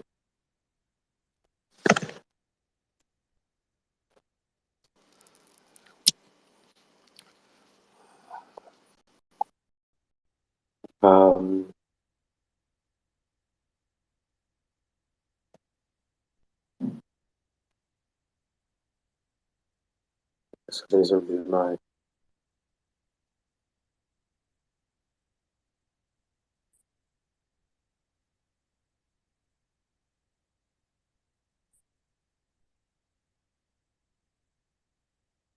I done run everybody off talking. Earls has gone to sleep, and Jeff is just out there going, gee, it's peaceful.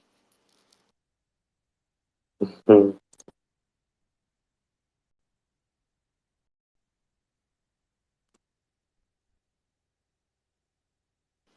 Just one of the things on the spatial social score. I'm going to be working on that here in just a little bit. I'm going to get off. And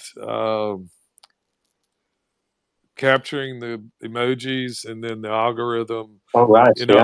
I'll show you. I'll give you the outline probably sometime this week of all the items and kind of the weight of which item will be what.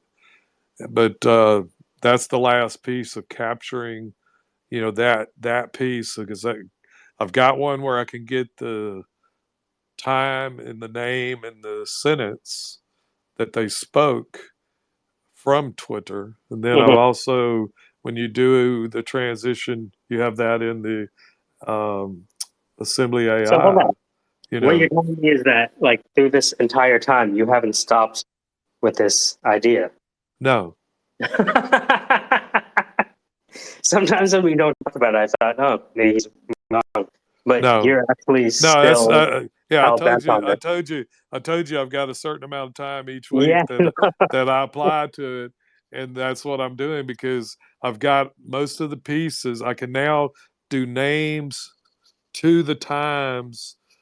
Instead of having speaker A, B, C, D, I now know who they are.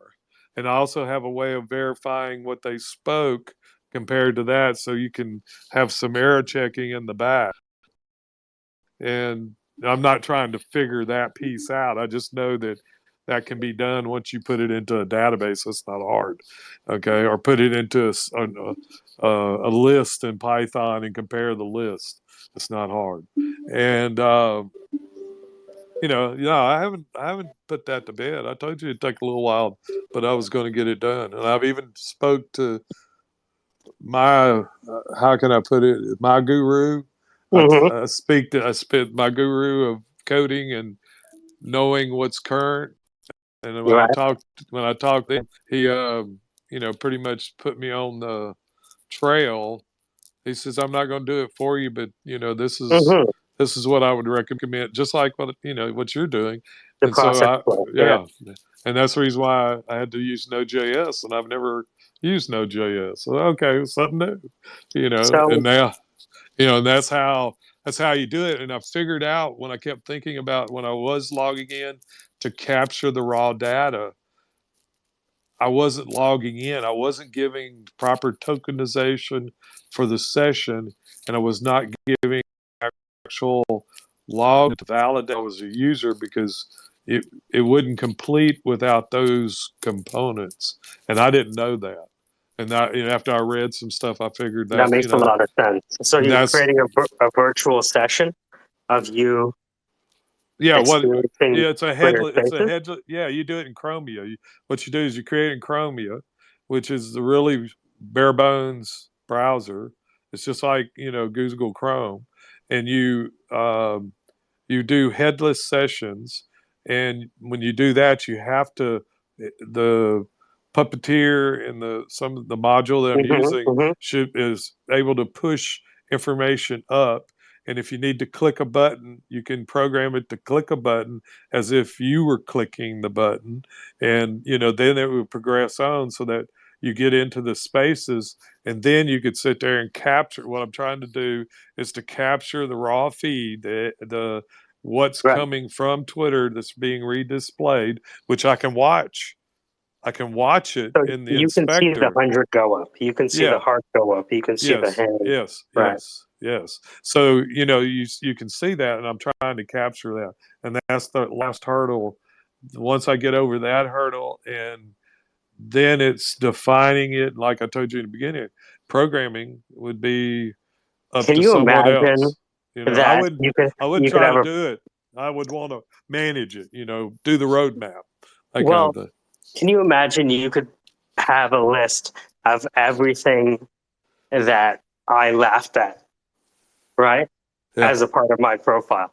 Be like, not only can you hear the best of XYZ account, but you can hear everything they laughed at, everything they cried at, everything they thumbs down. Yes. Fascinating. Yeah. So, that's when you told me that idea, I said, and even my guru told me that's an interesting concept. I said, well, it's a rating. It's a way of getting a rating, and people will come to it and use it. Or you take the next step, and you have to have some money that you start monitoring all live activity, or you go directly to Twitter and say, hey, I want to do this. And Twitter says, we want that as a piece, This came from comedy, because I was like, okay, if a comedian sends me an hour, how do I quickly find the highlights? Well, invariably I look for the loudest parts of the wave file, and I just jump to the loudest parts and find out the moment the wave file went from low to high.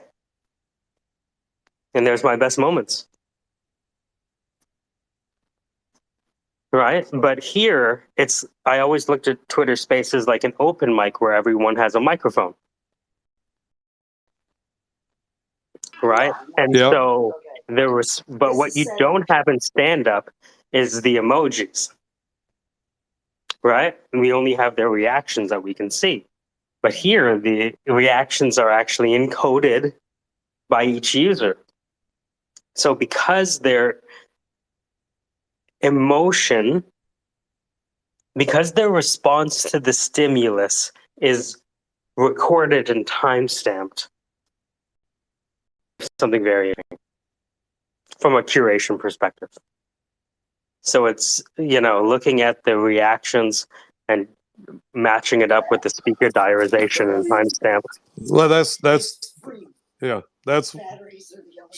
Amy fixed it. She's got it going. The thing with that is on the emojis, there's a way they all get a different weight based on what they have to say, and that because you get differing. That's something you have to look at is how do you design that algorithm to give you good feedback. So, for example, I could be like, here are the most divisive moments in the Syndicate. And they would be the moments with the most mixed reactions in emojis. Thumbs down, laughs, hearts, open mouths, right? Yep. He would just name them. This is not the hearts would be, right? He would name the most surprising moments. He would name the worst of, right? Yeah. He would name, I don't know, the most empowering. The standing ovations. So right, and it's like, okay, the thing I was thinking is to keep it from being abused or overused. You know what I mean? Like somebody just comes in and wants to mess with there's got to be a weight to the number and the excess, like an excessive you are nature. Absolutely right, because some people are over emotional. Yeah, exactly. So so there has to be some weighted and control to make sure that there's not a bias created because of someone's maybe take a random need. distribution. That's probably what that's one of the items on the list to say, hey, how do we do that? We need to do this, but how do we do it and how do we define it? And those are answers that will be worked on when the method of giving the data and how the data will be available, then start defining the manipulation steps to give you the feedback and results that you're looking for and what methods that will be defined around those. And that's next on the list once I get over this one little hurdle.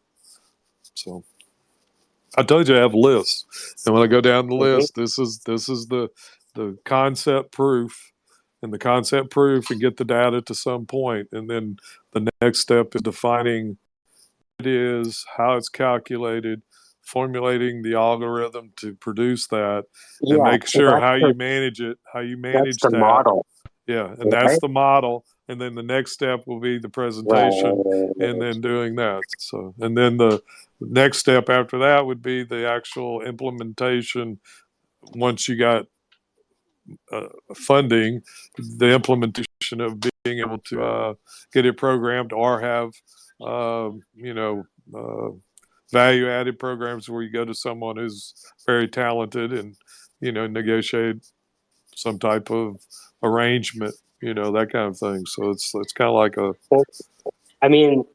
to me, this seems like something that could easily be launched on a Y Combinator blog in conjunction with Product Hunt.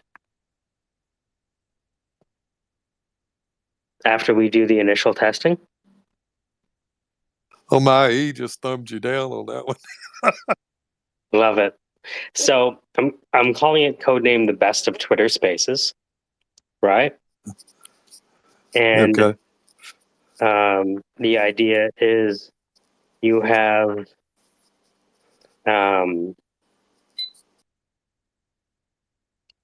their recordings. So you don't need to provide them with the whole recordings, right? It's more. The thing is you can do the recapping, summarization. You can do all that because that's probably where that feature in being able to do like YouTube, is being probably ported through, Assembly AI or one of the and yeah, you can create segments where you don't have to tell them all the detail. Is that what you're saying? I'm going to send you. I'm making a list and checking it twice as well. Most loved, hated. Oh no, I'm gonna have a sub list now.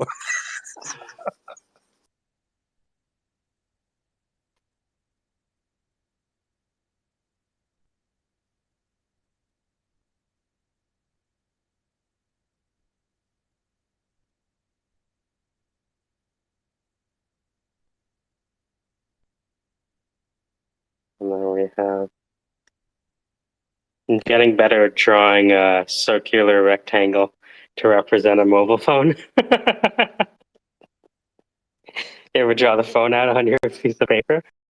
Yeah.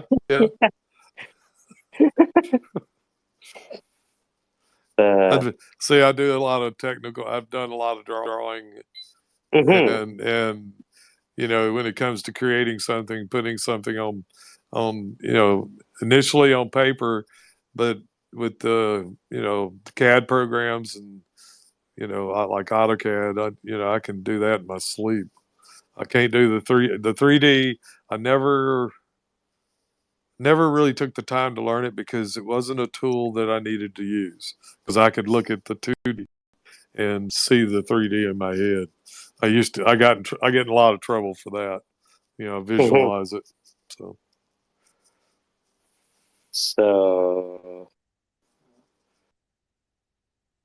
I call it mental AR.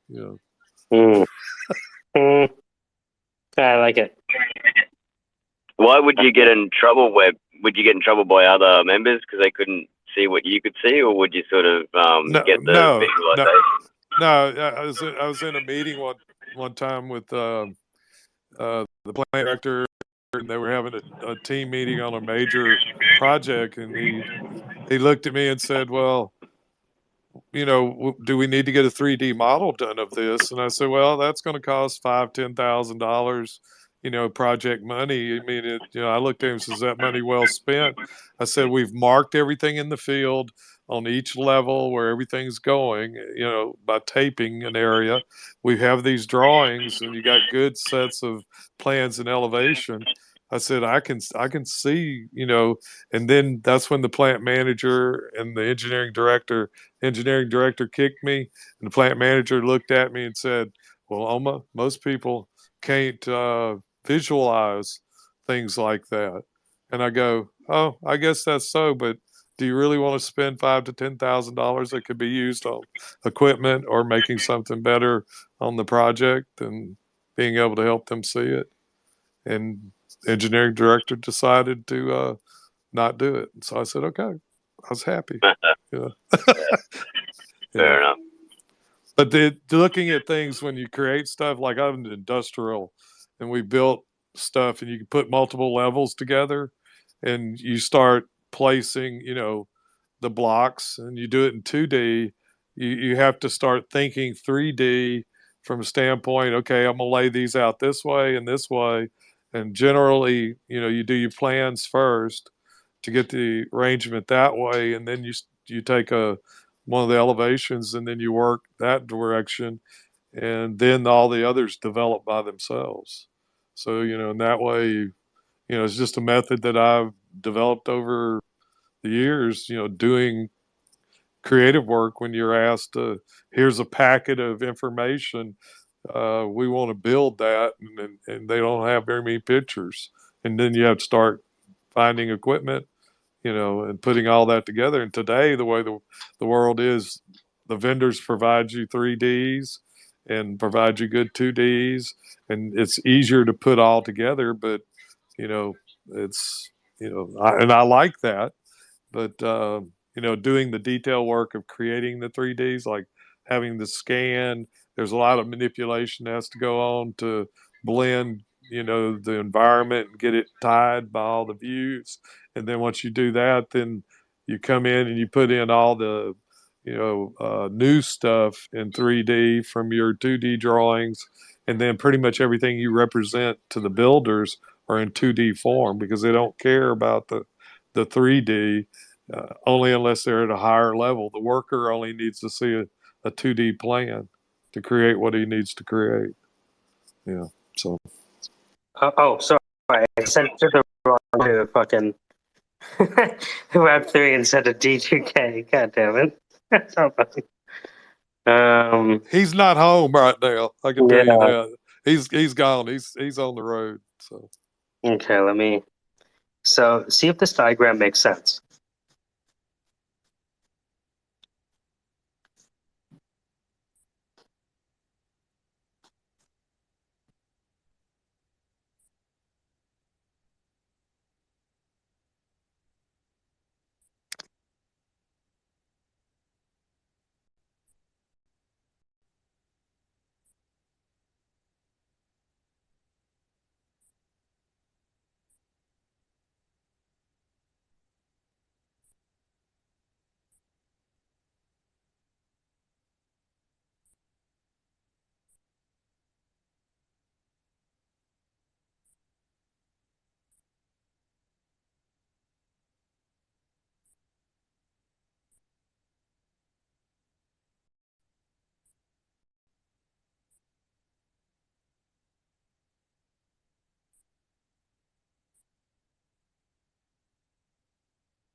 Yeah, that's a simple way of constructing it, and that would be one way of giving the feedback on what you found. The hurdle that I see is, being able to, if you could draw upon the full pool of, it's either you have them register that they're doing Twitter, spaces, and then you monitor their Twitter spaces, or you have to register each individual. Someone comes in and says, hey, I want you to analyze my Twitter space and tell me what my rating is. And then you do an accumulative of that. What if we sold this to Elon Musk? That's a good idea. Right?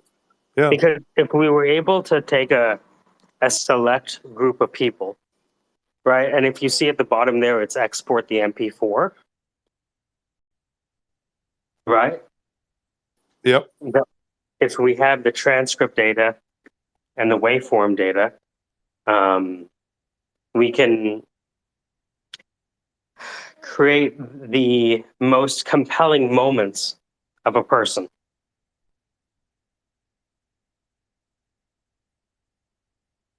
And if, like, for example, if we just did that for Zach alone, just Zach alone, and we said, how many people DM Zach after we did this campaign?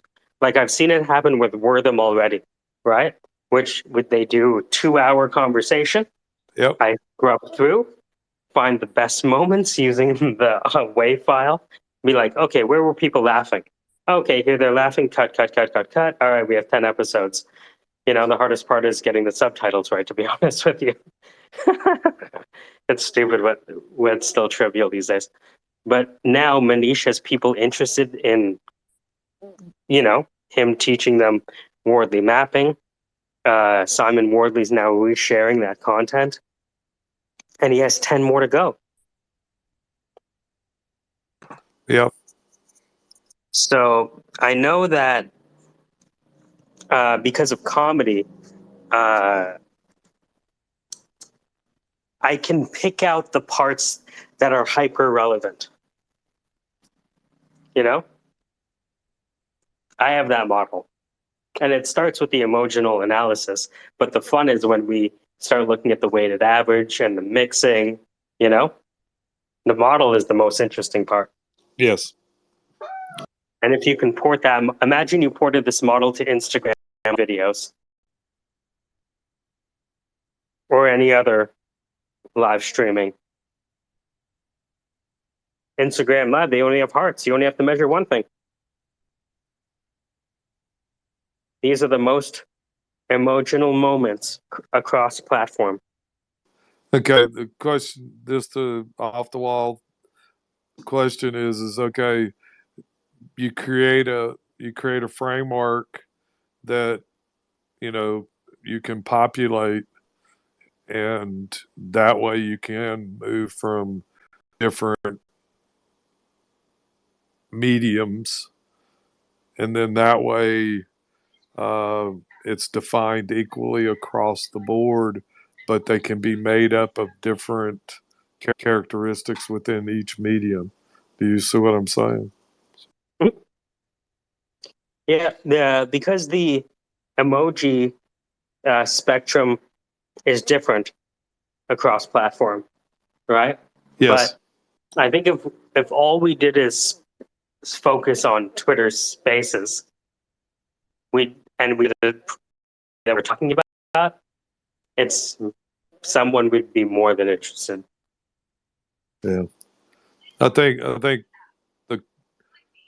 definitely the scaling of it, because when you talked about it, you know, that's what triggered in my head. It's like in any system, you want good feedback so that you can see what the truth is to that feedback. You know, is it operating in a good state, bad state? Is it operating within the normal range? That kind of, and it's the definition of what that feedback is that will have to be done. That's kind of a generalization, but you know, that's how I look at it. You know.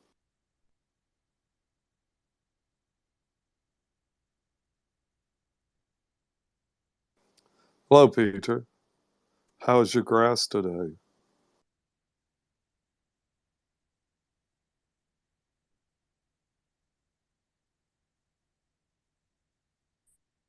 Hello, it's all right. You know, retired from this morning. I'm gonna run this 4090 to the floor. It's still a little more hurls than Peter right now. Morning.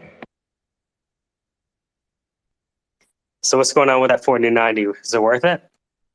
Well, right now I'm playing Red Dead 2 and I'm loving it, so yes. For that alone. Oh no, you're supposed to be making art, not playing video games. I've needed to sort of, I think I've been overworking myself in general for a while, like a long while. Oh yeah, I get it. So it's like, you know, I don't really play video games often anymore, but like when I do sink into them, I just like to like get lost in the world for a little bit. I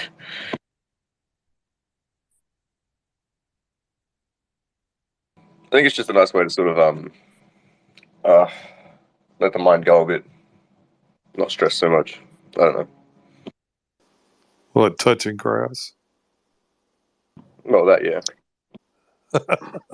Don't let that go. Oh no, that stays. It keeps. Do you feel the electricity off the grass before you touch it? Right before you touch it? Sometimes. I've got this big patch. I've tried to record a video yesterday, just walking straight into it because it's about head height. But the video came out upside down. Why does Twitter fucking flip my videos and photos sometimes? Anyway, then there was people around, like they're gonna think I'm some weirdo just walking straight into this grass with my camera up, so I'm gonna like go home. I can imagine.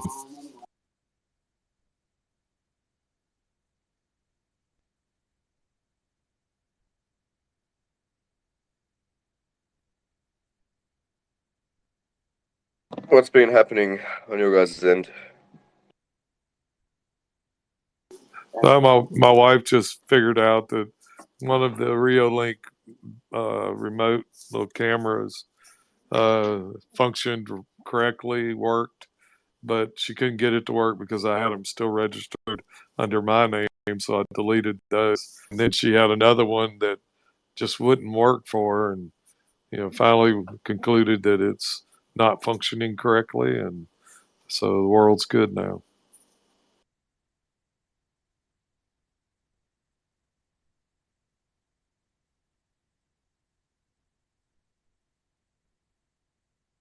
These around the house, or?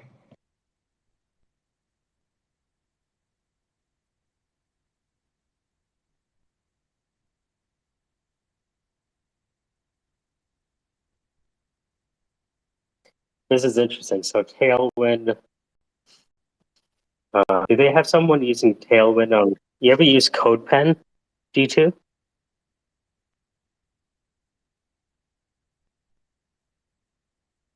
Wow, checkout widget.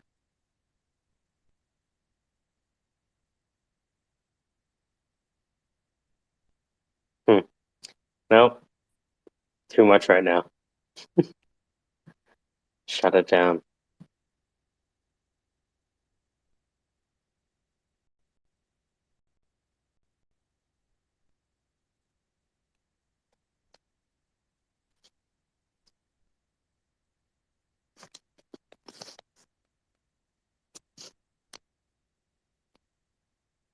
I'm gonna go touch some grass.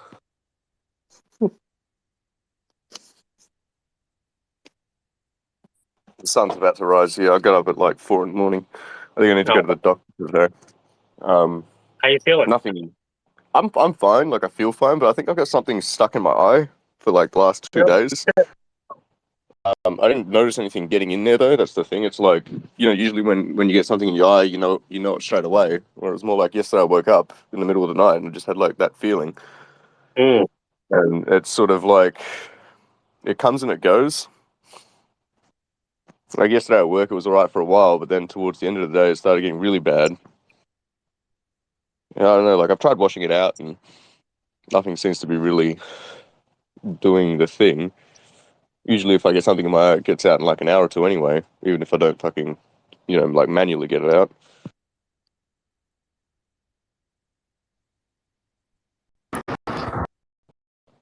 But yeah, like, Did you notice? Do you have like any red little spot in particular? no, Like it's a one like spot? no, the feeling moves. Like if it was in bottom left, now it's like in top right. So it's like it feels like there's something in there that's just like floating around, moving, right? But water didn't help. Like I've tried washing it out with a cup and whatever. Put hot compress on your eye. Don't burn yourself. But it might be. It was just. You just said it moved around because it could be like a sty. It could be like a little Yeah. infected follicle or ingrown hair. Yeah, it might be because I've had these. I've noticed it gets worse if I have my safety glasses on. I think it started after I got the new safety glasses. Is it like pressed right up against my eyelashes? Yeah. Which is weird, but Yeah, you might. That might be kind of. Yeah, I would say hot compress. Hot compress. Don't burn your eye. Obviously, you're gonna put to your eye. But yeah, and if there is a sty, there's like home remedies like tomatoes, like a tomato, like warm up a little tomato. Don't burn yourself again. But the acidity of that kind of helps. Oh yeah, yeah. I've had a sty once before. I can't remember how long it took to pass, but it was really annoying. It was similar to this, but I swear it felt like it was in one spot, whereas I don't know. Yeah. I'll give it a go though. Thanks for the suggestion. Actually, I'll try that for sure. Yeah. When did it start? Like the middle of the night, 2 nights ago. So not last night, but the night before. Yeah. Yeah, last night this morning I woke up at like 4 because of it, and I was like, "Fuck it, I'm just gonna get up." But yeah, it was pretty gunky. Like had a bit of like the What do you Oh, call you that? are you're getting mucus? Yeah, there was a little bit. So Oh, so yeah, then it's definitely, well, it's some kind of infection because maybe it's just conjunctivitis. yeah, I hope not. I've had conjunctivitis as a kid. Yeah. That's pretty. Yeah, I don't know. I'll try the hot warm press, but I might still go get it Yeah. checked out today, just because I have the day off. So The day off. Not what I want to be doing with my day off, but I'm sure it'll only take like an hour or something at the doctor's. Go sit there. To be checked out for 10 minutes and then fucking go home with nothing.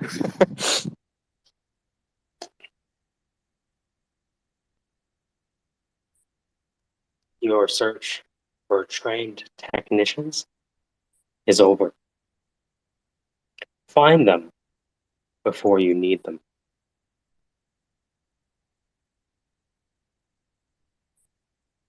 What's the cold open? Oh, that's what it is. Sorry, I didn't realize I was on not mute. Sorry, guys. For design an email.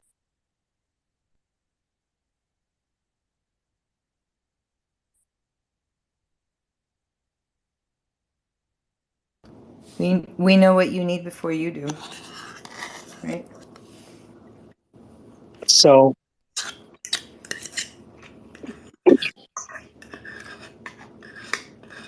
I want to do this in a disciplined way, and I want to do it differently than I've done before. Does that make sense? Mm-hmm. Right? And so the idea here is that close this map.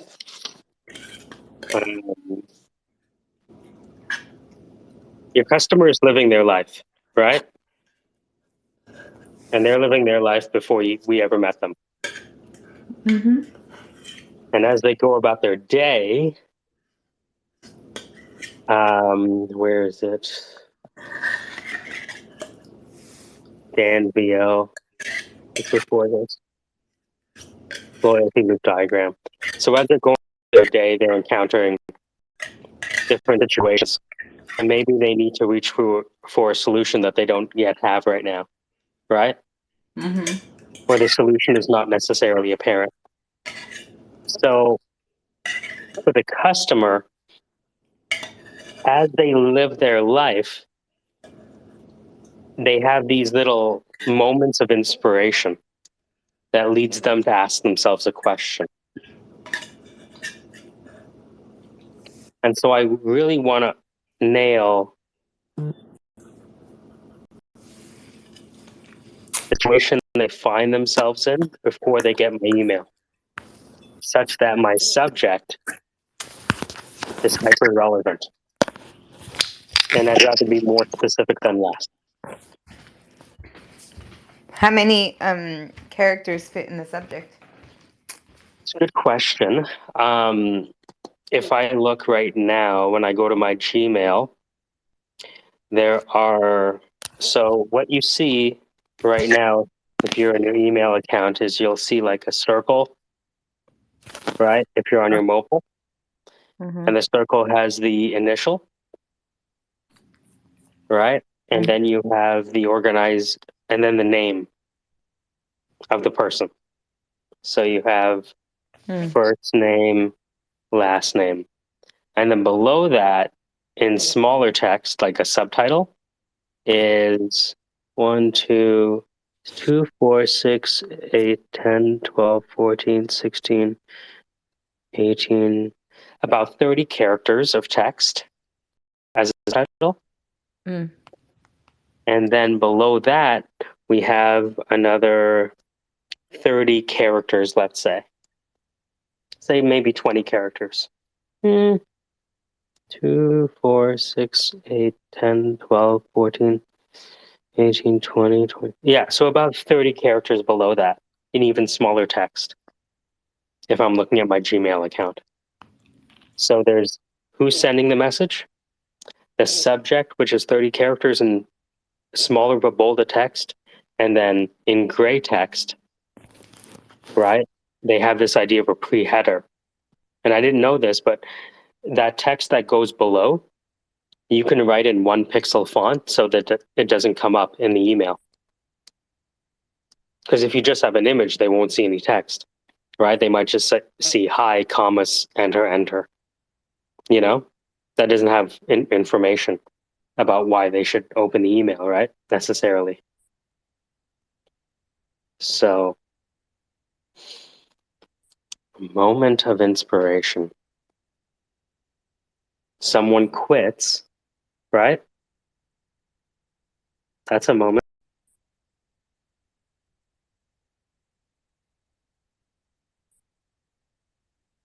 They get a new job just came in.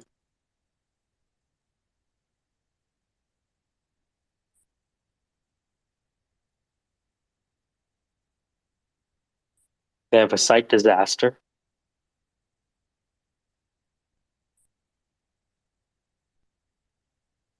That that wouldn't have happened if your tech was trained.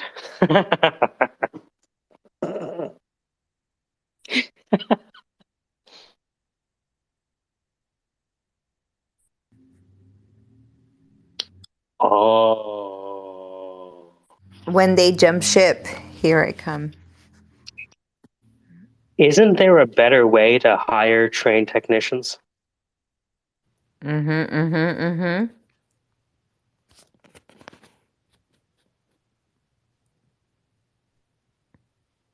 Because I don't, like, after meeting these folks, most of these guys are on the move, right?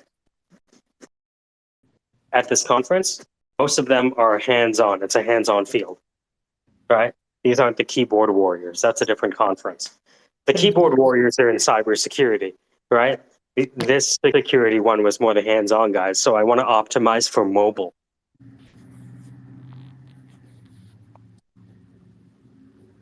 So I'm trying to be super deliberate about every character.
Still Friday over there, isn't it?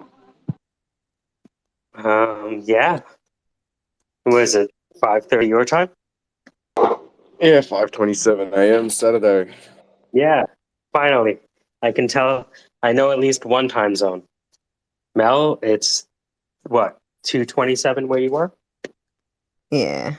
Nice. See, I can do this. Wait, is it 19 hours? What time is it?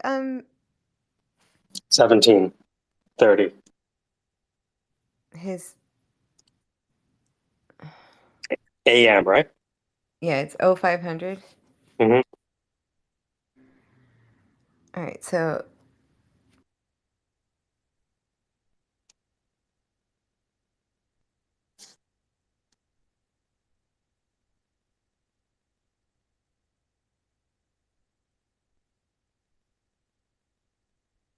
I think it's 13 hours ahead. Is that correct? No. 12. Well, it depends for you. Yeah, 18 hours? No, fuck. Let me figure it out. 12, 15. 15. It's 15, right? 12. So it's 1, 2. 5:30 for me, which means it's 5:30 for him, just in 12 hours from now. That's 12 hours. And then 3 of mine. And Yeah. then 3 of yours makes 15, yeah. Yeah, okay, 15 hours ahead. There we go, see? Yep. Wait, and Hurls is Hurls further away? Yeah, Hers and Phil's Agatha? even further in the future. They're further in the future. He's got about another 3 or 4 hours on me. Yeah, she's like 19 hours, I think is what it is. Yeah. Damn. No wonder. I think it's It's hilarious. fucking big, man. She's always like, I wake up and I'm lost. I can't tell what's going on. Well, yeah, almost a whole fucking day happened. You know? That's the crazy part. 19 hours, you know? Shit. Hurls, I'm surprised Hurls is very aware and up to date.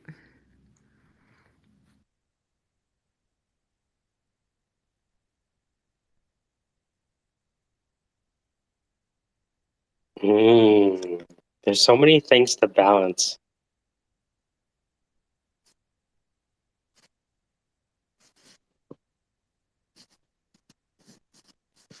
What are we balancing now?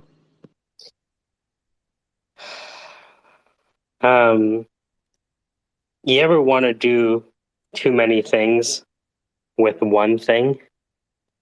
Yes. Come on. So maybe I create options and sequence them. Ooh. I think that could be a good way to systematically go about it. How many characters do I get? 3, 6, 9, 12, 15. I get about 20 characters for the subject. 20 characters. You know what? Email is kind of like fucking designing a smaller Twitter or a different kind of Twitter post. That's what it is. That's what it is. So I have 20 characters. I have your candidate. Bet me. What is it? Prove me wrong. Yeah, because they get very clickbait. Call our bluff. Yeah. My dick is Tell bigger, me I'm bigger than wrong. yours. Yeah. Tell me I'm wrong. Why don't you just whip it out then?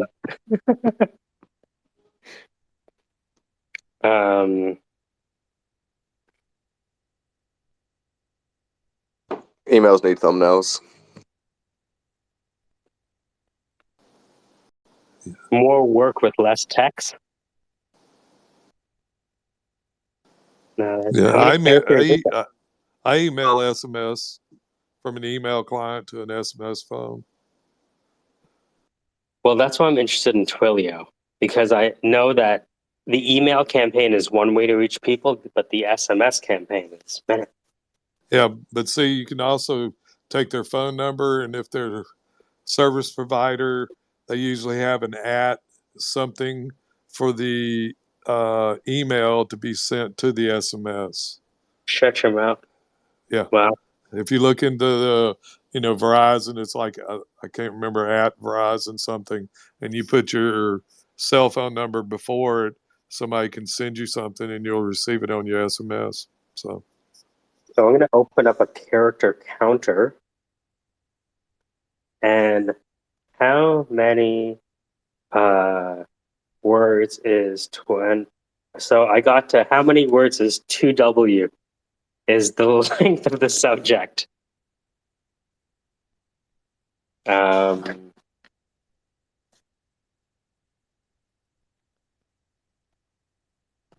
Higher trained text. And then I get what? 20 characters? Or what about this? Isn't there a better... breaking news. Well, what about this? What if I connect the subject with the body that shows up right below? So, continuation. Yeah. Yeah. Isn't there isn't there a better way? And that's where you would get the dot dot dot.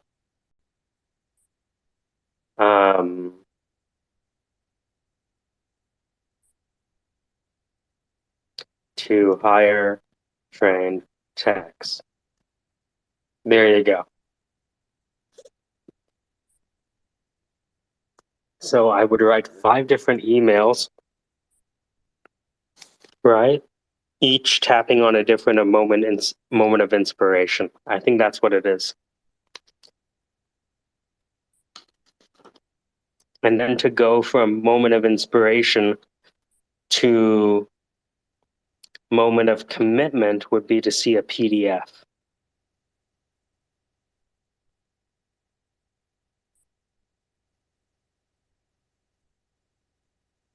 And they would click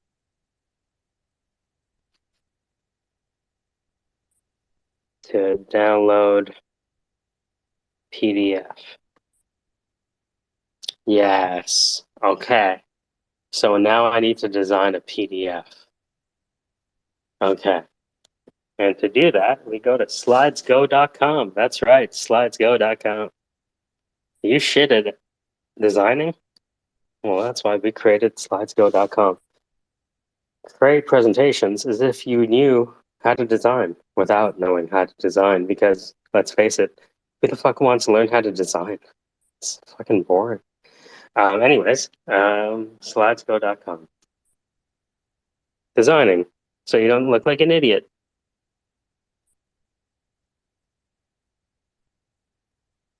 Ooh, very fancy.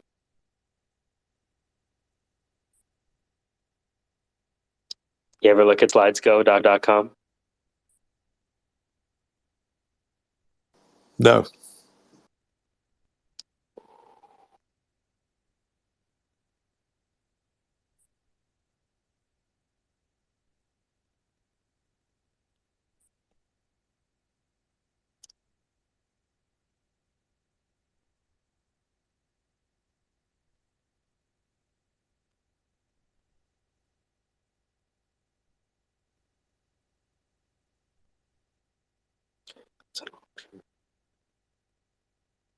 Whenever anyone asks me to make them a deck, I go to slidesgo.com.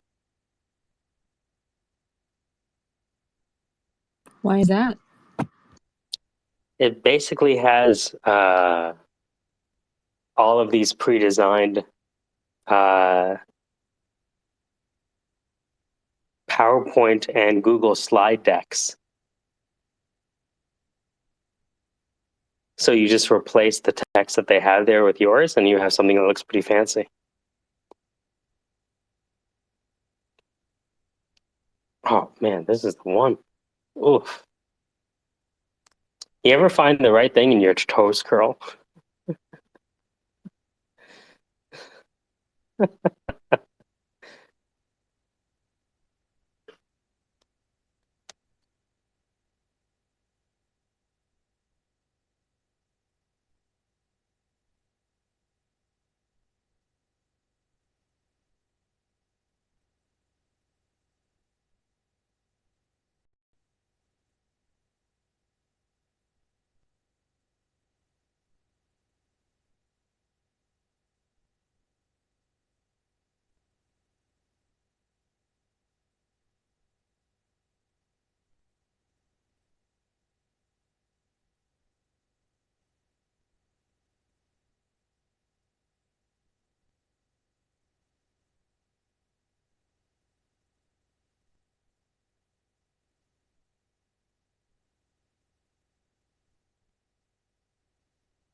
Oh my god, it's so funny over here.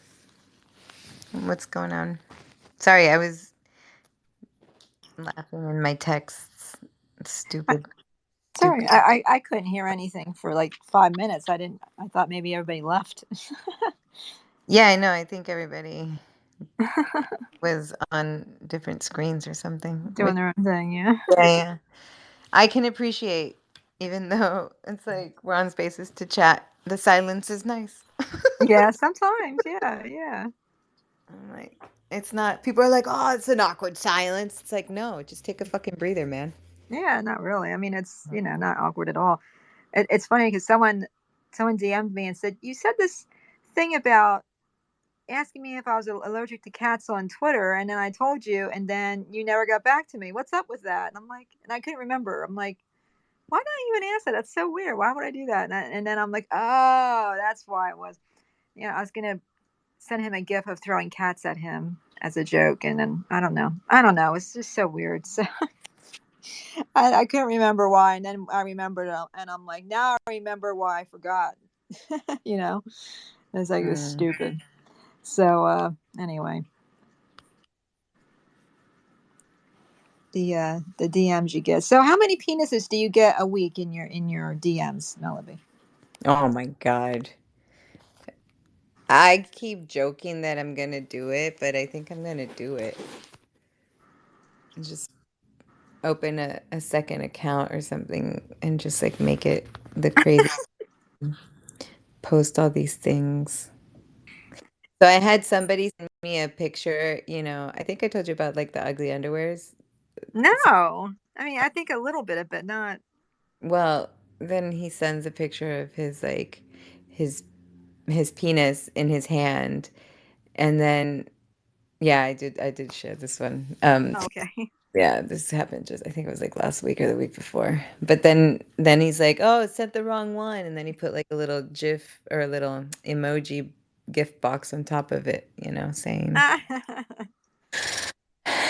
But I also, I got another one the other day. It's like, it's so stupid. It's like, I have no idea. Okay, so this person on Instagram, like I met him, I've known the dude for like almost, nearly on 2 years from like Clubhouse, because I used to be on Clubhouse before Spaces. And so I recently reconnected hellos with him and some other group, and so I was like, I liked his picture on Instagram, and then something else, and then he replies, he's like, "Oh, hey Melly, how's it going?" I'm like, "I'm cool." And then I was like, "Oh, I dig your picture," or whatever. He's like, "Oh yeah, so you wanna jump my bones?" I'm like, "What the fuck is wrong with you, dude?" Like, me liking your picture doesn't mean I want to like jump you. Like, I don't want to jump on you. Like, that's insane. And then my answer was like, "Well, that's interesting." Like, how do you gather all that just from me saying hello and liking a couple of your pictures? Like, you fucking weirdo. Well, maybe he did that hoping you'd say something back to give him an idea of whether he had a shot or not. Yeah, see, I guess I don't know how to gauge things. And when I like somebody, I guess I don't know. I don't know how to act either. So That's a stretch. Though. I'm stretching. It's like, yeah. I had a guy. I never saw him. Like, I have no idea who he is, and he asked if we could be friends, and I'm like, all right, whatever. And he's like, okay, but just friends, not like anything else. And I'm like, what are you talking about? I don't even what. He's like, oh, never mind. I go, good. It's a weird world. It's okay though. Yeah. What have you been doing? Well, today I'm super tired. Yesterday was draining. I had a lot of fun, but it was apparently. Oh, I know why I'm tired. Because I actually had a cocktail. So see, I can't have it. I can't. I had one cocktail, and I feel like I was like, I thought I was tired from like all the walking that I did, but no. Anyway, I went to not an NFT, a blockchain conference yesterday. Oh, cool. How was it? I was super cool actually. It was like this is the most networking that I've done with people. Well, yeah, since the pandemic. Oh, it's good to get out too. Yeah, and I mean, yeah, it's a little. It was fun. It was fun, and I'm glad like the right person approached me, and then like we hung out for a little bit, and that was fun. We actually got to dance. We danced a little bit, and then I stuck around and met other people, and yeah. How'd your certification class go? Oh, it was good. I have now I'm a certified instructor, so I should Yeah. be able to like start learning new routines.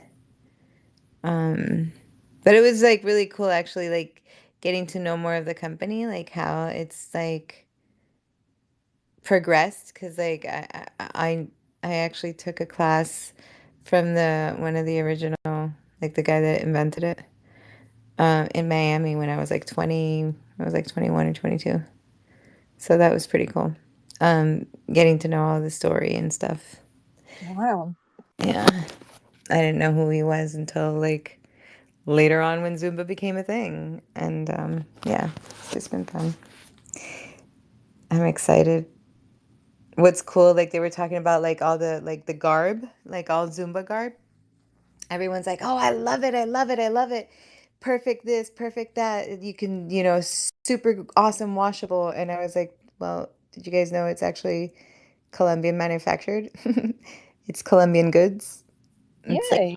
Colombian." Yay. Wait, before I do that, yay or nay? Is this good? Oh, absolutely. Yeah, yeah, yeah. Okay, good. Yeah, yeah. Yeah, because it's like Colombian fabrics, like the cotton and just like the quality of stuff over there is just like it really is good. Tailor-made stuff, like it's not like Victoria's Secret that you fucking put the panties in the washer and they like start frailing, like it starts getting fringy. Oh, I don't even know what that's about. I just like all right, well, that's just the way it is. Oh yeah, no, no. I mean, I have some lace undies that I've had for like I don't know if I want to go on record saying I have underwear this old, but it's like they literally they don't have a single, the elastic is still there, the lace has no holes, like it's just really quality stuff.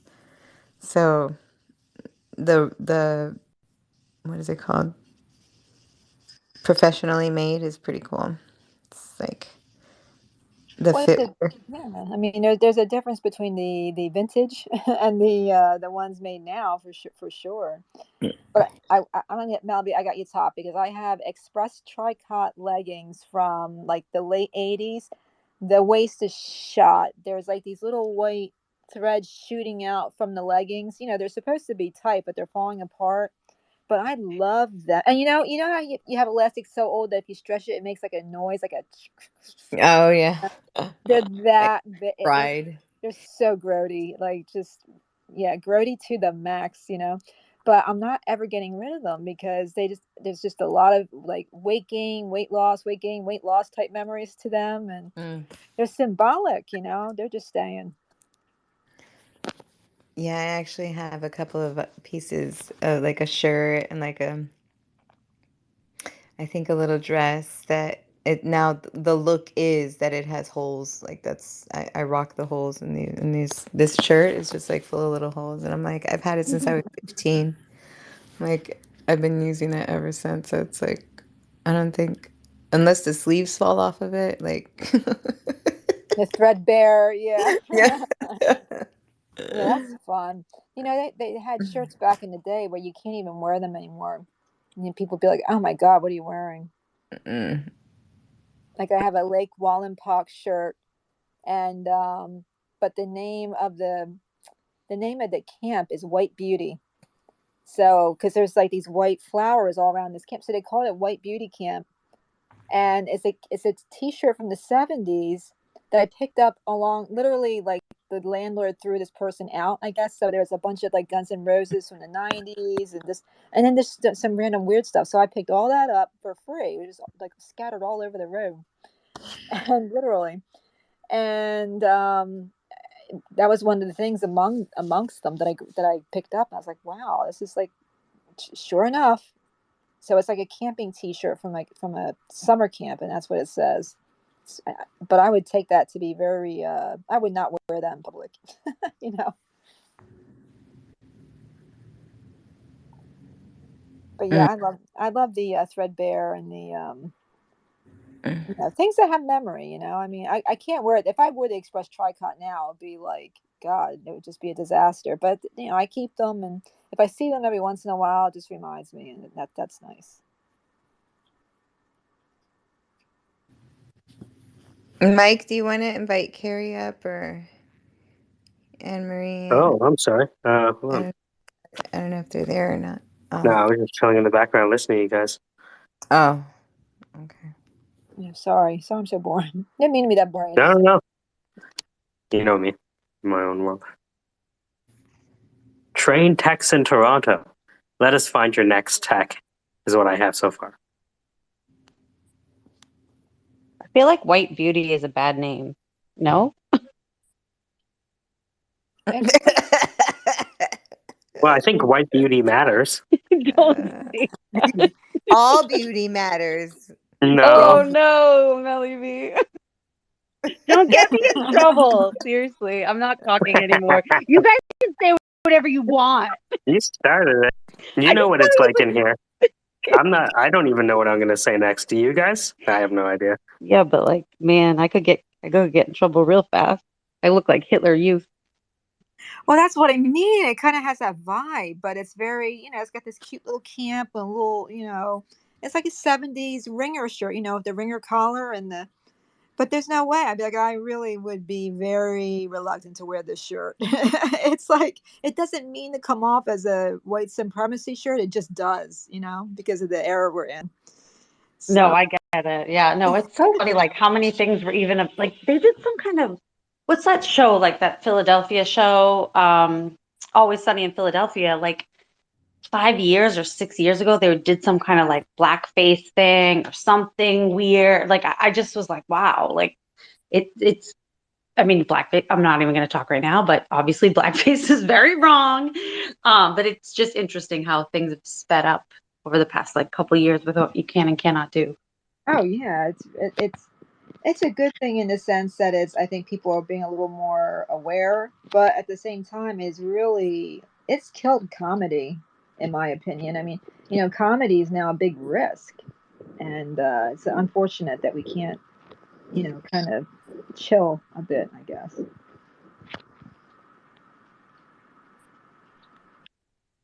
I feel like comedians should move to other countries because that's really messed up too. I just feel like America anyway is so you can get in so much trouble. But like sometimes I talk to some of my friends from England and the things that they still say, I'm like, holy shit, like you can say that, like you like and not get canceled. And so I just feel like it's a little bit different. Oh yeah. We had an influencer here, Layla, I can't remember her name, but she made some choice comments about rainbow flags, and that got some people pretty upset in the Bitcoin community. And Bitcoin community? I find the Bitcoin community like a white supremacist community, depending on what room you're in. Have you ever been in my friend Jane's rooms? You've been in Jane's rooms, Melly B. Oh my God. Jane Addams. Some of her friends are wild. I'm like, oh my God, I really love you, Jane, but some of your friends are like, so they stress me out so much. Yeah, some of them are rough.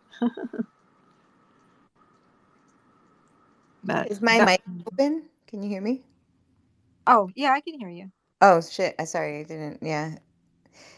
Some of the rooms are definitely. They don't give a fuck. Don't give a fuck. They're gonna say what they want to say. I got sucked into the Bitcoin zoo, and since I'm now officially maybe one of 3 females in the Bitcoin zoo were like, apparently we're the zookeepers, which dovetails nicely into my love of that old video game called Zookeeper. I don't know if anyone ever played it back in the 80s, but it's actually, you go to the video, pinball place and you play your, your Space Ace and your Xenon pinball, and then you go and you play Zookeeper and Pac-Man. And that was one of my favorite ones. So I feel right at home now. I get to just say nothing and hope it doesn't gross me out too much. Is that the Bitcoin kindergarten? I think it sprung out of that. Yeah, it's a chat group within Twitter called Bitcoin Zoo.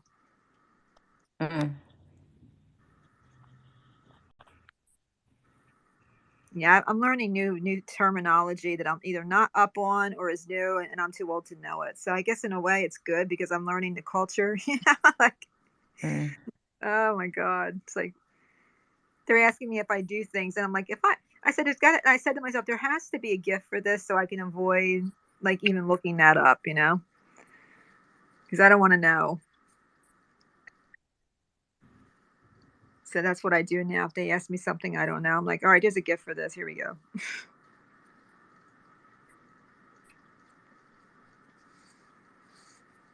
But yeah, most of the time I should shut the fuck up, and I don't. It's not good.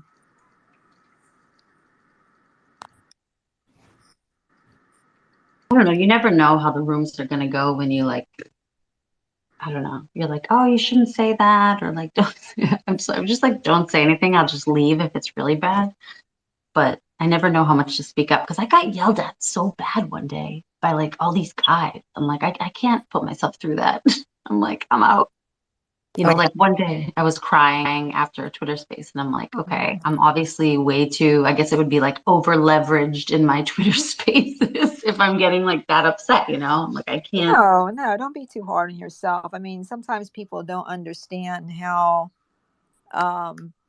harsh they are on people that just don't like some of the ways people are. I don't understand it, so I get upset not at the content but at the process of it and the why. Like why would this person say something? Like I'm trying to figure out the motivation and my brain gets stuck. You ever have something like that happen to you where you can't, like, it's hard to, you can't process it? In my opinion, I can't process some of the things that happen, and I on Twitter, I can't make sense out of why would you do that? What's wrong with you? Oh boy. Yeah, for sure. But it doesn't make it okay, and it doesn't make you overreacting to be upset by it. Sometimes people are just assholes, and there's not. I try to be a little philosophical about it, but sometimes it's hard, and I have to admit I don't do as well with it sometimes as I wish I could. But I've gotten better at not opening my mouth either. Like in terms of someone's talking shit on somebody else and I think it's unfair and nasty. I've gotten better at just being like, well, you learn the hard way, because you know what? Eventually you hit that threshold, and then that person that's hearing, like, even if they're not in the room, it gets back to them, right? So, if you're a certain particular owner of a particular social media now, and then you're getting a bunch of shit about Lightning and Bitcoin, and then you're like, well, wait a minute, didn't you guys dump on me for like over a year and say shitty things? And, didn't one of you make a public broadcast about me that was a fucking tweet storm that was like, that took like 20 minutes to fucking read? So fuck you, like what comes around goes around. And that's something that Bitcoin people have yet to discover and figure out, in my opinion, but it is what it is. I think some people are controversial because they know that it brings followers and stuff like that. So sometimes I feel like I'm doing it wrong, I mean, I'm not really actively trying because sometimes I am, sometimes I'm not. I mean, I can relate to that. Like, I don't understand. Like, I know the purpose of it. It's like, okay, you want to mobilize your followers and you want to get more followers, but it still doesn't, like, I don't know. I don't understand why there isn't some other way that's just better than being toxic and starting drama and fighting, and it's just it's not healthy in my opinion. And the civility factor, I mean, they've done studies on civility in work environments, and it's just it doesn't do the work environment any good, because people feel disenfranchised, they don't want to be involved, so they do nothing. It paralyzes people, and so I can imagine what it does to a community on social media that are talking and interacting frequently. People change the way that they literally rewire the way that they interact with people based on their either misperceptions or just hearing them talk in spaces and being the way they are. They kind of think about that and how they react later, in other circumstances with the same person. And it's just like, is it really worth to be so toxic?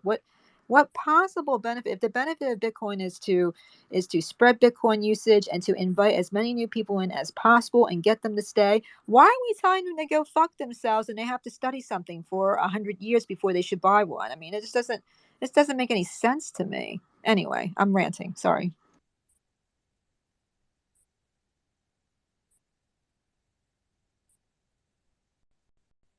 No, you're fine. I've only cried like twice, I think.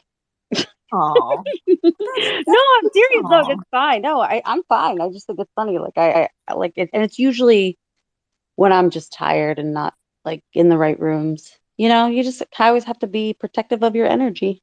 That's how I feel. Like you have to watch out for yourself, right? Like, kind of. I've definitely cried. Yep. Oh. Yeah, Michael's such a dick. He makes all of us cry like on a weekly basis. He doesn't even know. Yeah, it's just. I'm just kidding. Frustration. So funny. Yeah, it's hard though, and I will say this: it is difficult. I mean, men and women, for example, have a difficult enough time when they're in the same room together. So then you get a bunch of, you know, different people on a space where you can't like see people's reactions, and it gets difficult. But quite frankly, I think a lot of it is intentional, and fortunately these days when I'm doing other things, and I don't always catch the whole thing, and I'm like, really, what did he just say? Oh well, who cares? Like I'm doing so I think I've gotten a little better with it, but it sucks that people space and get upset. That's not cool.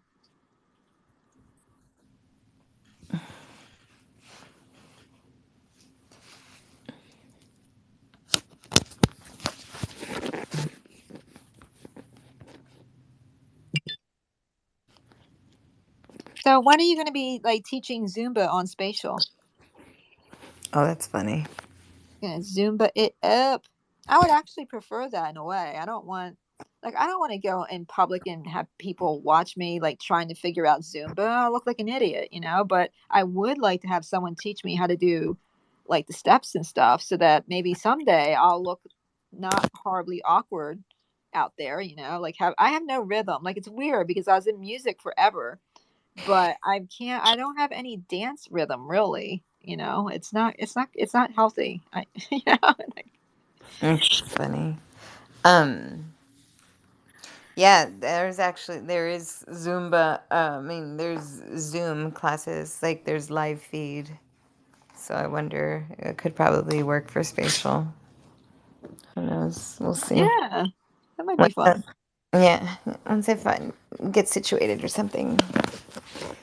I saw the first law firm. They call themselves the first law firm on Spatial. So, I happen to see it. It's trending. So I go in there, and there's like 5 people there.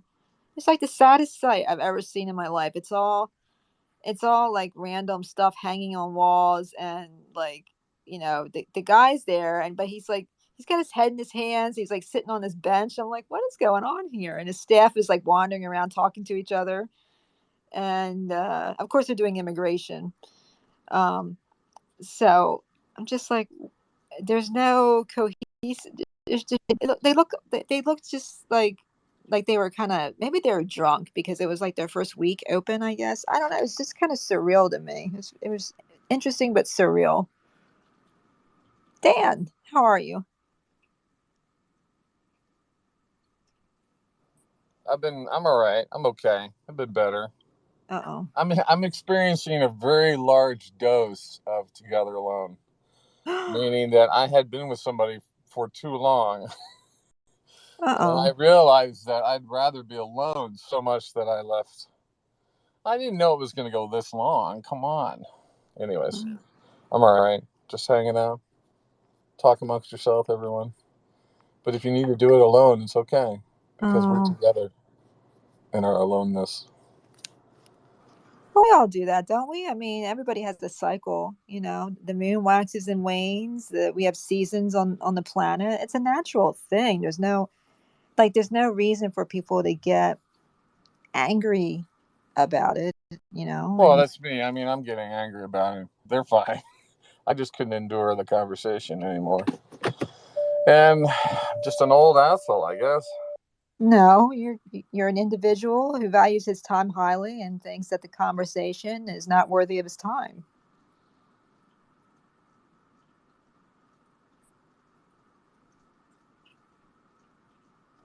I do say and declare that you're just far too kind to me, my lady.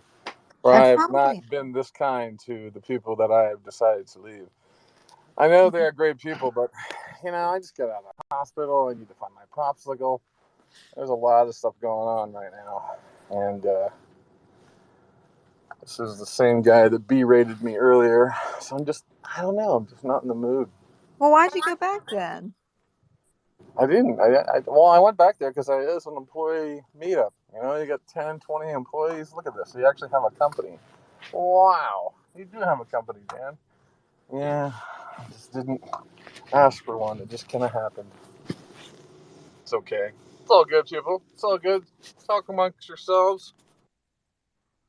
So, how about a bomb pop? Don't have any bomb pops, but I am thinking about getting a bumbleberry beer because I had a little bit at the bar and it was pretty tasty. I'm not really drinking beer much yet lately, but I could probably have a bumbleberry. That's what I'm gonna have. I'm gonna go find a Coke and some bumbleberry beer. It's up to you. Might be other things out there that are tastier, but that's fine. Well, I mean, I could have gotten like a Basil Hayden, like old fashioned. Man, that would have been really yummy, you know.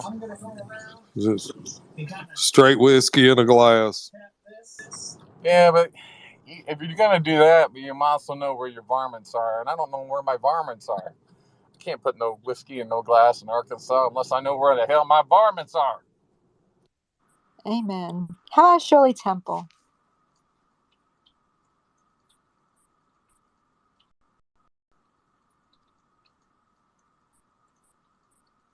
Nice Sprite with What are we talking about in this room here? What's the conversation been? Oh, it's just me complaining. No, actually, they're doing a lot. Mike's been working on some things, and I'm just keeping everyone company. All right. Sounds like a whole lot of nothing. There's no form or order to this chaos. Dan, can I ask you a question? Please ask away. It's question night. Ask me anything. Come on. So, okay, this is gonna like put you on the spot, and you can be as honest or say you don't need I would to like want to to be talk on the about it at spot. all. But Yeah. so I think you were in a space, and my friend Casey and I were talking. We were just like talking random stupid shit, like with no point. And we're thinking of doing some more stuff like that. And you were in it, and you were just listener. I think we kept saying, Dan, come talk to me. You're like, no, I'm a listener. I'm busy or whatever. And which was totally fine. But we're trying to figure out, like, would people listen to that? And I don't even know if you remember what space or like anything, like, or are you just supporting? And you can say, oh, I was just supporting because I saw you and I wanted to give a number to you. I think generally I get on spaces just because I'm listening. It's like I'm dialing the radio, right? So I'm moving from station to station, listening to stuff. If I heard you and Casey or whatnot working on something, I'm standoffish on involvement on projects just because I don't know what the fuck I'm actually even doing. So I don't usually. No, I just meant like, did you find it entertaining at all? Like, or you know what I mean? Like, or would it? I just meant like sometimes the girls just talk and people actually listen, and I'm like, oh, okay, that's interesting. We're just chatting, and I'm like, do we have something here? So I thought it was interesting that you stayed on for like a long time, and I thought, oh, maybe he's just supporting. That's all I wanted to know. Like, not like No, rarely I'm just like supporting in a room. Like, I don't know. These girls always ask the hardest fucking questions. Look, if I'm in a room, I'm in there because I either like the people or I'm listening to stuff that's going on in there. Very rarely do I hang in a room just to support it. No, I mean, I'll go and hang out in conspiracy rooms, mostly just because I want to see if you're still afraid of COVID. Just to get around how we're at, and then I jump out of there. I jump in the NFT rooms because at one point I followed a bunch of people that got into NFTs, and now it's kind of like NFTs is kind of like mac and cheese. Of course, everybody makes a fucking mac and cheese. Yeah, everyone makes it, and everyone says their mac and cheese is the best.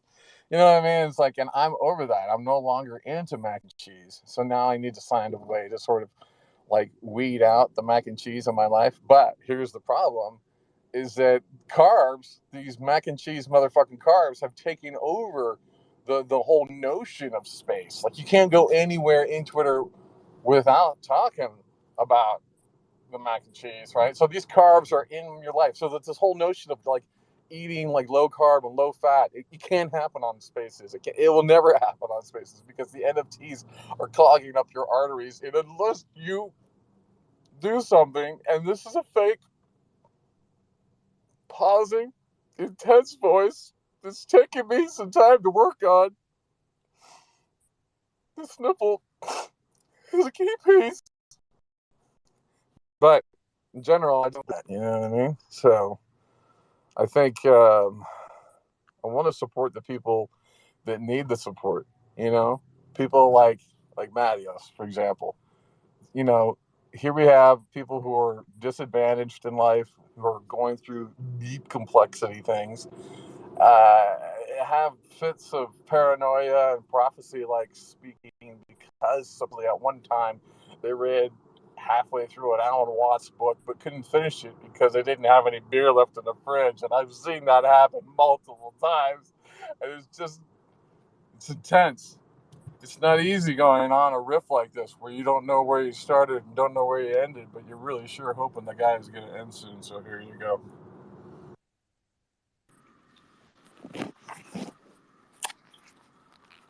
I did just. thanks, Dan. Oh yeah. You're welcome, ladies. Ladies of the Syndicate, women of the Syndicate calendar. Can we work on that? How many girls do we have? Do we have enough women for a month? We have to work on that. I could do drag, and then Yeah, it'd be fun. so you can be dragging. We got men, so yeah, we have enough people for a calendar. Syndicate swimsuit calendar. I would do it. Yeah, absolutely. Well, we don't have to do swimsuit. I think we should definitely do like manly man. You know. Well, whatever you want. You know, it's your month. You do what you want with it, right? You know. Do what you want with this. Maybe I'm just not social anymore because I just can't. Is that possible to get older and just be unsociable? Or maybe I just can't do programmed events where you all eat at a table. You know what I mean? I just don't want to eat at a table. I want to eat. You know, my idea of like a good meal is if someone's like, man, I'm going to have you over on a Tuesday night. Okay, well then here's what you got to do. Number one, you set the time loose. Yeah, come over on 7. All right, so 7 is 10. And then at the same time, you would say, all right, but what time do you go to bed? I go to bed at 9. All right, so then I know when I leave. I leave at 7:30. It's perfect. I don't know.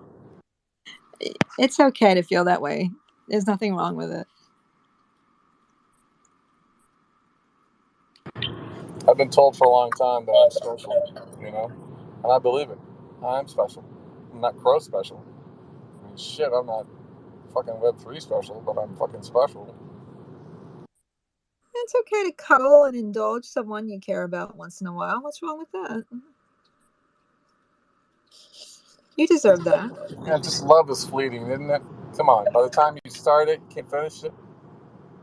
Love is endless, waiting for you on the edge, asking you, did you bring the slip? No, you didn't. You forgot. You forgot to slip. Back to the library you go. Back to the library of life you go. I don't know. It doesn't sound like a guy that keeps a lot of lists and seems organized. I need the next question. Dr. Carey, I would like to buy another question, please. Want me to ask you another question? Yes, Dr. Carey. All right, and then in like a couple of minutes, I have to go pick up my crazy meds. Fine. So that I Extra can details weren't talk to you guys on warranted, Spaces. but it's good for us to know that anyways. All right, go ahead. I'm on lower dosages now. Let me see. So what are your podcasts about? Like I've seen that you've been posting some stuff. Are you doing a podcast? What are you up to? Yeah, what are you up to, Dan? I am. I want to get back to my podcast, the Big Kitty Broadcast. I did that for a while. I have this other podcast I'm working on called Midwest Momentum. I need to get that sort of like launched in people's faces. I need to get my new... Yeah, I have a bunch of stuff I need to do along with massive career change. But other than that, we're great. I don't know. I'm not getting along with my partner that much lately at the company, and that's... I don't know. We might have to go our separate ways, and it's messy. But aside from that, I am trying to work on a couple of projects that are like gnawing at me, like books that I see and working on. And at the same time, I'm actually opening my schedule to actually be open to all the projects that I keep showing up on your radar. See, like in life, there's always these projects that just keep showing up, even if you never write them down. They show up in the morning. They show up on a piece of paper. They show up in a joke when you're laughing with a friend, and you're like, "Oh fuck, I didn't do that thing." So, yeah, I don't know. I'm at the stage where it's like lots of interesting means. Definitely need to find income, but like today, I felt like I got like threatened on income. Like, okay, so obviously you're feeling pressured and you're feeling crunched in your current career in life, mostly because of this number. It's 100,000. Okay, 100,000. So this 100,000 is like killing you, right?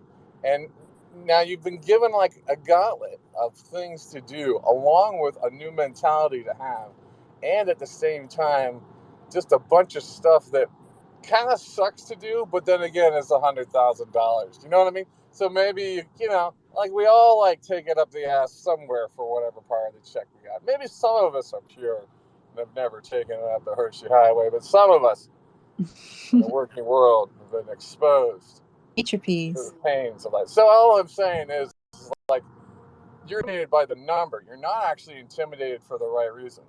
You're intimidated by the number. You're not intimidated by the lack of challenge in your life, or you're not intimidated. You know what I'm saying? Like, I'm afraid about the wrong stuff. Like, I'm all afraid that I can't pay my rent because of this lousy 100 fucking grand, thinking that it only comes from this individual, which is completely false. It could come from a lot of places. Has come from a lot of places before.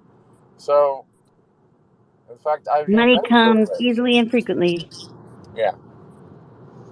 So I had to reinvent myself, and that's kind of where I'm at here a little bit. And there's a lot of people that don't like that. They like the old Dan. They like the old version of me. And I think that sometimes I struggle with that. Struggle with the person I'm supposed to be. That's why I'm really digging the Together Alone. Because, yeah. And at the same time, like, I am trying to continue to build out skills. Continue with that on the Syndicate. I mean, Soyu is just cranking out so many crazy fucking things lately. Web3, him doing the whole Twilio call, that was mastery. I mean, that is just amazing shit to crank out that quickly. The whole prototyping notion of what you can do is just continues to get ever more expansive and more powerful in the Syndicate, and it's funny, and it's what's good about it is that things get learned, we share a story, and we move on. It's not like we're hoarding a skill or a bunch of other things, So I like that. I've been playing with Spatial more. It's fun to watch the stuff that Casey's working on. Everyone's doing voice reels and stuff. So yeah, I feel like things are positive and going well. I have to work on organizing my time better. That's probably the big thing. And then at the same time, I need to create content.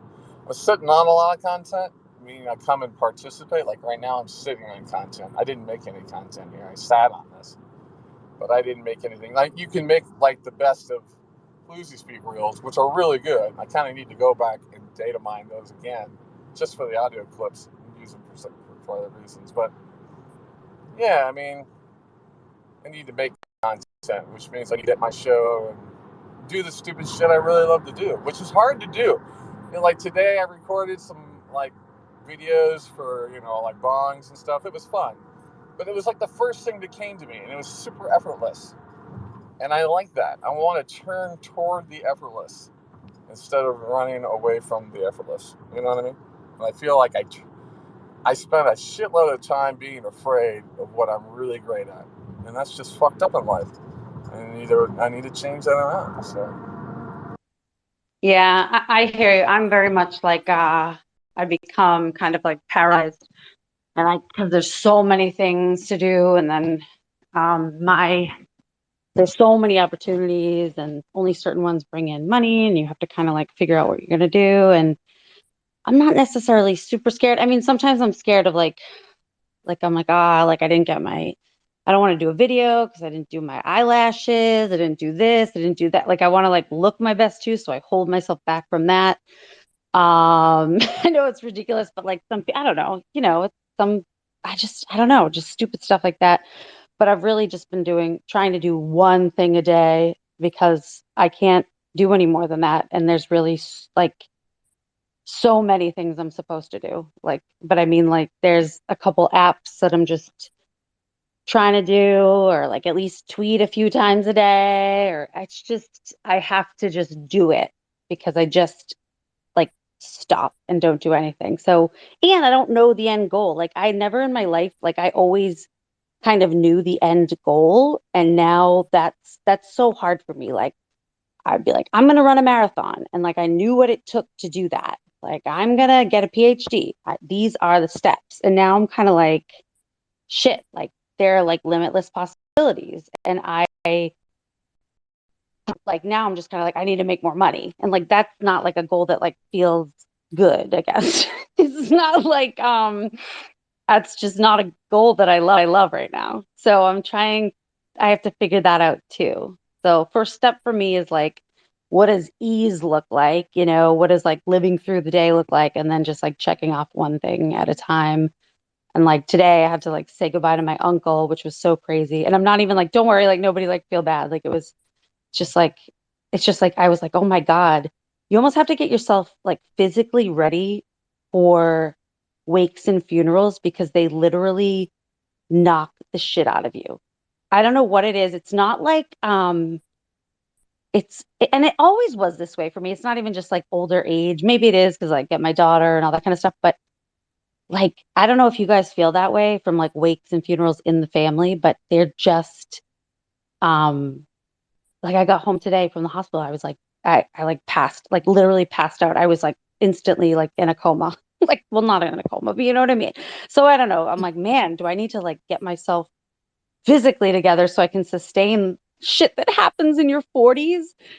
Like, I'm like, oh no, I'm getting to where everybody's going to start dying soon. And then I'm like, oh no. Sorry, I totally feel like I just said terrible things and you guys are like, it's Friday night. Stop talking about this. It's okay. I'm sure. No, it's a hard time to go through.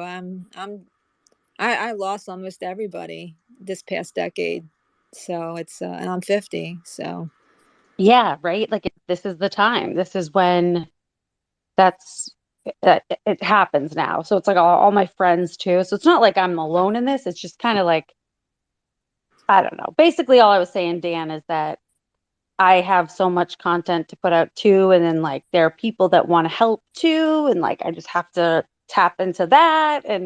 But like I don't even want to, like Zach's down here right now. He's like, I want to help you, blah, blah, blah. And I'm like, I don't even have time for someone to help me, you know? So I gotta really get smarter and better with things. That's all. Well, I hope so Zach, one thing a day. I hope Zach has good news about his fundraiser for the ball. I'd love to hear something good. Yes. And I'm going to run to, actually, I'll listen to Zach, but I'm going to run to the store too. So I'll probably be a listener. Yeah, I'm taking off too. I didn't know Zach was here. You guys have a good one. What? All right, Matt. Yeah, give us me time to too. leave. Me too.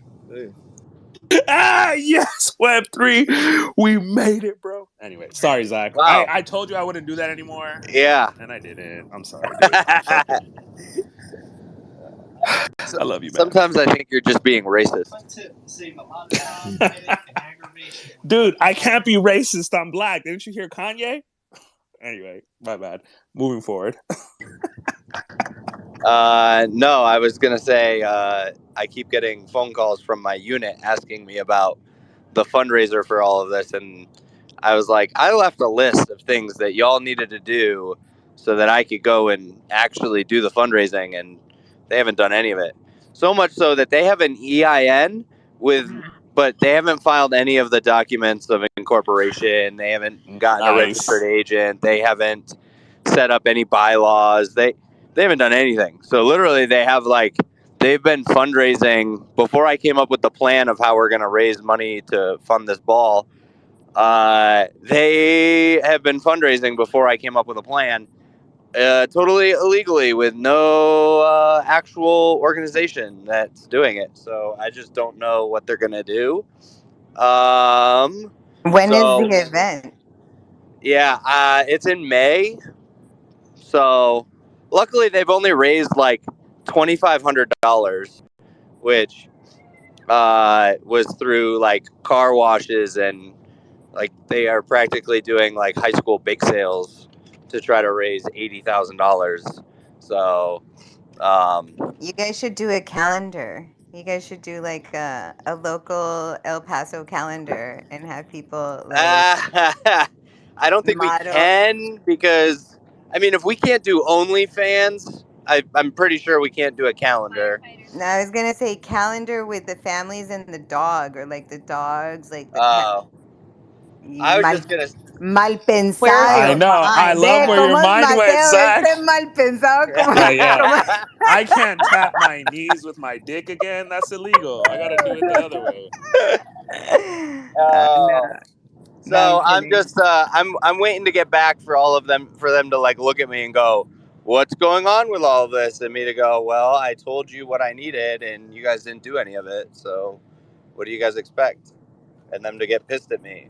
But I don't care, because I'm going to go to warrant officer school in like a couple of months and they can't do anything about it. So oh shit, nice. Yeah, I'm just letting the place burn. Like, they keep emailing me. They called me like 12 times while I was on vacation trying to get me to do work. And Wait, wasn't this vacation approved contingent on this, as I recall?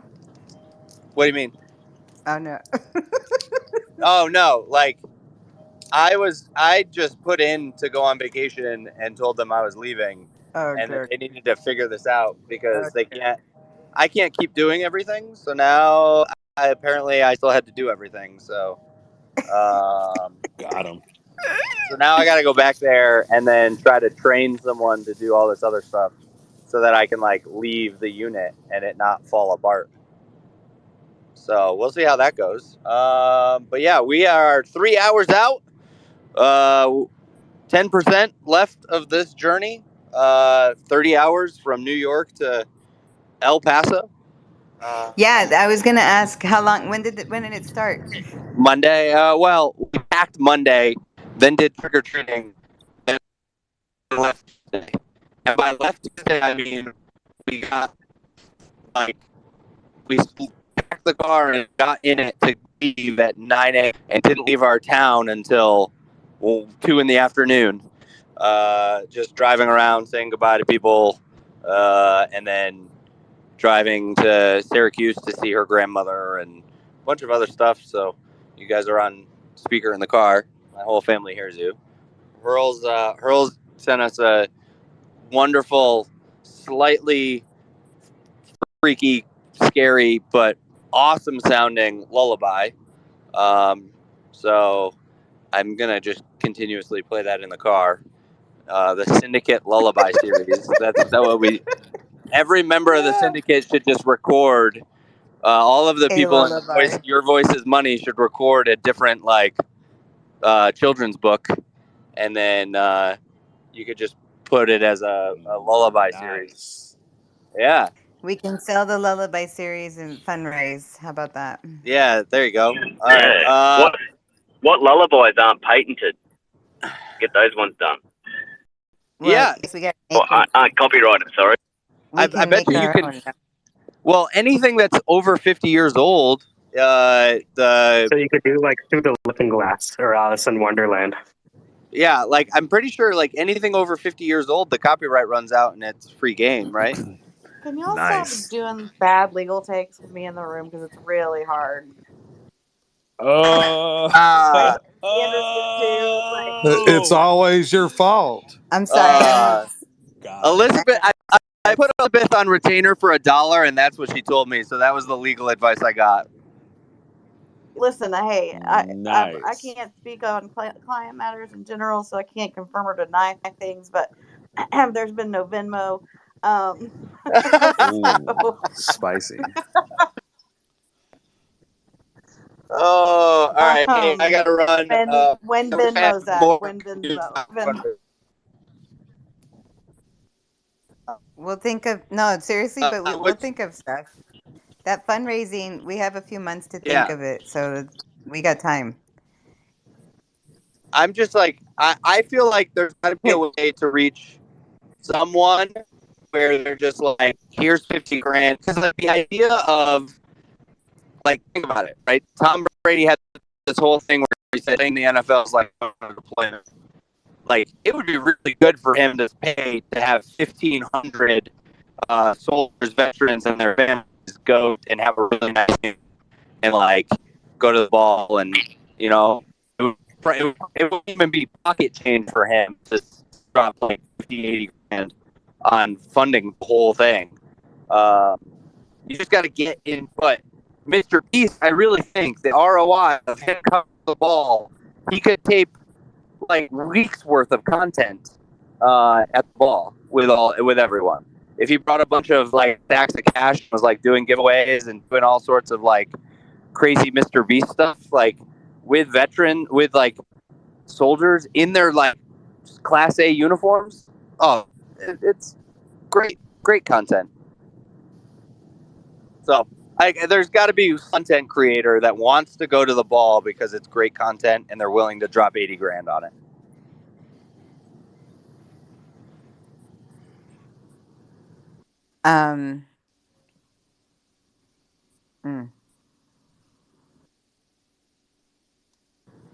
I just think that it's an opportunity. So, well, where are just the got to find the right military one. rich people? Yeah. Where's the What? military background rich people? Who are the military rich people? Like those are the ones that like would be probably interested in remembering the ball and like its success. Yeah, the issue is that I don't think any of them want to come to El Paso to do it. But here's the other part is that most of the time these events are just like not big, like crazy gala type events. They're usually not really well funded. It's like usually it's bake sales and that kind of stuff, and that's how we fund these events because we usually go on post to like the shitty little place on post that no one really wants. And so that doesn't like no one really wants to go to those. But that's part of the issue is that the military can't recruit because no one gets to do any of the fun stuff and no one wants to do the fun stuff because they make it so fucking boring.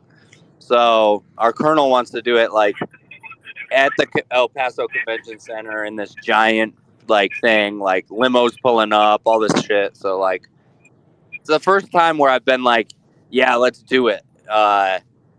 So now I'm like trying to figure out. Well, yeah. I mean, Who's it's up? about Zach, it's a. before you go. Go, Melody. Just go, Melody. Go, Melody. Nah, you go. It's like, Zach, you can't be the only person within the Defence Force that has this issue with regards to trying to bring back the ball. I'm wondering if, like, spreading your wings out and just checking out with other guys that are in a similar situation who have the same issue. And they're all doing it small potatoes on base, shitty again. Yeah, but they're having the same problem, but all those people have a similar type of network as well. Like, I'm just thinking about how you get that exposure of what you guys are trying to do. This is like a systemic thing that would be happening naturally because of what happened with the coronavirus. So, I mean, I wonder if you spread your wings a bit across there and try and spread out the network and to maybe attract more attention, because I'm thinking the issue is you got to try and attract that attention for those investors to build it. But yeah, it makes it bigger than Ben Hur, doesn't it? Sorry, Melody, it's just a time lag thing. Yeah, don't worry, Melody. I didn't even listen to him because he has an accent. Just kidding. Just kidding. Nah, man, your mic is weird right now, Hurls. It's like yelling at me. There's like an extra. Yeah. There's an I'm on extra. Bluetooth. Oh yeah, that's it.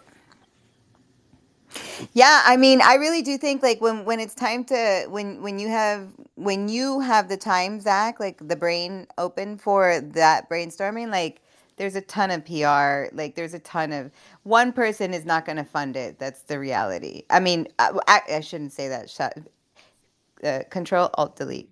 I'll Well, erase no, I that. mean, There is a full possibility that one person can fund it, but if we do like yeah. actual fundraisers and like have material to do, like there are a lot of fun ways. Like I've been involved in fundraising, so there really is like a lot of things to do.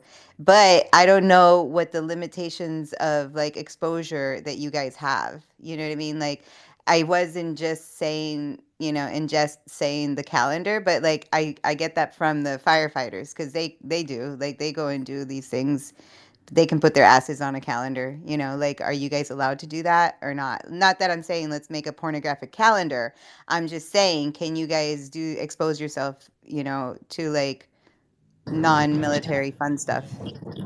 To a degree, but probably mostly not. Because like everyone there, that's why I'm trying to like get in touch with another nonprofit, another veterans nonprofit in the area. Because if I can get them to help do the Yes, money raised, that's exactly.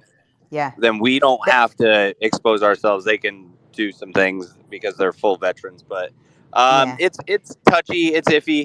But yeah, I'm just like, Because there are I a lot of things. There are a lot of things. There are ways to, and it's not exploiting the people, the families, the military families. It's the people outside, and we are online. Like we can raise funds online. So yeah. So I set up a site. I'll send it to everyone, and there's going to be like a little if you want to donate towards the volunteer efforts, because like I want it to be more than just a like, oh, we're doing this ball. Like I want to do like scholarships and other volunteer opportunities in the community, because there's nothing for our people, for like the current active duty guys, and especially right now with the way inflation's going. I mean, there are there's a couple people I know personally that are just like living off of like credit cards just because the inflation rate is just crushing them. And I mean, a lot of guys, when we moved in, our rents have gone up like $400, $500, $600 in the past like 2 years. So, and our rent, like the money that we get to pay for rent, because we get a stipend for rent, it hasn't gone up. So there's some people struggling. So I just want to like, I don't know, I think a one night to bring them all together is like a good way for us to like, if I can get that whole community together, then I can say like, all right, now how do we leverage this community now that you're all here for good things in the larger El Paso community. But we're having trouble getting people to these events to have that conversation because the events are stale and old and super like boring and traditional. And so if we change that, then we can get the people there to have the conversation about a bigger purpose, and then leverage that bigger purpose for greater things. So I don't know. Plus, we've lost 15,000 soldiers this year for lack of recruiting.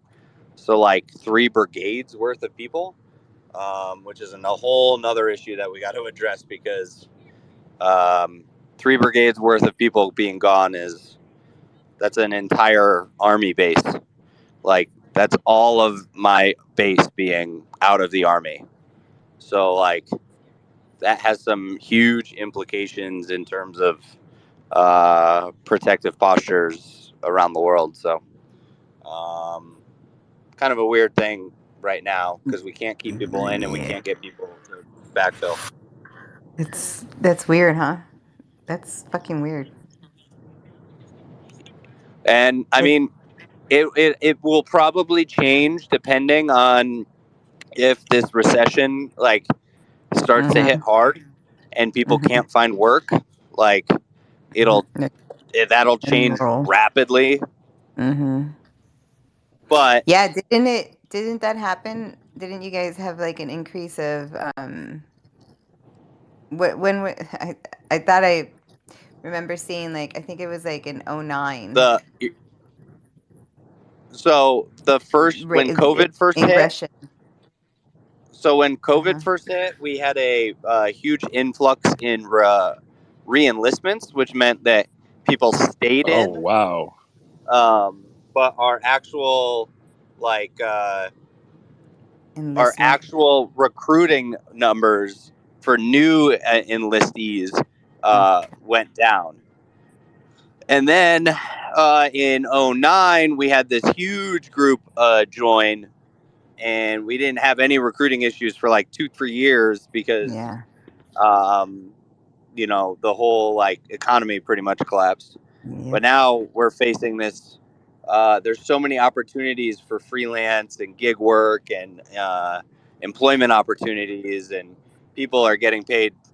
You know, think about this: is like Walmart here in El Paso. The starting salary is, and they pay for college.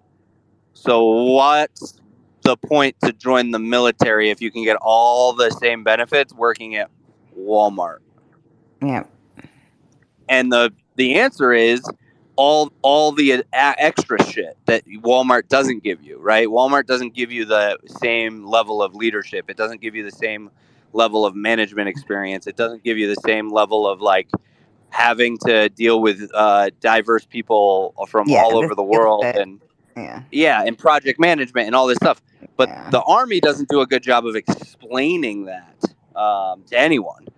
So that's the issue they're having right now is all of that kind of stuff. But I don't know. I'm supposed to go potentially to Startup Austin in 2 weeks and meet with Army Futures Command and Capital Factory and talk to them about Win the War and then some of the ideas I have about how we fix some of these things. But we'll see how that goes.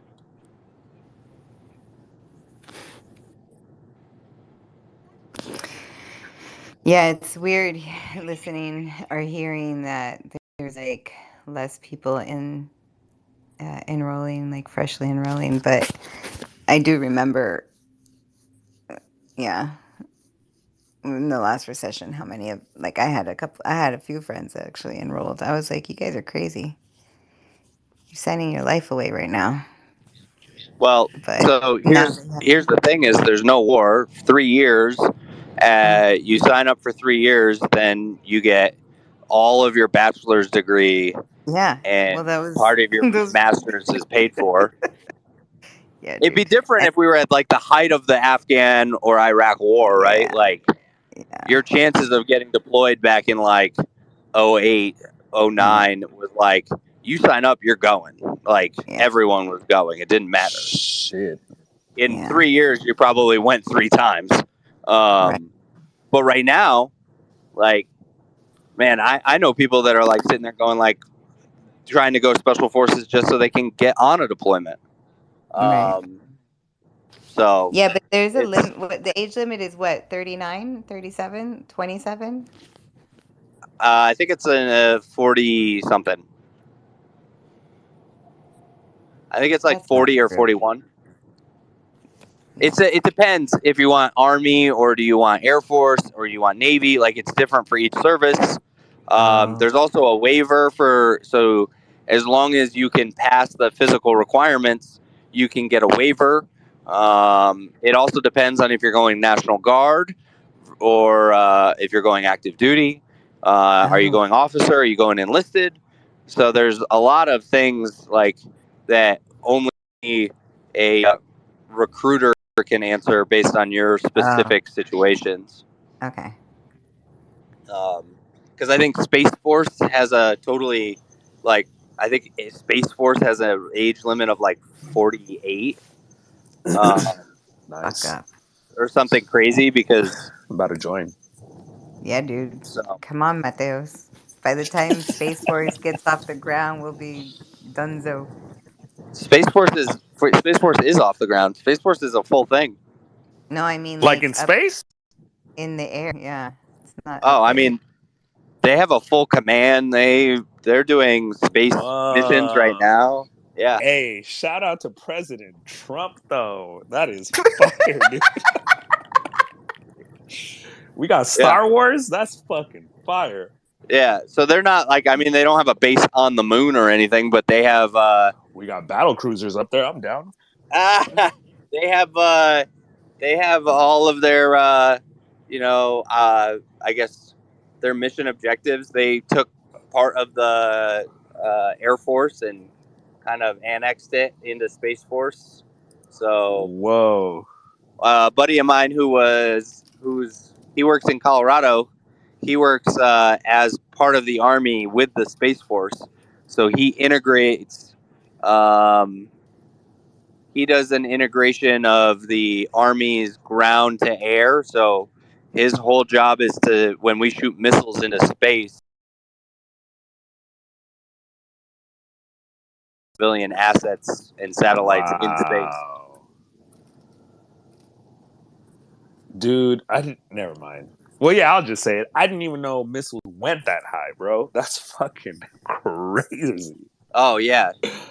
Jeez. Oh yeah. YOLO, I guess. It makes sense. The original rocket technology.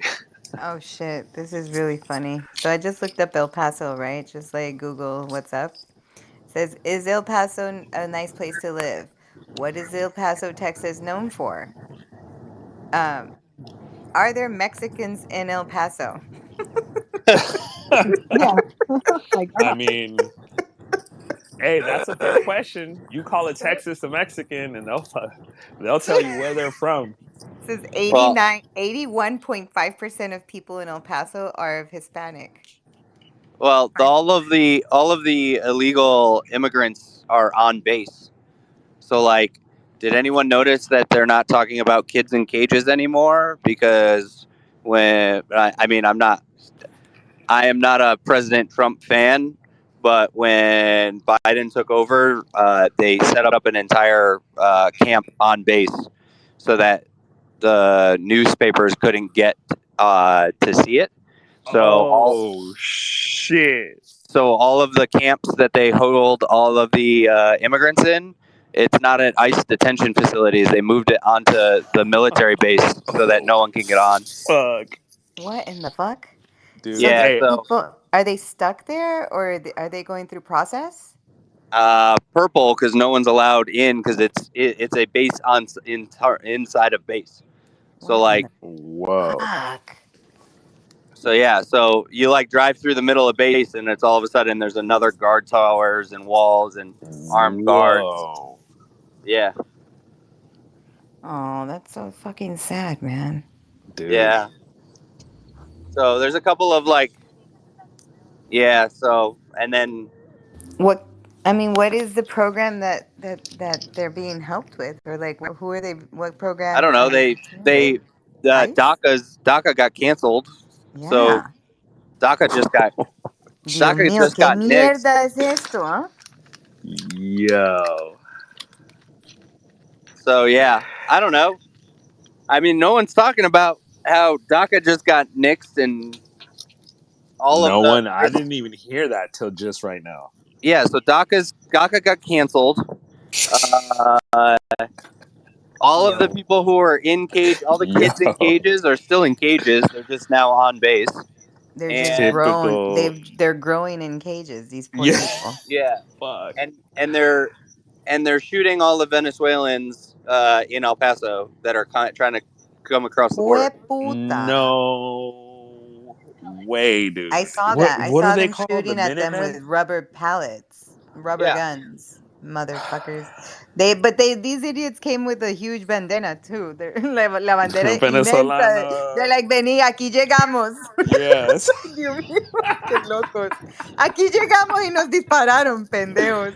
Whoa. Yeah. So I'm not saying that like Trump was great, and I'm not saying that Biden's bad. I'm just saying that like it just depends on where you get your news from. So. Yeah, Shit's like fucked that up and DACA shit. hidden. That's People like throwing things under the what is that called? Under the Sweep rug. it under the rug. Under Yes. us, motherfucker. Sweep it under the rug. Yeah. So, I mean, definitely like some things are better, some things are worse, some things are hidden. So, I don't know. Some things keep on happening, and that's it. Like, that's I true. just think it's funny that Matthews didn't know DACA got canceled. Dude. oh yeah, that shit. When No. Yeah. Didn't even hear So about there's that. a whole lot of dreamers right now unsure about what's about to happen. Yeah. Damn. And that's so shitty. Dude, I just want to speak to that real quick because that's fucking absurd. Because Biden came out and said that he was not gonna renew any government contracts with private prisons, and so the fact that they're just so you know, first of all, government private I'll prison. address that too. I'll say they didn't renew any contracts. They wrote new contracts. The number one, Nice. the number one business that basically is looking for this is ICE. And so, Zach, when you say that they're actually also on these U.S. bases, that they're paying whatever the fuck they're charging, that's taxpayer cash. Oof. Nice. Oof. You realize this? Maricones. Oh, shit. ¿Qué? Dude. Mierda. So it's like dirtier almost. I just want everyone to like go and Google, that they moved them onto El Paso base, and so that when anyone asks where you got the information from, you can say Google. Yeah. I'm Googling it right now, so it's on record. There you go. Yeah. What am I Googling? Let me Google it. But they charge whatever the fuck they want because those where numbers will be are- this where insane. are in the a black kids box from the border? Where are the border kids? You Do guys you know just how made much me money trust. that is? Like the amount of actual fucking money it would take to like per person. Oh my god! It's It like says it's jail-like facilities are no Nice. place for them. After passing through CBP custody, children who arrive without their parents are transferred to Office of Refuge resettlement facilities around the country. Oh. Wow. Resettlement facilities. Hey, It's ORR. they're whoever fired PR now. Damn. Yeah, Matthew, it's like good to have you as Just go ahead and Google I would gladly. Fort Bliss kids in cages, and it comes up with the news article about how they moved them all onto base so that the local media could not talk about it. Wow. I like the idea of Matthews going out there to kind of handle the fire. Look, guys, I know it looks bad. Listen, you can't blame Biden, guys. Obama started this. President Obama. This was his policy, his legacy. I like the idea that in your incarnation, you can play both sides of the fence. Wait, Matthews, if you come down and if you come down, right, and you wear a MAGA hat and talk about Obama, and then I'll wear like a Antifa hat and I'll talk about Trump. Oh my god. Yeah. You mean MAGA hat. You need to rep the MAGA hat. No, I like the Antifa. That's so amazing. But like, we just like do the white Antifa and the black Trump supporter. Oh man, Oh, we're I gonna see. I take this see. to the Yeah, yeah. next level. But think about it. We should do a podcast, but where we do it very, like, I don't know, Stephen Colbert style, where the Democratic white Yes. guy is just like, "Brr, brr, brr, brr." I want to see the Disney movie where the immigrants are the bad guys somehow, like how they're able to spin that one. Aladdin. Animated. I thought that was Yeah. Sorry. Oh, he's Thank stealing you, bread. Prince. Thank you. Hey man, Jafar was a motherfucker. I was like, where he from? Fuck all those guys. Oh my god. Oh, good point. Yeah, he's just trying to steal Aladdin. bread to feed his family, right? Yeah, let the motherfucker eat. You're over here trying to fuck Jafar, bro. And his daddy. Anyway, sorry guys. Oh, that's pretty wild, Zach, though, because the amount of money that taxpayers are spending on that is, I don't know where that's fucking disclosed, but it is going to be a fuck ton of money. Yeah, I'd rather just pay for missiles. And that isn't even a sarcastic comment. Oh, you are. I mean that with my I want more of those. I'm saying. Close the resettlement centers. Like that's the deal. Like, look, I'll give you guys more. Just close the resettlement centers and then we'll buy more missiles. If you think about it, they used private prisons because private prisons offered competitive prices. So for when labor? No, to house the goddamn these poor immigrants. I'm serious. Fuck? Think about it. Like, why would they do that unless it was competitive? So for them, it was cheaper to do that. It was a better image, but then they realized, oh my god, this image is terrible. Where Let's would just you hide rather everything. want to be? I mean, if you're going to be We'll in hide it all prison, now. Yeah, if you're El going to be in Paso or prison, ICE? like in the Western Hemisphere. Sorry, go ahead. I can't hear you. Oh no, I was going to say, if you're going to be in prison in the Western Hemisphere, America is one of the better places, right? You would think. Ooh, yeah, spicy take. Yeah, that's a good point. What? No, what? I'm just saying, if you're picking your points, silver lining, nice one, dude. Nah, man. Nah, but still, dog. Would you rather be free in South America or imprisoned in the U.S.? Yo. That's actually a legitimate question. Whoa! What? No, dude, that's actually Oiga, ¿qué fue yeah, eso? that's deep. What? You know how many people say they'd rather be in jail than to be outside walking the streets? All the Here, people in I mean, jail. hey, that's real. That is also Yeah. true. That's why recidivism is so high. American Programming. American jails. I don't really hear that of other jails. Yeah. But actually, no, I that's not true because in You Honduras. can't hear them crying from the other jails. Yeah, no. Cement What? I missed that one. It's because the cement walls are too thick in the other countries. You can't hear them. They're underground. Man, if you guys only knew. It's interesting. I guess it all depends on what you did, right? Or how much money you have. Well, Or yeah, I guess how much money you have first, and then what you did second. You also have to know that it's not hard stand buildings. It's just tents. It's just tents with cages. Actual tents. That's functional obsolescence, so that when they escape, you can recapture them and you can keep all the employees. Well, this shit gets worse and worse, man. Like, these people look through a fence. We got to keep these guys employed, you know? Oh no, the fence is the fence around the tent city is you can't see it through it. It's like completely covered. It's like 30 feet high. So they literally are jailed because they don't even get to see grass out there. They don't get to see the stars and the moon. Oh no, and, like, nothing. horizons. They don't get to touch grass. I sent some people an article where they talked about how like the incidences of self-harm, suicide, and other issues inside of it, the complaints are bad. Wow.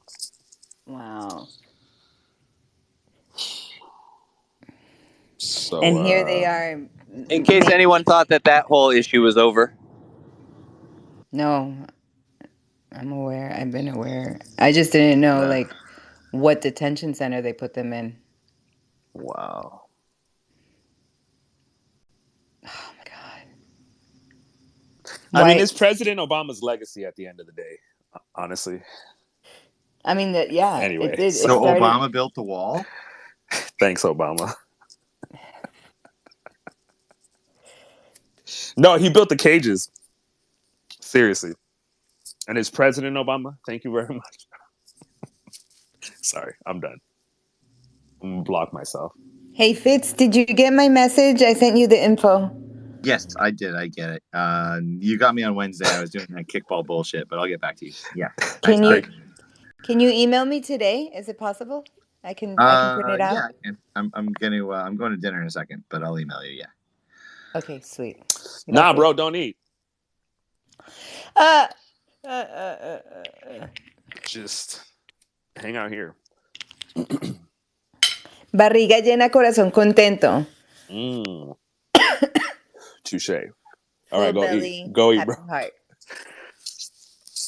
Full belly, happy heart.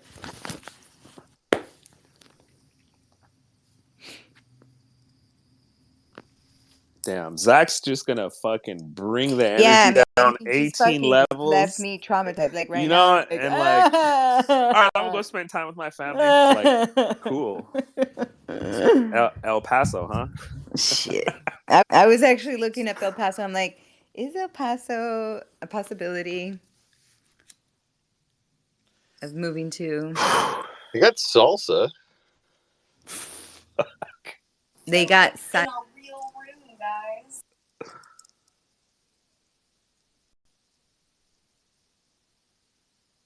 Wait, what was that?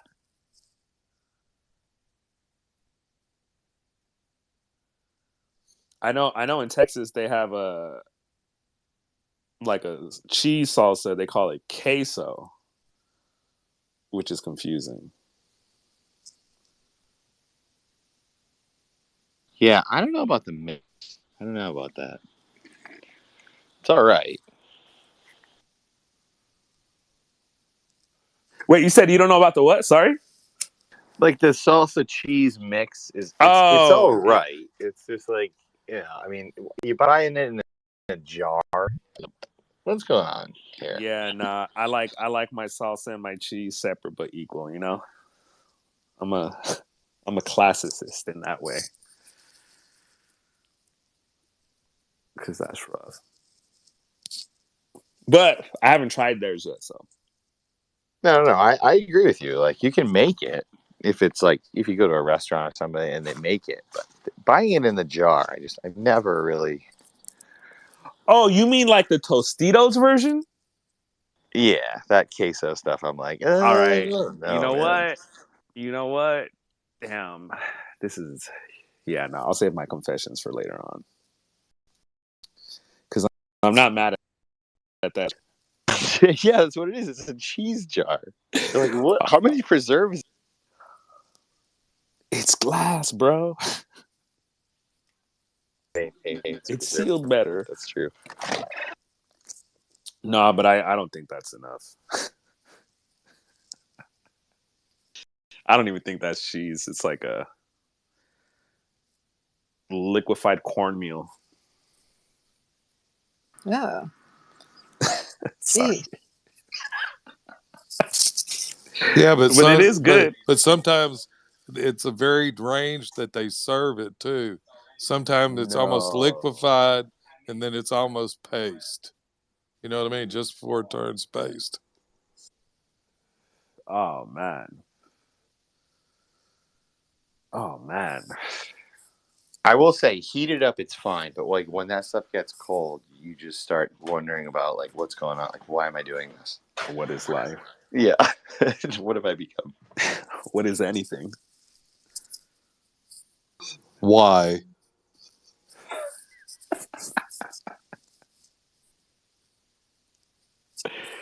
Just why?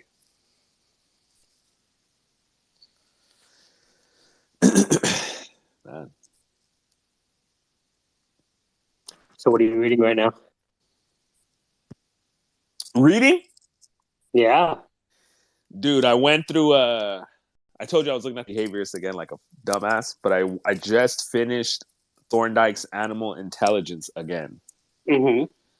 Which is fire because there are these like laws of behavior. Bro, I have so much respect, so much more respect for this guy. Is Thorndike trying to derive the mechanics of the a priori? Oh shit! Yes, bro. Yes. Fuck you, dog. Yeah, I get it. You know, if there's a cognitive a priori that thinks before we think, well, where did it derive from? Well, probably from our proto ancestors. Bruv. He operationalized Kant. Mm-hmm. And okay. Yeah, like I did not make that connection. I know these guys were obsessed with Hegel and the Germans and all that shit, and he actually brings up Hegel a few times throughout his books. Interesting. Which is the key. It's the key to, like, he's telling you this is evolution. Like he's like, this is my evolution is my ontology. He's a Heraclitan, right? Would that be Heraclitus? Process idolatry. Yep. Yeah. Savage. You're a motherfucker. I was like, hey, bro, I can only take one mind blown at a time, fam. No, I say idolatry to protect myself from my fandom. You know, look, I call it an idolatry. You have Star Wars. I have Parasitis. Nah, but bro, it's process theology. Like that's what Thorndike was doing. The other behaviorists broke away from that. They started saying, no, we can tie this down. And Thorndike was saying, you can't. He's 1874 in Massachusetts. Yep. Dad was a minister. Of course he was. Went to Harvard. The younger Lynn was a medievalist, specializing in the history of science and magic. Oh, that's a younger brother, bro. Yup, there are the diagrams. Hell and his older brother was a professor of Shakespeare at Harvard. When your son goes to school to study like medieval, Jesus, you're like, fuck. Yeah. He's either bad or good. Oh, about thinking like dad's thinking about like what kind of fucking job is my son gonna get here? God damn it! Like, what are we doing? He's studying medieval. I didn't start this homestead just so you're stupid. Hold on. In 1937, Thorndike became the second president of the Psychometric Society in 1937. When? In 1937. What the fuck, bro? He betrayed me, dog. When you said he wanted to operationalize it, you weren't lying. Oh my God. You know what though? All right. These guys are all psychotic. Like literally they are. They want to take It's like the mental credit system.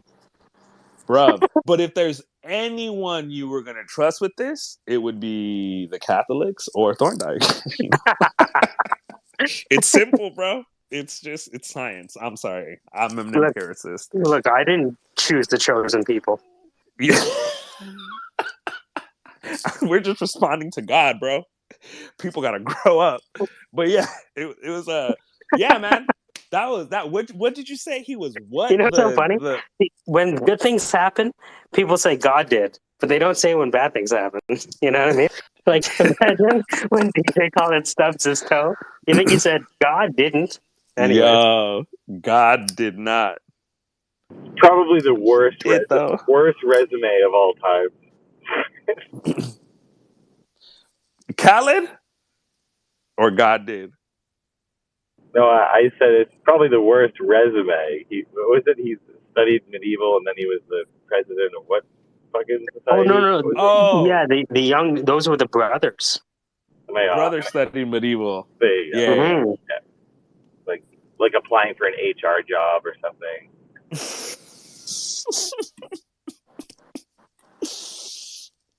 Oh shit! Medieval philosophy was just the HR job of the 1800s. Oh, wait a minute. I buy Thorndike was in. a 100%, proponent of man. That's the eugenics. hierarchy, of course. That was it. Yeah, yeah. Thorndike There's argued another that word for it selective too that breeding can I alter didn't man's capacity to learn. What? Thorndike argued that selective breeding can All alter right. man's capacity to learn, to keep sane, to cherish justice, or to be happy.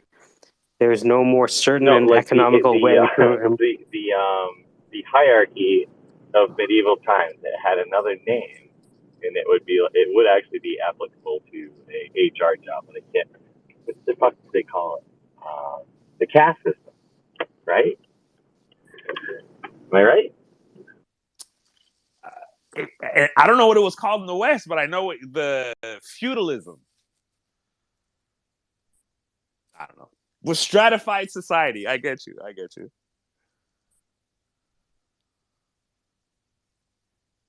But yeah, that's crazy. Damn, bro, his earlier shit doesn't read like that. You know what? Nah, I can't be a coon. Yeah, I can. So Thorndike was forced into this by the other behaviorists, bro.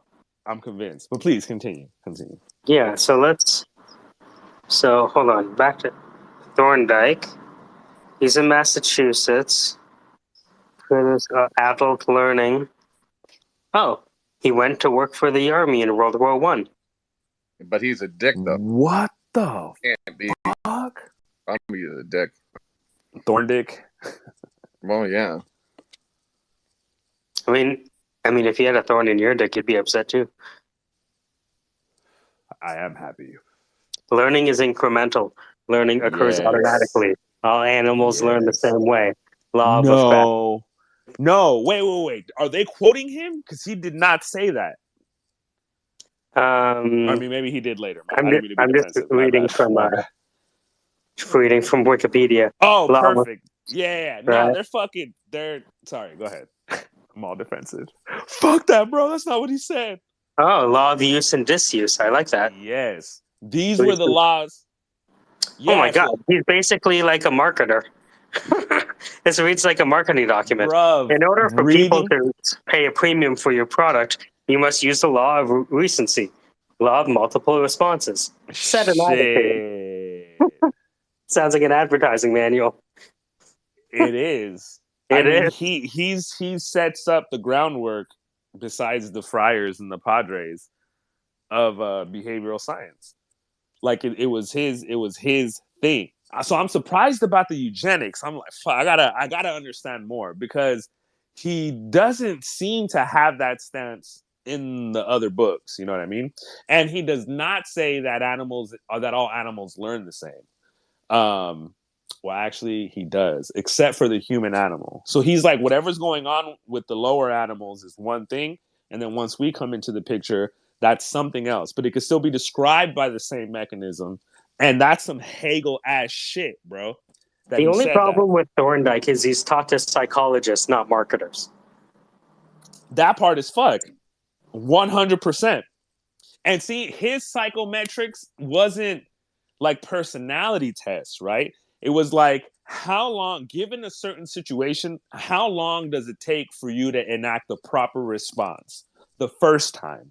How about the 30th time? Like, how precise were you? How accurate were your approximations to the final all that kind of shit. And in that way, like, you can't be mad at him. And he does leave room also, and like his eugenic shit does make sense, because he's like, there is a lot of internal shit that you can't touch on. Like, some motherfuckers are just gonna look at the world and read it faster than you can, but in certain domains. Here's what I see right now as something I never considered before, which is I find a lot of these studies into education, they focus on him? Anyone. Okay, They focus on the individual learner in a closed environment. But I think what we've discovered is that social environment has a bigger effect on what is learned than we previously thought because of the pandemic. Oh, shit. What is the social role of learning? What is the role that other people play around you in the class? Apparently, nobody learned anything in the last 3 years, at least in Ontario. That's what we're finding in the recent test scores. Yeah. So, is it possible that although we're teaching the same course, because people aren't together, it's not the same class like it used to be? Oh, shit.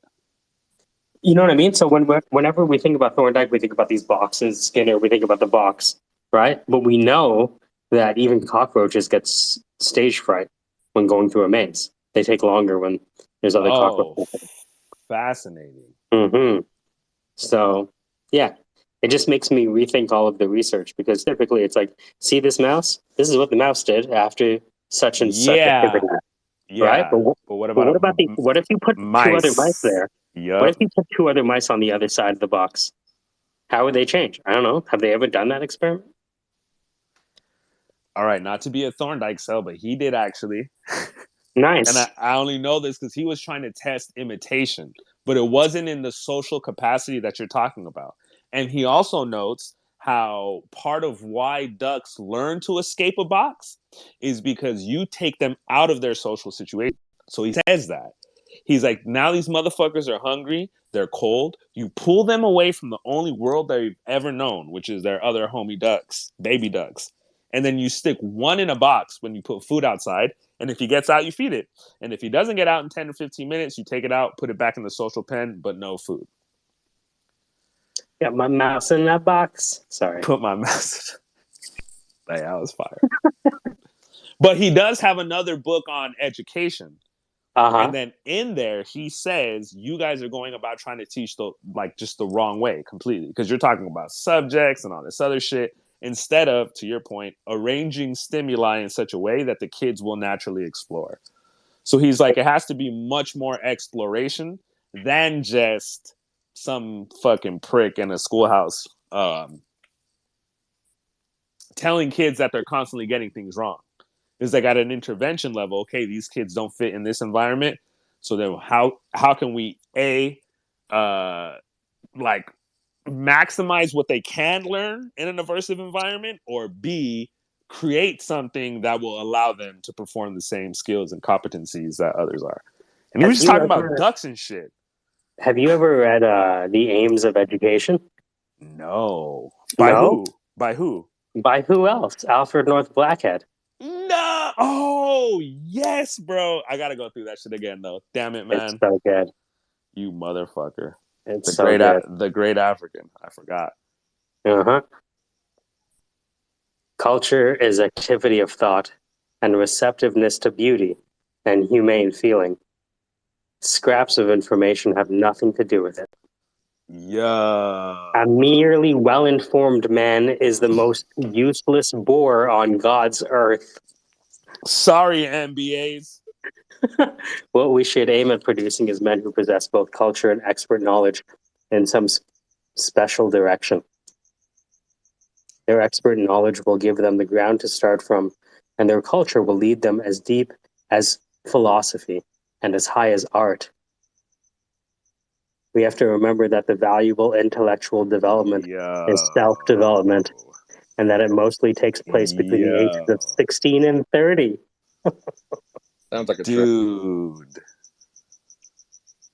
Yeah, it's a hard essay. Alfredo be out here. Yeah, because he was a teacher, right? He taught at Oxford. Was Bertie his student? Were they colleagues? I think he was a student. Alfred North Whitehead. AKA. Let's see. When did he meet Russell? I think he met him through because they all. Yeah. Okay. So, if I think Bertie, as he calls him, was his doctoral student. Whoa. Charles Hartshorn was one of his students. Cool. Who? Charles Hartshorn. I have no idea who that is. It's modern. The discovery of logic led a lot of Christians to go through another Thomas Aquinas, but not of Plato, but of Claude. You know? Oh wow! okay. Yeah.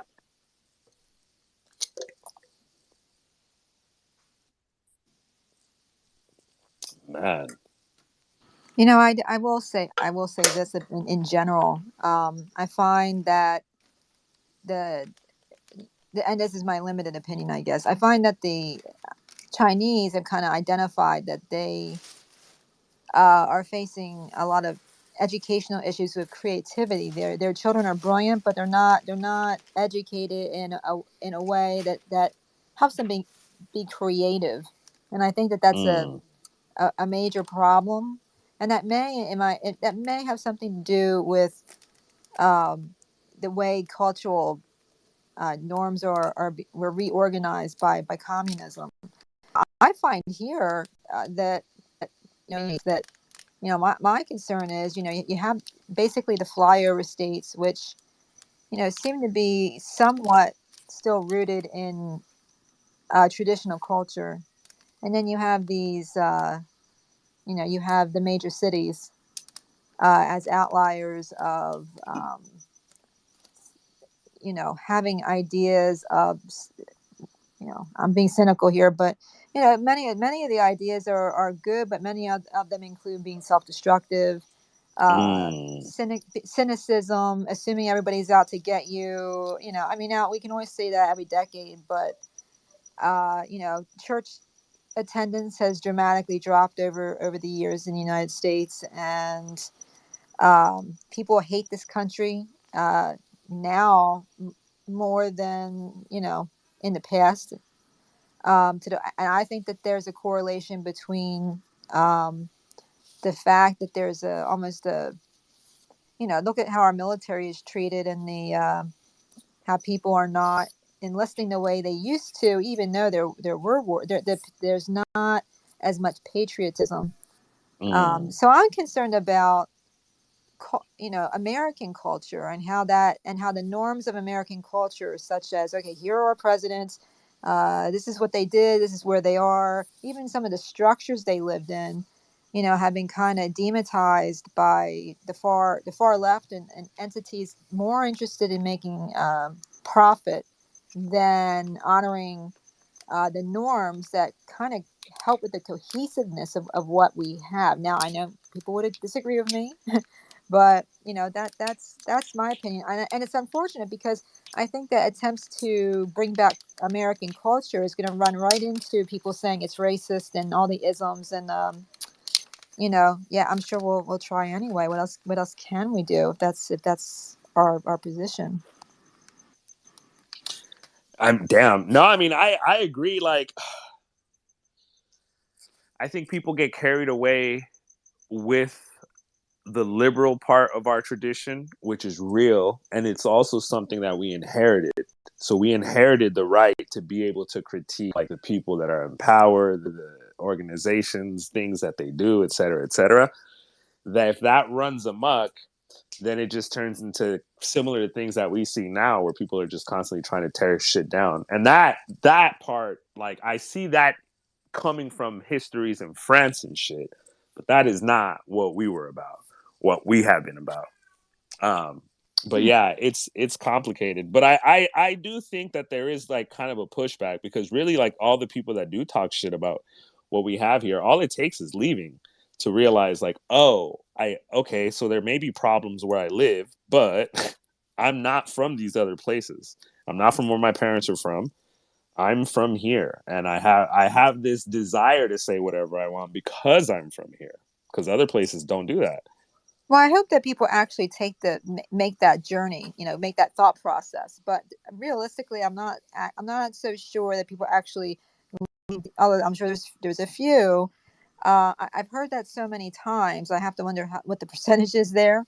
But my issue with all this is, it seems like there's a now causation, correlation, who knows? But it seems to me there's like some sort of relationship between losing American culture as we know it, and kind of losing that innocence, uh, and the cynicism rising, and some of the downturns in our educational system in general. And we're producing a bunch of idiots that can barely read and couldn't say, like, what is in the Constitution to save their lives, you know, and that worries me, because if you know, you probably should know what your constitutional rights are in the United States, and why that mean, you know, separation of the three branches of government, and why you just can't, you know, no, we're a republic, we're not a democracy, like just stuff like that is kind of difficult to watch. That was painful. That was painful because I don't know my constitutional rights, and I think I'm entitled to not know them. So there. Well, that's true, but I mean, I'm sure you remember, Dan, being a child and sitting in the classroom, and whether you wanted to learn it or not, you Jesus. learned that shit, Are you we know. trying to say that this is the equivalent of something that's not childish to be in a room online all together? Eager to speak, eager to be listened to, eager to be heard. I Oh, I always don't know get about tired when we try to take on shit that we'll never solve. It's like the first way for me to get out of a room is when we're talking about shit that we will never ever solve. So it's like you are willingly destroying actual mental energy to go down a path of which there is no actual effort or change. So anything that you gain is actually pointless, other than you just get new cannon fodder for the next time you get to tell somebody you should do your research. You know what I mean? Come on. It's pointless. Talk about something really exciting. Like, how many breaths of air did you take today? Oh, you know, it's a shame, because I feel on a personal level that if I can't express what I think about things, someone else will do it for me, and I rather do it for myself, even if it's meaningless and in the end pointless and futile, and we're all gonna like blow up, and you know we'll all be dead anyway and floating around space, right? But you know, But at I'd least you know rather why you're understand. floating there, because you know your constitutional float rights. I get it. Yeah, yeah, sure. You know, I mean, I think it's classic in life. You most likely need the information when you really need it, right? So like I don't have it, and they'll get to an instance where I needed it, or it'll be like on a quiz, or like I'll be at a bar and they'll be like, "You know your constitutional rights for $400,000." I'll be like, "Oh shit, I don't know it," you know, and I'll miss that window, and I'll feel the guilt and the shame Well, from that, because yeah, I that's mean, how but I'm built I as a personally person. I've seen the results of women not standing up for themselves, not understanding their constitutional rights, allowing Yeah, other people to think and decide for them, and a lot of them end up dead. And yeah, that's that's not good. just because I do, you know, I do high risk DV work, um, you know, and I'd rather not be as cynical as Well, most that's. people.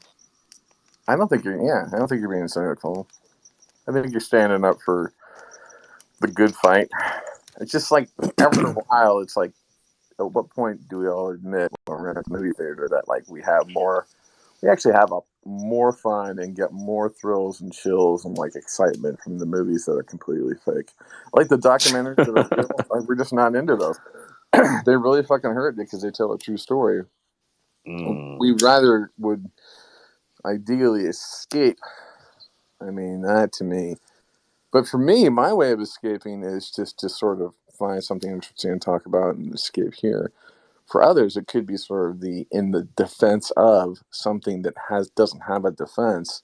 I need to defend for it, even though I don't know if it'll defend you later. It should, if it's your constitutional right, though. Just assume we're still in America. Like we Well, might have a holiday in if we don't Paris. look, I get the cynicism. There's a billion examples as to why everything sucks. Um, Wow. I mean, what else are we gonna do? You know, I you agree. We have like lay there positive and thoughts. die. I don't think it Um, all sucks. I mean, yeah. see, even in things that suck, there's opportunity there. That's what's great about that. Oh, everything sucks over here. Sweet. Start a company. Let's fix that problem. You know? Yeah, if the things that didn't suck in my industry didn't suck, we wouldn't have a job. Right. Right.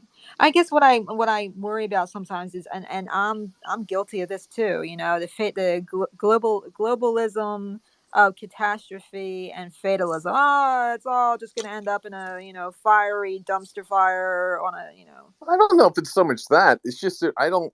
I mean, this is the real thing for me. Like, I hate debating shit that we will never actually have any impact over, because that's just I mean, I that's just disagree. I mean, we can open up a bunch of spatials tomorrow and start teaching groups of people whatever it is we want to teach. We could probably be and do it in the right way. well. I You mean, know. that's not what I'm trying to say. I guess what I'm trying to say is that in a conversation, like a conversation where I feel like you can have any actual impact on the outcome, you might say, well, you're just not bringing enough belief to the meetings. Like, Dan, you need to bring more belief in there. You got to be hopeful, but you know, Twitter Spaces has a pattern. We all know what pattern looks like. We know where the data's at. We know the conversation's going, and we know what Melody was going to probably say. Right now, we're going to say, Melody, get up here and try to say your piece. And right now, she's missing the fact that she can't mute. She wishes she could mute right now because she would like to mute everyone, and then be like, guys, and then she'll bring out that Latino thing. Did you notice that she was using that earlier? When I bring up my Latino and I talk really loud, I talk really fast, and I know Latino stuff and you do not know it, and English does not have any fast words. You know what I mean? Because English doesn't have any really fast words. So I got to be like, well, hold on there, Missy. Slow the fuck down, right? So now I have to basically make fun of fucking Arkansas Web3 voice. And he says I don't even sound like him. So, anyways, go ahead, Melody.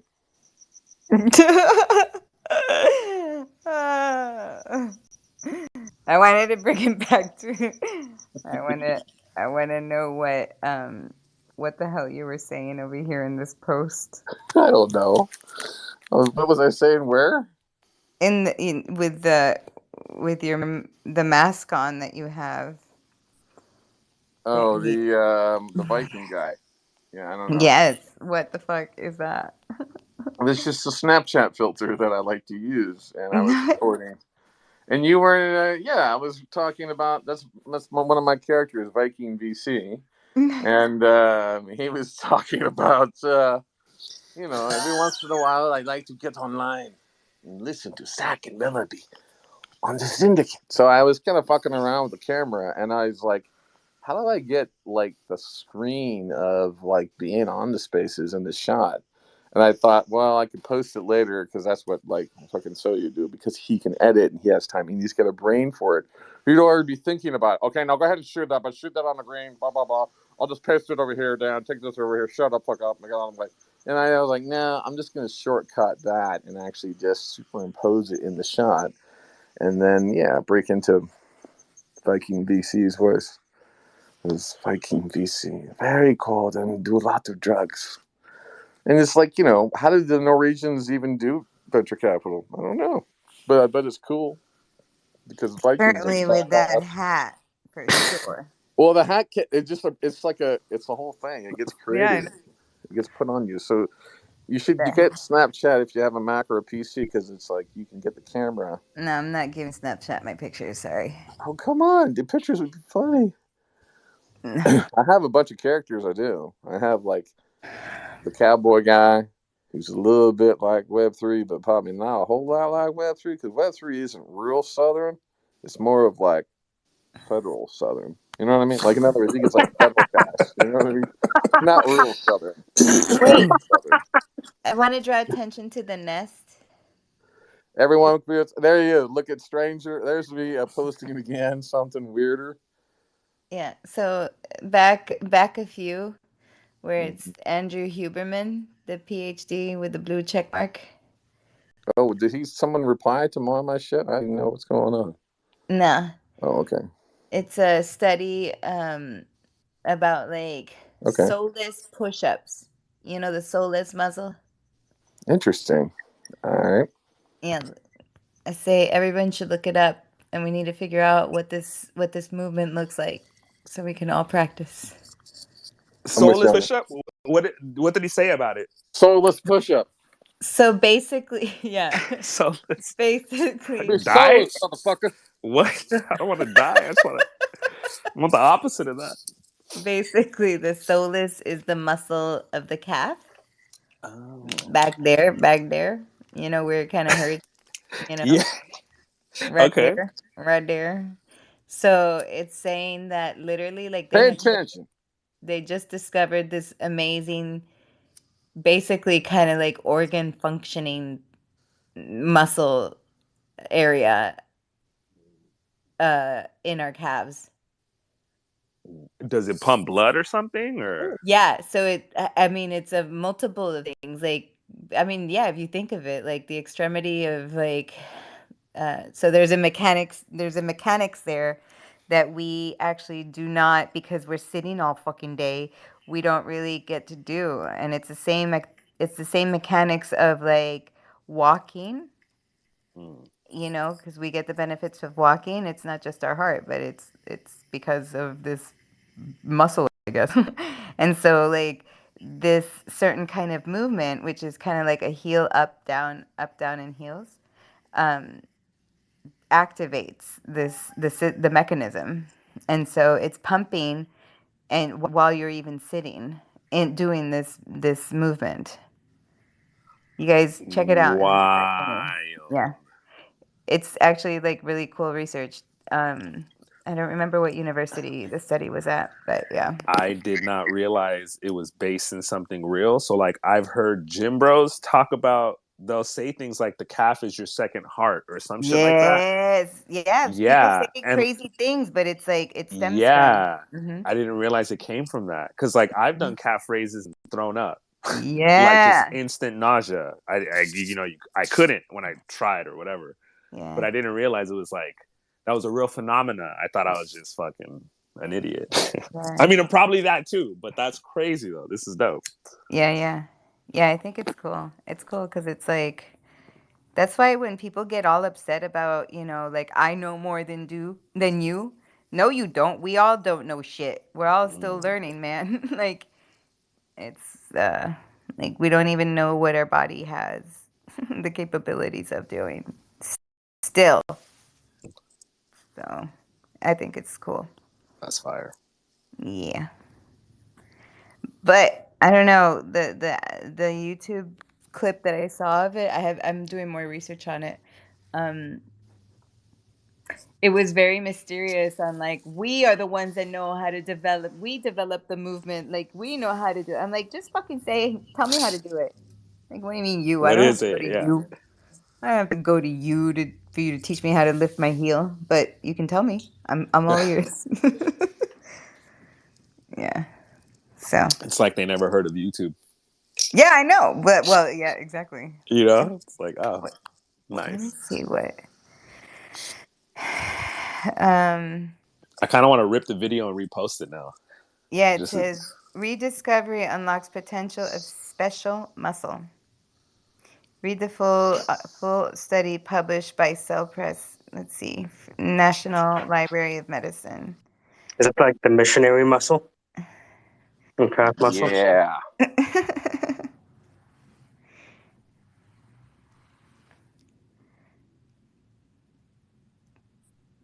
Seated calf raises to. Oh, this is funny. Is it with the feet in front or on the side like a ballerina? No, it seems like it's in front. Okay. When they had the sensors on the people and the thing that I saw, and it was like the sensors are like on the calf on the back of it, like at the soleus muscle, like right at the bottom, and they were just like performing seated at 90 degrees at the knees and lifting the calf. So the whole, lifting the ¿cómo se llama? The heel. The heel. Did you see this thing where some people were claiming that doing yoga was like inviting demons into your body? Did you ever see that? I have like I know people people around that me that believe say that. shit that, yeah, I'm just like, dude, please leave me alone. Jehovah's Witnesses say that shit. My family, they're like, you practice yoga. I'm like, it's just meditation. Just breathe and listen to your. It's a meditation. Yeah. I'm like, don't you meditate? How do you meditate? You know, she's like, no, but it's this thing, and it used to be for calling the spirits. I'm like, okay. Interesting. Hold on. You know how they have hot yoga? Do you think they have hot prayer? Ooh. Or you do it in the sauna? Yeah, it's called mass. Yeah, it's called mass at a broken church. It's called mass in the summer. August. Yeah, bro. What do you even? That's right. Or sweat lodging Touche. with herbal medicines is additional sometimes.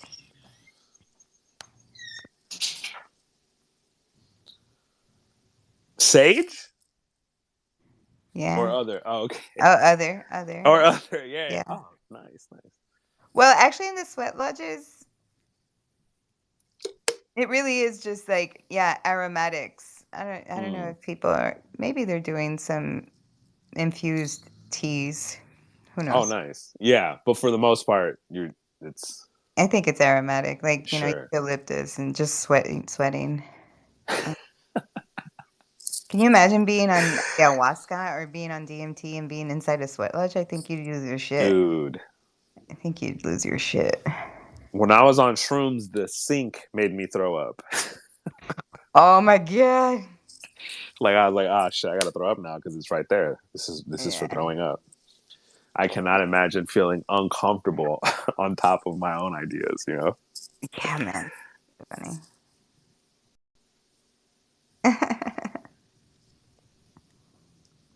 About to go to a sweat lodge though, TBH.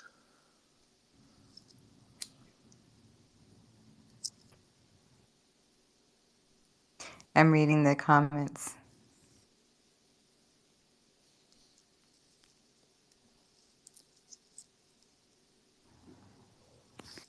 You know about NEAT, right? Neat. Is that like NEAT. being NEAT. the NEAT. the exercise or the algorithm? Yeah. The Yeah. exercise. Exercise. Yeah. Yeah. Yes, that's like how, or just like moving around naturally, but being conscious of why Uh-huh. you do it. Yeah. Squeeze Yeah. your muscles as you walk. Mm. Hold your core. Yo, do you think it's true? Do you think those text messages are true that Kanye West got from his trainer? Yo, Oh yeah, Yeah. that shit. if What's they that are, about? dog, Come on. Dude, yo, not the best luck you've ever seen in your life. nah. Hey man, if those are real, uh-oh.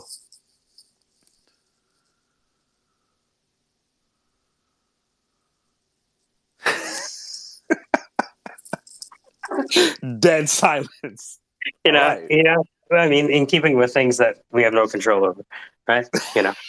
Well, I don't know what to think about this guy anymore. Like, is he just like a famous crazy person that just like flies off the handle and people think he's God? Like, because that seems to be several times over. You know, we see this, so it's like, is that what's happening? Like, I another. don't agree with everything he says. His music is really good. I probably agree with 76% of what he says. Does that make sense? Right? A good 76 to 83. Okay. You know, prime number-ish. Okay, got it. Prime number-ish. Yeah, I'm definitely not there with you, but I respect that. But you're at least 47%, right? More like 30, maybe. I want to see a podcast between him and Dr. Umar Johnson, and then I can quit the internet. Where would that go? Oh shit. How would that one go down? Uh, I think I'm having shrimp. Man, I was having a loss for words. I feel like you could be in that group. Kanye West, Dr. Umar Johnson, like then they like the opposite is Trevor Noah, right? But I think there's room for the Oh, middle, right? Who's more opposite than Kanye West and Trevor Noah, right? oh You know, man. I'll just say whatever they tell me to say, you know? Dang. Hey, touche though, dude. Yeah, Trevor Wait, Noah, now you're Trevor saying that Noah, Nova's Trevor a little Noah. puppet? Is that what you're telling me? You're Oh, telling me for like sure. Trevor Noah is a prick. you don't think? Oh wait, I didn't say prick. I said puppet. You think he's a prick? Oh, he's a prick. I would definitely say puppet too. There have been times where he said things and I'm just like, see, man, you're speaking for the culture, bro. And it's just best to sometimes, we all got to know our place and not say things at the wrong time because that's important. Why is he a prick? I have He's a crush just, on him. Why? no, I mean, I think that's fair. He's just, he's a condescending I little was fucking, I was just thinking like in terms of who authors their jokes. Kanye West is yeah. authoring lyrics. Trevor Noah is reading off a teleprompter. Right? Jon Stewart's writing team. Yeah, you understand. Stephen Colbert's writing team, better yet. His new one, not the old one. That was good.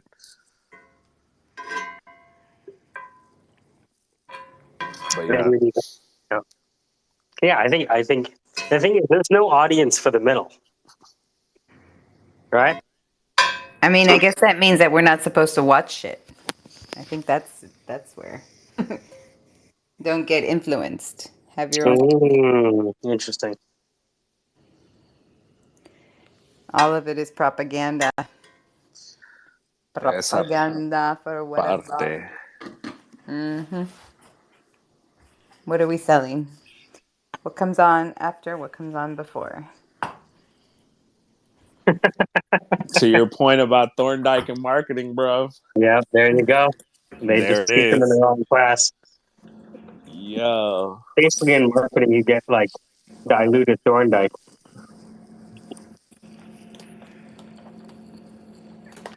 Jeez Louise, man. You know what, though? I've never met... Nah, I can't say that. I was about to say, I've never met a marketer I didn't like. Besides most people I had worked with directly.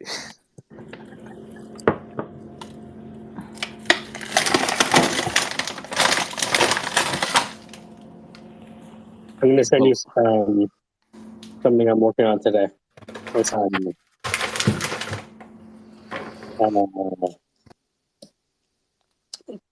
we're going to go out to a bunch of people who want to hire techs from us and just gather their interest, like confirm their interest. Nice. So I just sent you the type form. And I'll send you it here. Shit. So imagine we send them an email or a text message. And the text message would be like, hey, you want to hire techs? Yeah? All right, fill this out. We'll let you know when we have them.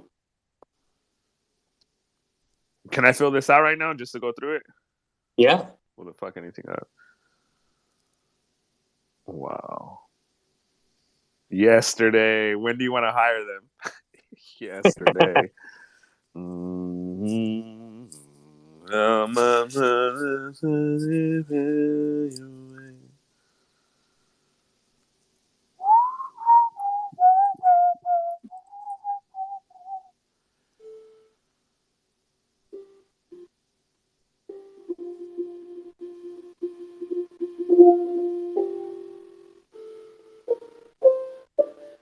Did you see the video that I shared that had the lady playing a piano with one hand and the other hand one of the steel drums?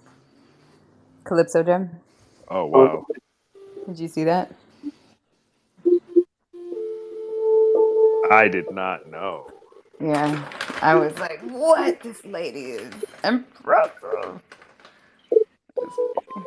That's crazy. If I find it, I'll send it to you again. Dude, the type form, though. Oh, the type form is so slick, right? Come on. Smooth. That was just smooth. You're not going to tell me there's a better way to ask a question on the internet right now. Oh, shit. Do they have private ones? I'm sure they do. I mean, it's all based on the link, right? I have to look into it because I could use some shit like this for work. Oh, believe me, when you start doing this shit, I use it for fucking everything. Bruh. Yeah, you're interested? Fill out this type form. Show me you're interested. So I'm going to take people from an email, a type form, and then from the type form, it's going to take the people who are serious from the email. Wow. And then once I have like 10, 20 people, I'll be like, all right. So, Subsets. Like, all right, these are staffing clients now. All right, so you want to train tech? All right, how much are you willing to pay for them? If I can identify the person, train them up, you interview, you like them, okay, well, I'm a staffing and training company at the same time. Yo. We'll just email you the resumes and the videos when they're of the candidates. First come, first serve. Yo. And that's why I put the 18-year-old thing, right? Because if they say yes to 18-year-olds, if enough of them say yes, then that's easy. Start training them at 16. Man. That's why I want to learn the coding too. Does that make sense? Yup. Because if I can create these little coding classes, blah, blah, blah. I mean, oh, I never sent you the number. Did I? Which one? The number for the Twilio call center thing? No, you didn't. Did I tell you about that? Yes, you did. I caught glimpses of you in Web3 working on it too.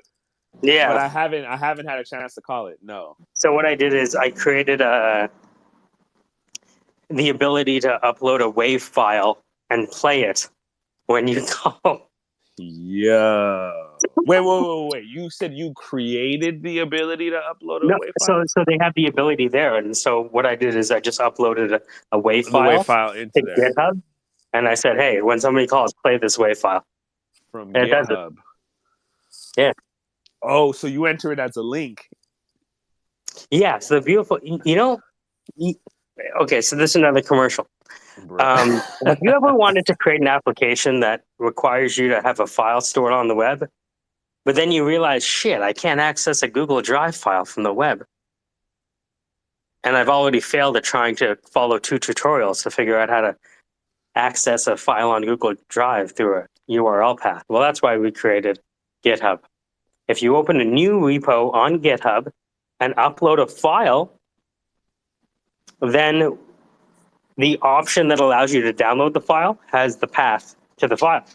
So you can use that as a way to store files you need to access through apps on the web. Bruv.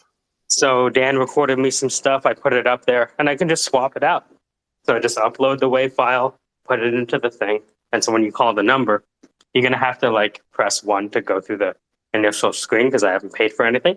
But they basically gave me a free phone number. Isn't that nuts? Nuts. Wow. Regarding Twitter's reduction in force, unfortunately, there is no choice when the company is losing over $4 million a day. Everyone exited was offered 3 months severance, which is 50% more than legally required.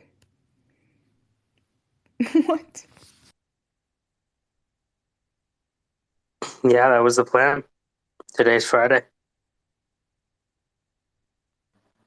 You saw the interview with Ligma Johnson?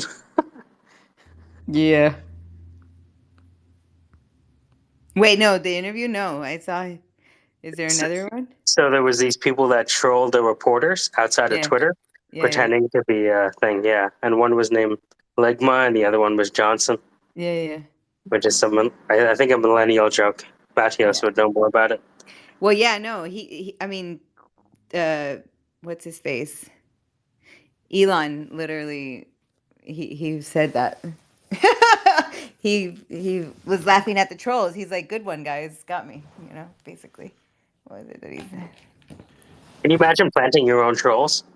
That'd be interesting. That'd be funny. Jokes on everyone, because manipulation of manipulation is there. Well, it's because if you know how the press is going to act before they act, then you can set traps, which is fascinating to me. Yep.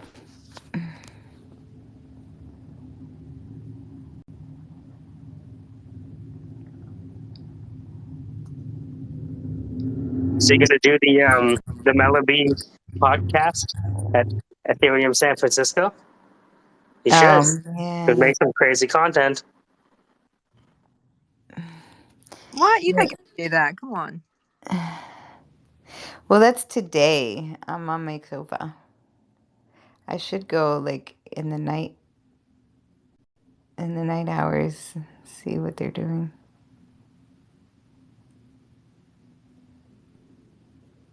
Oh yeah, can you imagine what kind of loose lips these fucking software engineers would have at the Ethereum conference? I mean, Yeah.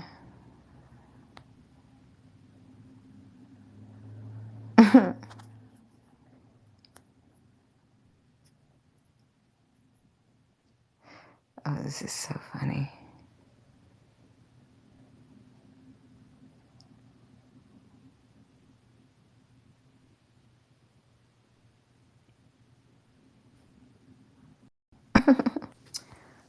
All right. So you want to hire a trained tech? Yeah, I just saw the type form. What's that called? Yo, yeah. the phone menu, bro. Yeah. Your quality of voiceover is on par with CPR training videos, and I'm not saying that as an insult. Like that's Try to make it as conversational as possible. bro. Going. So those. It wasn't even full fucking syllables, dog. You did these. Wow. Yeah, because that's how we talk, right? We don't talk with full words. We kind of trail off. You know, Bro. if you don't want to talk to, a fucking chatbot, you can press 0. You'll probably end up talking to me anyways. You know how that goes about it. Anyways, let's review. Dial 0 to talk to a human. Right? I was trying to make it as if I was talking to them. So you want to talk to a chatbot? Yeah. So I want to increase the quality on it still. Let me record that right now. Actually. Like of the recording, you mean? Yeah. How does the record? Because I found it a little fuzzy on my end, but how does it sound on your end? I heard the fuzziness you're talking about, but You it know what was I'm talking about. warm. It was warm though. It was like I didn't register as fuzzy until you called it that. It was I took it as warm. That was a You know what I quality need ass to do? mic. I need to add more pauses. Like, hey, how's it going? This is Mike from Delman Training. What's going on? All right. Well, look, I don't want to alarm you, but I'm actually a chatbot. If you don't like the idea of talking to a chatbot, look, it's kind of weird. I know. You can press 0 at any time. Kind of exit out of this. Anyways, dial 0 to talk to a human. Dial 1 to hire a trained tech. Dial 2 to train one of your techs, and dial 3 to learn more about us. That's kind of the vibe. Yeah. Now, if we could do this over SMS, which I still haven't figured out. Like choose your own adventure? Not choose your own adventure, but I mean, you're saying this menu structure via text? Mm-hmm. Well, now that I know I can do this, imagine you could create a whole fucking story, choose your own adventure with this shit. Dial 1 to stab the beast. Dial 2 to give it a piece of lembas bread. Bro, I used to play text-based role-playing games.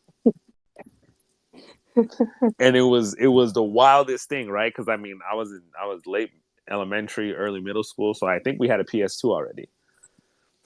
I'd already had a 64. I was living in the future already.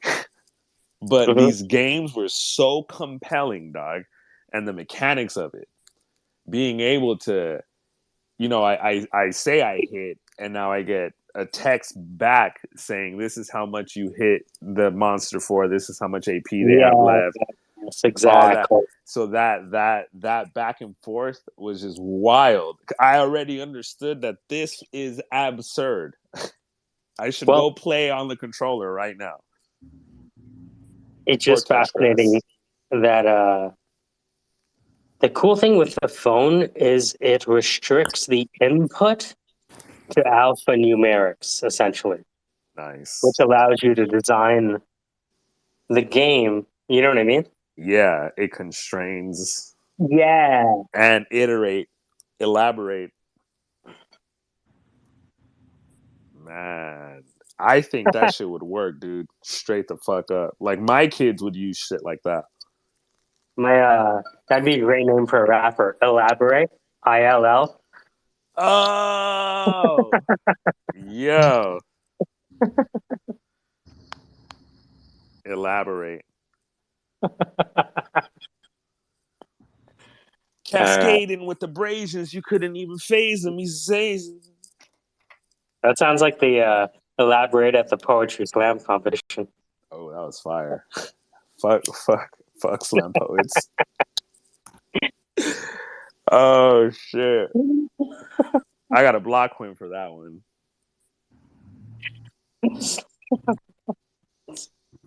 I'm done. All right, bro. I'm leaving, dog. It was great talk. How come this didn't open you? That's what he said. Hold on. Let's see here. I saw that fly ass diagram you'd made though. Which one?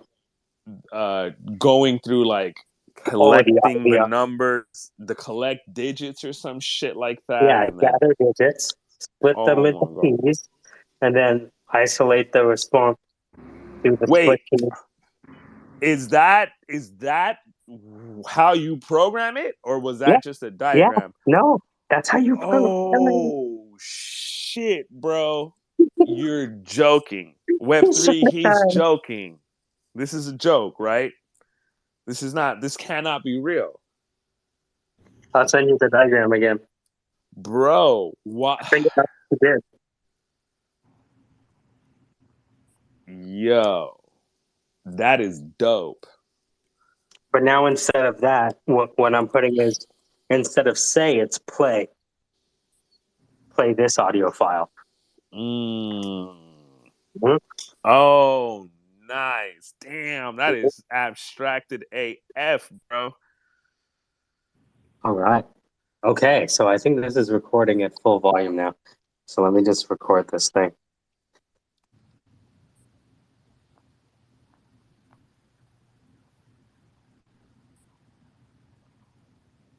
All right, here we go.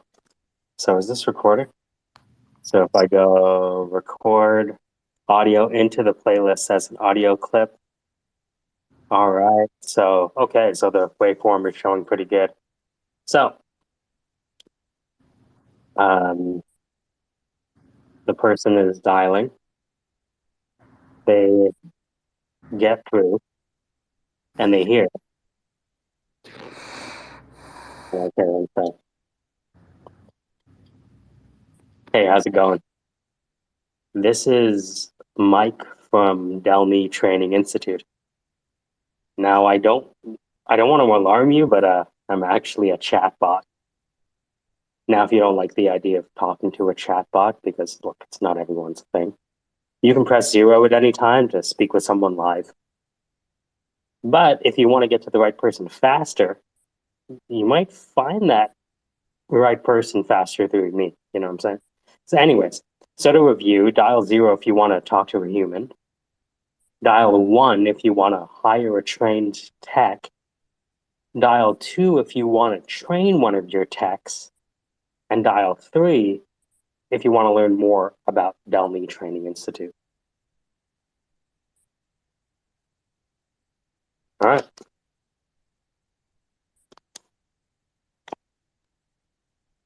And stop. Let's see how it sounds. Probably coming from my headphones. Good stuff. So let's see here. Let me take off the input. All right. Oh, hold on.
Okay.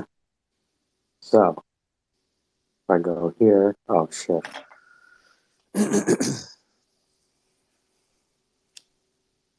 So let me show you this.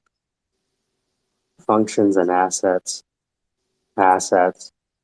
So the idea is that if you want to play a file, you upload the asset. Brilliant, So, though. Because if Twilio ever went down for whatever reason, whatever the fuck, you could always migrate your shit since it's on GitHub versus having recordings on there. But regardless, that setup is just fucking brilliant. fucking Web3. It's his fault. I just gave back what you gave to me. Oh Dude. my god. What have I done? Those are some design principles AF. So uploading an audio file.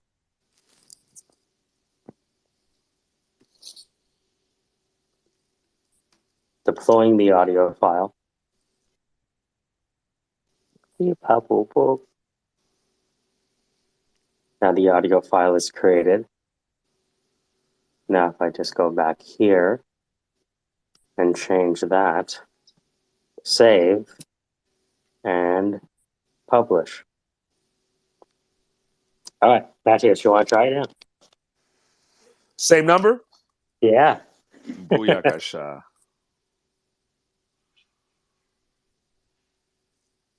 Oh, it's on WhatsApp. My bad. All right, I'll be RB.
Okay, just interrupting to draw attention to the nest right now.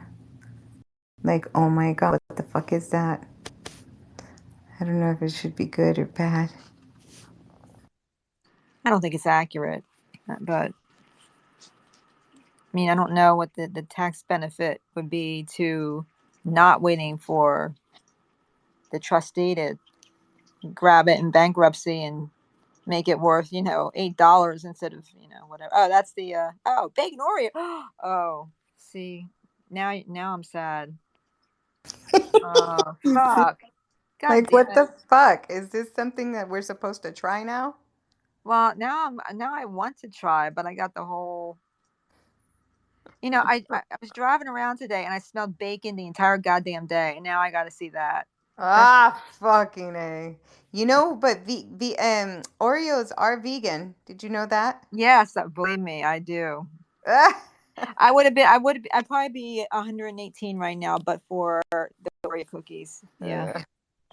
I'm back on the treadmill again because I'm starting to, like, one of these days it's gonna start catching up with me again if I'm not careful. I don't want to be overweight again the way I was before. It was just bad. My spine did not handle extra weight very well. Not a Yeah, good feeling. Yeah. I feel it. I'm like, okay, normally I could dance for like 5 hours straight, you know, and now that didn't feel, yeah, it has to change. But you're Definitely. super healthy, you know. I mean, I'm not in shape, so it's like, you know, I mean, anyway, that looks fucking delicious, and I hate it. I don't This know. torture. Straight up. Yeah, you know what though? I with ice cream, I love ice cream, but I just look at it, and if I can look at it and look at all the flavors, and then kind of go like, yeah, but I'll do the Italian water ice instead. That's Like, you smell stuff? The ice cream isn't that great though. I mean, I yeah. would take an Italian ice over that any day because I'm lactose intolerant, so it's just you got to be mindful about these things. And You you really should be catered to everybody that needs it, special needs folks. That's right. The Philadelphia water ice is real good. Like I love lemon. Philadelphia lemon water ice is good. Very, very good. I like the lemon ice is super yummy. I tried an orange sherbet the other day, but that had dairy in it, and it sneaked up and it got me. Paralyzed in the hallway while someone's saying, "What time is it?" And you want to say what time it is, but you also know you have to make it 9 feet to the bathroom. Did you make it? These are the stories that you want to know on DGen Spaces Friday night Super Show with Marios and the gang. Hi, everyone. Hey. Buonasera. Buenas noches. Buenas those things. That was a quote from the TV show Scrubs, if anybody's seen it. Bon appetit. Bon appetit. Buenos dias, which I think is short for big tits. I have those. No, I don't think that's true, but it could be. Buenos dias. I know, don't you think? Buenas tetas. Buenas tetas. Buenos Buenas tatos. Bring on the over here. Oh, sorry. I know. I want the fairy godfather that brings bigger boobs because I'm suffering from small boobitis. I lost weight. I mean, It's not really. I mean, come on. There's no such thing as small boobitis. Small boobitis only exists to other women, but to men there is no such thing. No such language. Yeah, well, I do have breast envy. Melody, you're gonna have to. There's not enough room here for the both of us. I saw some guys. We have cock envy all the time. I mean, I know everybody on here is no 7 foot bitch. You know what I'm saying? It's kind of crazy when you hear like in Spanish, because it's usually like the metric system. So they're like, "Oh yeah, 20." I'm like, 20 what the fuck are you talking about? Centímetros. Yeah, exactly. I'm like, ew, guys. Just gonna call him Bull after that. Come on, Bull.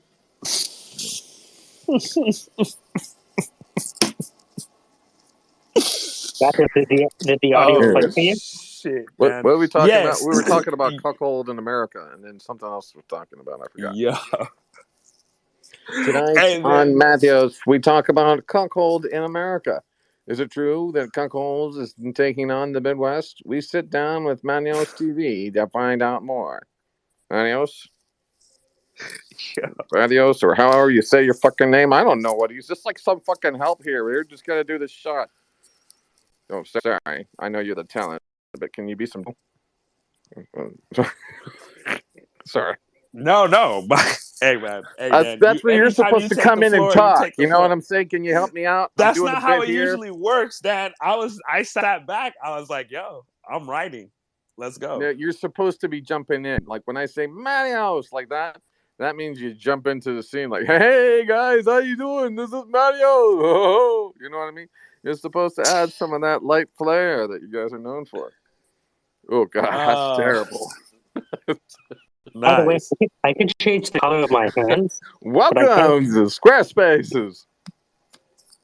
I can change the color of my hands, but not of my face on here. So I can change it to like a brown, but it's still brown. You know. You'll always be white to me. What does that even mean? I always just makes me think. That was perfect. No, You'll that always shit be was white to perfect. me, Billy. Hey, bro, you'll always be white to me, bro. I don't even. The fuck?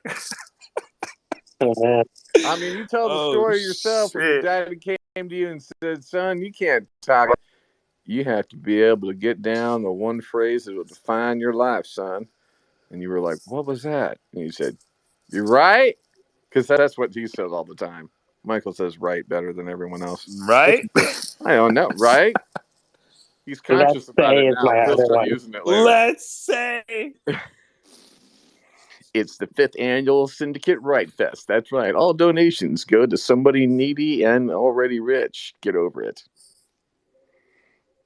Let's say. Oh, come on. What's with the yellow spider? Come on, man. Get out of here. Shoo. I'm getting my broom. Coming after you, man. Cut that Oh, brute. Oh, you got a yellow spider in here. Chris is in here. That's right. Dun, dun, dun. That's when Chris walked in the door and Sandra caught notice. Chris fell out as well and decided to change himself into an avatar or icon. He was requesting something. I decided to click on the request and add him as speaker. I knew it was unwise, but I did it anyways, knowing full well that Marios had my back.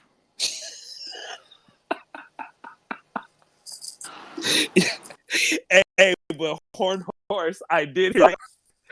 It was brilliant. Oh, Chris. GMGN, what's happening, The peeps? Horn Horse had made his way in. But now we had Chris on the floor who's going to act all wise and shit and trying to cut off the narrator. Please, go ahead, I said over and over again. Knock me off. Well, thank you. With such an opportunity and introduction, how could I possibly say no to that, right?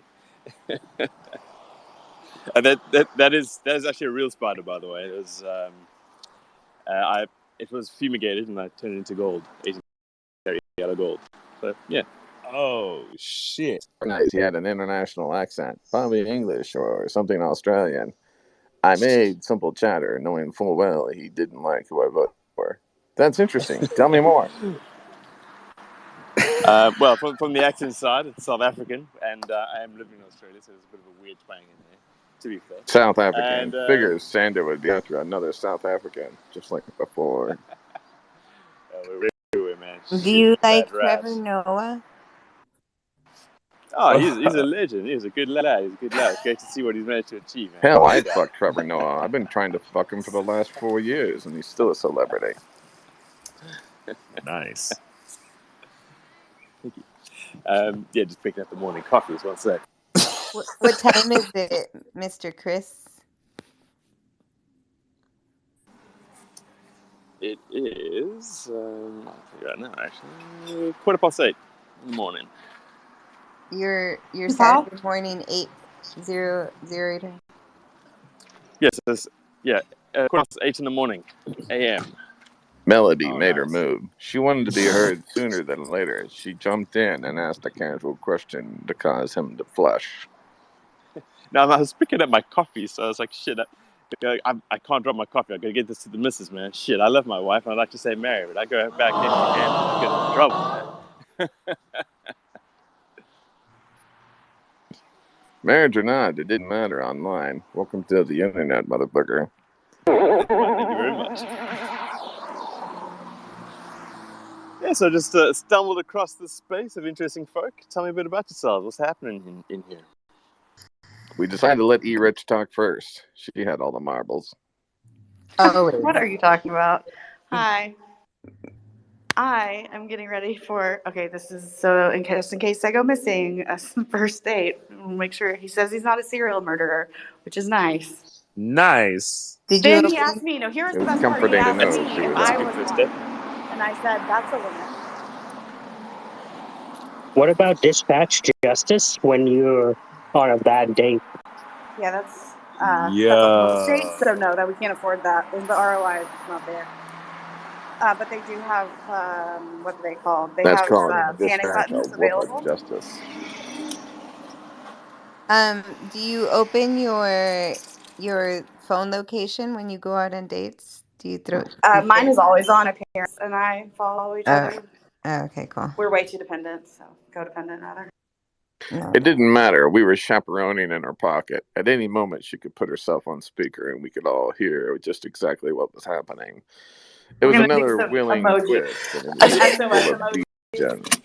You know what? Shit. If you do it to whole dates, like whilst in the space, and just have your mic open, it's just, everyone can just listen into how it's going. It could be quite interesting. Or if it's going Get some bad, content. you unmute. Yeah. Yeah. Oh, If you it's know what? really bad, I'll if open it it's up and just, you guys can judge it, and then it's I'll come real. back. E-Rich, if it's really bad, you just put us on speaker. Like, that's it. You'd be like, okay, here's what's happening. Like, But if No, it's just getting be on really speaker the nasty, whole you be sure to time. mute that shit. Who is doing the soundboard? Because I am out of this place if that happens again. So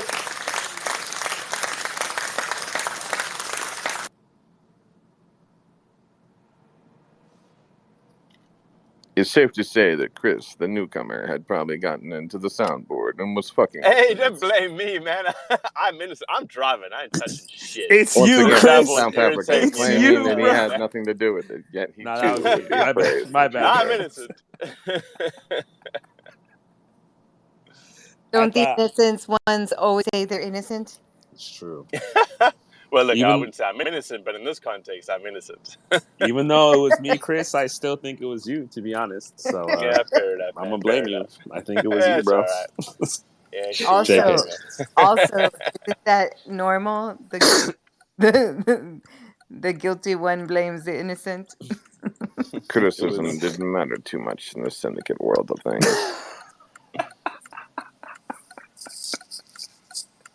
Yo, the narrator is off the chain. So whereabouts in the world are we all from? Middle Earth, did he say? I wasn't sure. I'm in a desert east of LA. Okay. Yeah. I'm in the woods in South Arkansas. Shit, that's awesome, man. I'm on an island in the San Francisco Bay. Awesome. Miami. Wow, man. I This is was so in a white incredible. van in the middle of Ohio. You're in backcountry almost, right? And that's probably, I think, where backcountry originated from.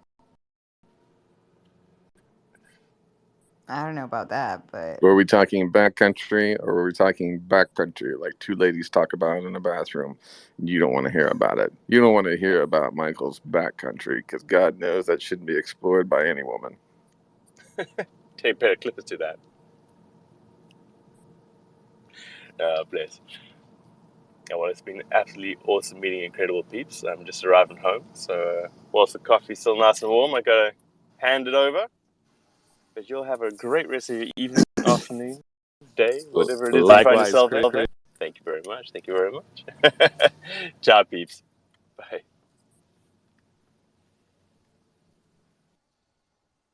One day I want to catch up to them tomorrow. But I'm afraid that they will always be in tomorrow. Well, you think you're better than us because you're ahead of us. So you're from tomorrow, bro? Yeah. What? You drink coffee tomorrow, bro? yeah, you know the future, man. You're tomorrow, bro? Yeah. You have tomorrow's news today. What? I'm about to block him. How does that You guys happen? are right. Tomorrow's new today. Everybody knows the same way. Except if your VPNs are locked or controlled, government controlled. I'm about to get NordVPN now.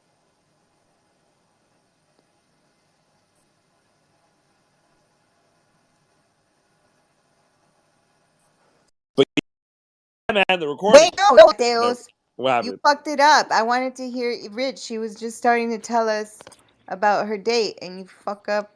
You fucked it up. I thought she just started her date. How she can tell us about the date? I can't hear. Oh shit. Wait, anyone? Just I don't eat. hear.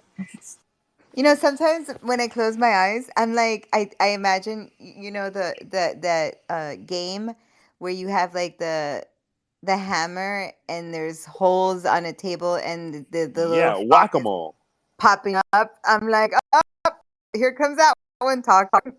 Like who's doing the smashing? I don't know, but we're doing the popping up, popping down. Oh, with us going up and down. Yeah, my shit cut off twice. Yeah. Yeah. It's funny. E Rich, come back.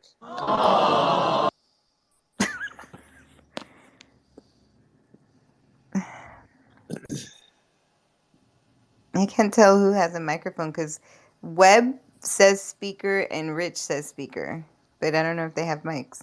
Yeah, I see her speaker too, but I don't see a mic on her or Fitz. Yeah. So I guess it's telling us from here on out, like who has been speaker, but that's not cool. That makes it even more fucking confusing. Who's here?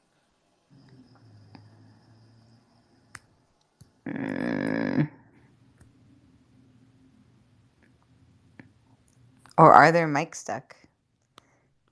Because that happens to me often. Yeah, it's weird. That's happened to me too. Huh. Oh my god, I'm seeing the meanest post right now. Oh, this bitch. The whole account makes fun of fat people. That's what it is. It sucks. Some mean shit.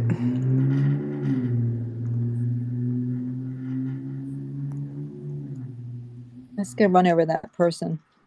Yeah, seriously, fucking bitch. If they had this and put their pretty face on there, then I'd have more respect. Used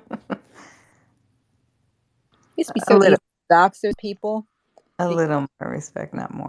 Now it's hard.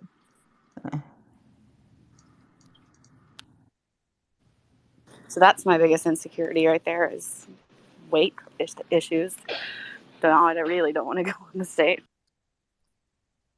Dude, where? Well, Okay, that's- let me ask you this: what's your regular, like? What's your comfy clothes? Like, to not your hangout comfy clothes, but what's your comfy clothes to go out? What are your most? What are we talking, like Netflix on the couch clothes, or are we talking about Subway? Gotta make it home okay clothes. Are you going to dinner? Is that the plan? Are you guys going for a walk? No, we're gonna go to. It's just a movie. Oh yay! Oh then, so you're gonna be sitting. Why don't you wear a dress? Yeah, I know what I'm wearing already. I've got that part's picked out. I'm not worried about what I'm wearing. I'm just worried in general about my human self. That's any nerves. This is recorded. Stop talking, Elizabeth. What? I usually just shit on myself on a first date. No, I suggest you jerk off before you go on the date, and that way you're really relaxed. Nice. Just do that. I promise it'll be good. I don't think you should do it. That's like jerking off before you're working out. Never a good idea. No, like don't you're say exhausted. The last thing you want to do is lift weights, and you're just reminded that your heart was up just a little quicker than this a happy few hormones minutes ago. will be in rushing through your body. You'll like it. You get relaxed before you go, and then you can focus on the movie and not on like any other shit that your mind might be thinking of otherwise. Because Like you, happy like you hormones. putting out and stuff. God, that's terrible. But that's what you're trying to say, though, right? I mean, you're saying No, I am my brain's not focused on the fix. right thing. All have this way out of order. I'm See, saying clearly fix the hormones. Like give yourself a dose of like equilibrium with your hormones and everything, so that way you go on there and you're really less stressed. Okay, so how do I feel less insecure about the way that I look in general? Yeah, Quick, go. you will. It will. I I promise. have an idea. You see, You create a bunch of you fake fuck identities on your first. phone. You fuck first, and then you get that out of the way, and then if you want to, you go out. Yeah, that's not gonna work. No, not that either. I mean, unless you're down like that. But Yeah, no. unless you're down like that. But I'm not down like that. But I appreciate the suggestion for sure. I do have a 3-date rule, but I do waive that occasionally, very occasionally.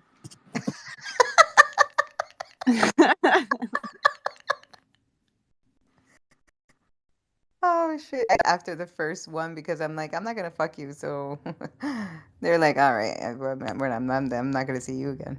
Well, here's the thing: why is it okay for guys to just like fuck everywhere and like Yeah. but if you're a lady into it, you're just like, oh, whore.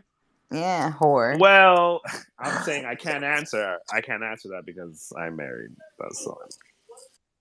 I Like, I too don't. can't answer, although I would come up with all kinds of dumb answers. My wife had a 3-date rule too. How long did it take you to break through that? How many dates? One. I don't know. No, it was she was gonna get rid of me, and then she figured out I wasn't a bad guy at all. Yeah. Aw, you're not a bad guy at all. And I wouldn't miss you. Gentlemen. That was king shit, Web3. Yeah, I feel like you're standing in front of like Pringles can or a Bud Light or something. You know what I mean? Like, and now I'd like to have this moment with Coca-Cola. Coca-Cola. I did send a picture of RC Cola and a moon pie to KC and told him That's we had awesome. plenty of those here. So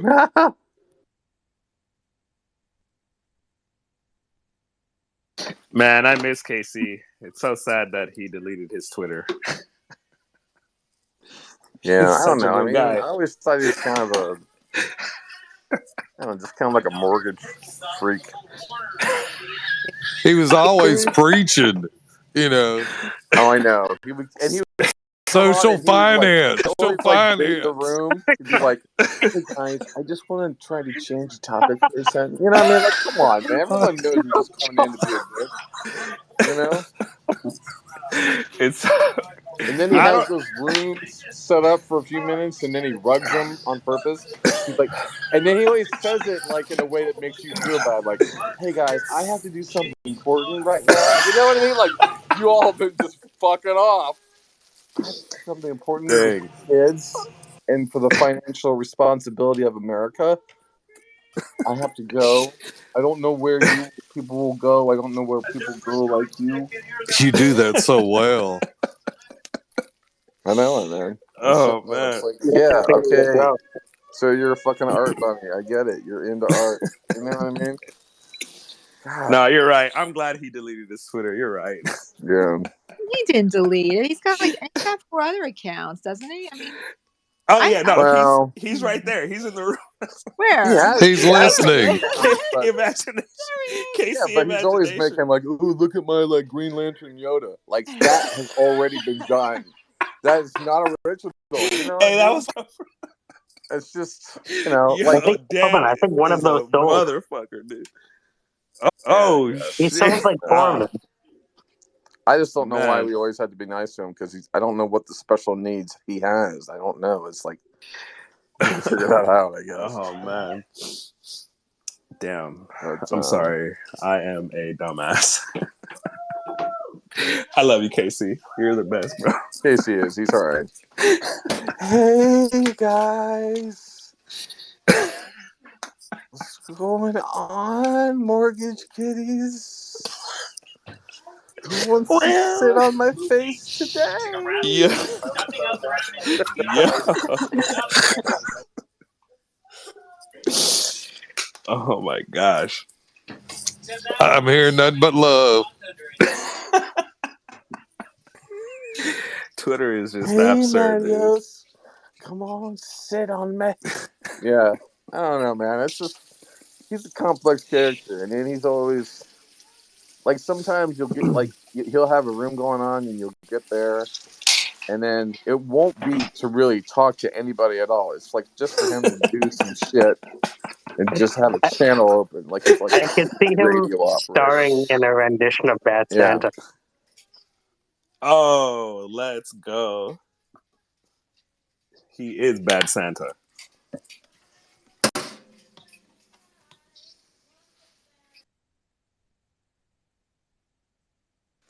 Oh man, that was excellent. All right, so what's the topic? Things we can't control. Oh, things you can't control for 400. Life in general, gravity, facts, the sun, sex or the timing of which you will get some, passing over Traffic magic control devices. Right, exactly. Amen. How lithium is mined. Lithium. Ooh, Yeah. that's a spicy one, Horn Horse. Like fentanyl peanuts. Someone that to me today. I thought that was a terrible idea. Nice. Fentanyl Oh, okay. peanuts. It doesn't exist. Thank the Lord.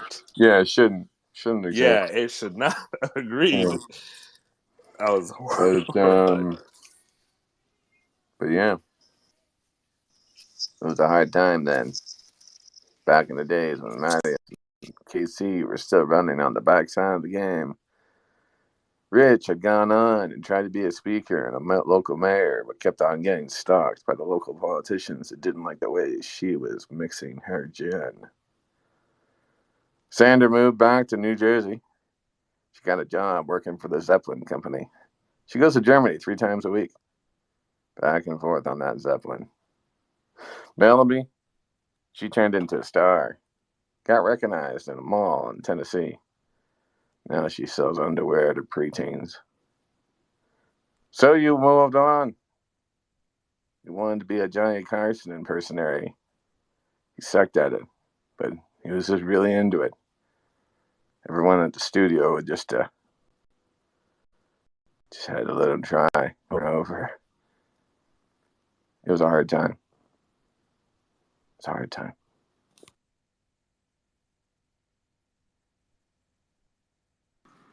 So what did you eat today, Dan? I ate earlier. How much earlier? I had 2 egg rolls, and I had one of those egg rolls that has like the shrimp inside it. So like the animal's already in the skin of what basically alive, obviously, but it's cold, right? And it's gonna get dipped in that peanut butter stuff that you get from Thai people. Did you do it right? These people, Thai, Vietnamese, all the same. I know that's not true. I would love I to think read the nothing Thai said here menu. is actually representative of the syndicate. Syndicate can't be held against bad law. I would love to hear the Thai menu, like reimagined by that guy. You know, that Thai peanut butter stuff. That would be the menu item. Yeah, exactly. I'll go ahead and give you a whole menu here really quickly. First of all, we got this thing called I don't know. It's like a deep fried like missile or like a torpedo, but they call them like an egg roll. To me, it looks like a torpedo because it's wrapped in a lot of good layers. Anyways, that shit's the bomb. That's my friend. He down there makes some. He gets some on the pad, put some down there, and everything. They're super good. So, yeah, that's. I had those egg rolls, and then I had the see-through thing with the shrimp inside that's trapped in there. I had one of those, and Oh, then the rice paper yeah, it's with the like lettuce. rice paper. Right? Yeah. Okay. Yeah, they're trapped inside, and then I also had a sub. I partial. I didn't finish it. I should finish it though, because Like a that was banh mi the sandwich or an actual sub? yeah, the bounty pork Nice. sandwich was super tasty. I love the cilantro in there. That just takes me back. Its cilantro is heavenly. It is. Although a lot of people don't like it because they say it tastes like soap to them. And I think Yeah, but that's just natural selection weeding out people. exactly. God damn it, that is a righteous statement, America. We just heard it right here. So much bitch, because that is the truest of true. The fact that people can taste soap means you can suck it because you got it all clean. You know what I'm saying? It's like that is Basically, you're tasting the hand of God. yeah. Yeah, whereas I can taste good old fashioned cleanness of like that tasteful cilantro greatness. But yeah, if you taste the soap, well, I sure as hell you got hope. You know what I mean? I'm gonna pray for you. I'm gonna pray on that. Cilantro and lime, something special. What drink can you make with those 2 things? Mojito? Yeah, Yeah, that's margarita. right. Could play in that space at least. I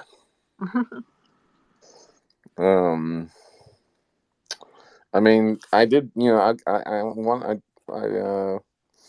got on a limb tonight to have this so-called bumbleberry canned blueberry and honey beer. Wow. It's quite tasty actually, but I don't know. I haven't really drank that much in a long time. Trying to get back to drinking is a weird goal, so I'm not really going for it. Yeah, I don't know how to answer that. I don't, I don't mind if other people drink. I've just never been a big drinker, and I kind of feel guilty about it. No, I'm with you on that. Same here. Well, actually, that's not a complete statement, because when I got into tiki stuff, got into rum, I had a ton of rum. I mean, I had like 54 bottles of different types of rum. And then I had like 36 bottles of orange. And then another like 24 bottles of Italian Amores and weird things. I had just an incredible bar, and I made tons of cool tiki drinks all the time. And I got a lot of friends drunk, and we had a lot of good times. But then one day I was like, nope, I don't want to do this anymore.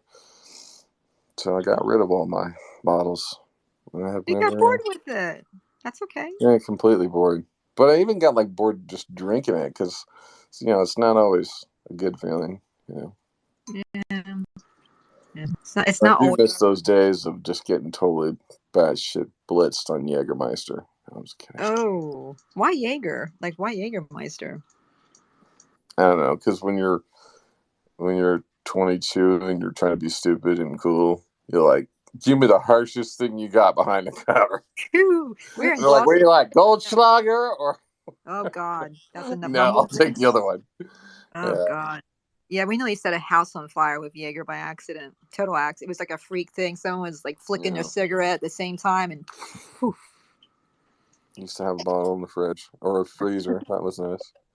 The old days. Well, when you're in your early 20s or so, you're allowed to do dumb things. That's part of life. Like nearly burning a house down, I would think is pretty stupid, but nonetheless, we persisted, and that's almost what happened. Yeah, I get it.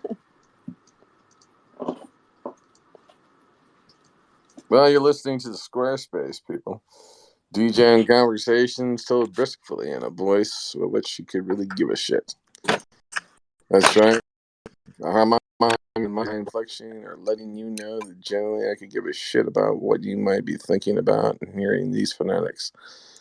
But that doesn't disregard the fact that you might have an opinion or something to say, or maybe want to get up on the mic and see if it'll be your day. That's what the Syndicate's all about. Step right up, ask for a microphone, and get rejected. Or be accepted and get on the stage and impress the Syndicate with all your legs. What would impress you right now? Who me? I don't know, a display of some beautiful spoken word, piece. Something that I could craft, be like a challenge. I could basically say, Marios, I want you to do Superman, Popeyes, 1958 World Series. And that's all he has to work with. And he's got to do something with that. It could be anything. Be a hard one. Damn, I'm envious of that one. Damn, that's a good one. That is a good one. Okay, so it has to involve spinach. They're not on the same team, I'm assuming. Definitely not spinach. No, I don't know what's going on. What are we all talking about here? Why is Sandra and I running the show here when I know Melody's got shit to say? Fucking Mattios is fucking philosopher. It's not like you can shut him the fuck up. And then like Rich over there is always going to be talking. Three is probably watching 2 football games, and he's thinking about finishing that code. Just keeps breaking, but yeah, I'll fuck it, like fix it later. And then all these other fuckers down there just listening. Heartless bastards on the perimeter of knowingness. What's your favorite voice to do these days, Dan? In my voices that I like to do right now, I like to do Hazel a lot. Hazel, my chabby. Yeah. Hazel, how you doing? What's going on? Yeah, I'm on the spaces with Syndicate gang. Mad yes on you? Yeah, This show he's got hair all over his face. I think so. I mean, we've seen a couple pictures like that. Yeah. And Mad yes is special. Yeah, he actually just left the channel, so now he can't hear any of this, and he can give a shit. Oh, I'm sorry. Yeah, so I mean, Hazel is a voice I do. I don't know. Take the questions off of me. I need someone else to be under the microscope. I'm just trying to keep your mind occupied. I don't have to say. Yeah, nothing for you. I got to charge this phone is what I got to do. Oh, yeah.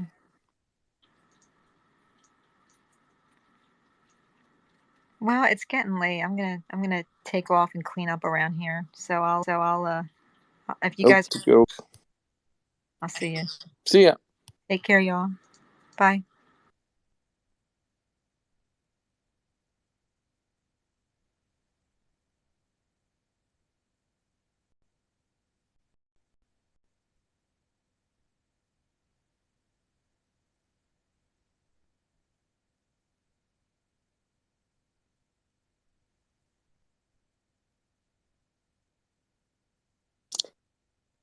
Have you ever wanted to be with other people, but just hated being with other people? All the So that's time. why That's we right. created Together Alone. Together Alone. I need the fire emoji for that. Yeah, I'm watching Yellowstone. That's good. It's gonna have like that music in the background that's like dun, dun, dun, dun, dun, oh, dun, oh, dun, oh, dun, dun, dun, right? And then they'll be like, Johnny, get off the horse. Sorry about that. That's all right, Johnny. You gotta get to know the prairie before the prairie gets to know you. Oh, what do you mean? I don't know. It's just a line in the script that we always have to say. It's a harsh world out there, Johnny. All right, Dad. I'll do my best. I know you will, son, because that's all I can do. You know what I mean? It's like Mutual Omaha presents. Whatever happened to people that used to know that show? That was great. Mutual Omaha presents The Syndicate live here in Statesville, Kentucky, Arizona. The only place where you can do DMT on the sidewalk.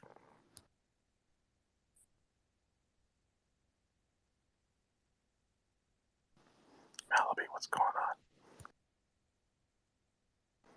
Rich, what are you doing? I am sitting in my car reading Twitter threads while I wait to go to my 8 o'clock meeting. All right, so did you already have the date, or you didn't have the date yet? Date's at 9:30. Date's at 9:30. Okay. All right, got it. Synchronizing watches, everyone. Got it. I do still have to shower, go to a meeting, do things, and then. Oh wow, that's a lot. So okay. Yeah, I should get off Twitter, man. Damn. You know, it's a thing. I got into Twitter in 2008. Back then, not a lot of people knew. I was really concerned about my rights at the time and thinking a lot about my political needs. A lot of people said I was lucky because I found a free speech platform that would probably be the best one for me to use. That's why I'm on Twitter and why I've always been on Twitter. And you can't make me go anywhere else. And I don't need a blue check mark to know that I'm a good person. I know that I'm complete because I got here first before all you motherfuckers. Yeah, that's right. I was right after Jack. Suck me. Do it now.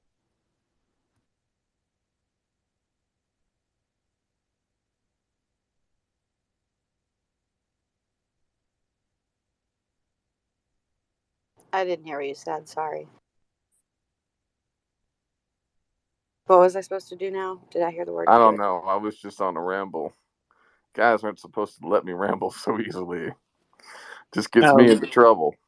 Rich, if you knew that your date was verified on Twitter, make you Okay, I am blue check agnostic. I'm annoyed right now by the blue check debate because like I do not care. I do not care. I do Well, not I'm just saying, care. like, Would I you do feel not care. safer if they had a blue check? I don't care. I would not feel safer if they had a blue check. They do that on what do you call that? They do that on Tinder. They do KYC or some sort, like they verify your account on Tinder. That's a thing that exists. I'm not verified on Tinder, but guys, I'm real. Damn, verified on Twitter sounds like a STD waiting to happen. Like, imagine you having a Now verified on. there's something that seems like also a healthy violation of somebody, but I guess if you assume the risk, but then if you don't do it, then you're assumed to have been, and that's sketch. Lots of concerns. Lots of concerns. Like, verified on Twitter, you'd have to be very, like, on Tinder, you'd have to be very involved.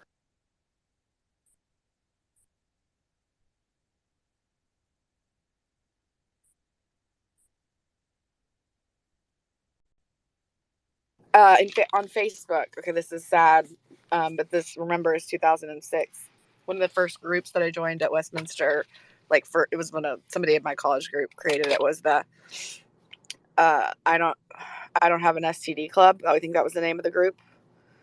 And I've never left it on Facebook because I don't know if it still exists now, but I never left the group because I didn't want people to be like, oh.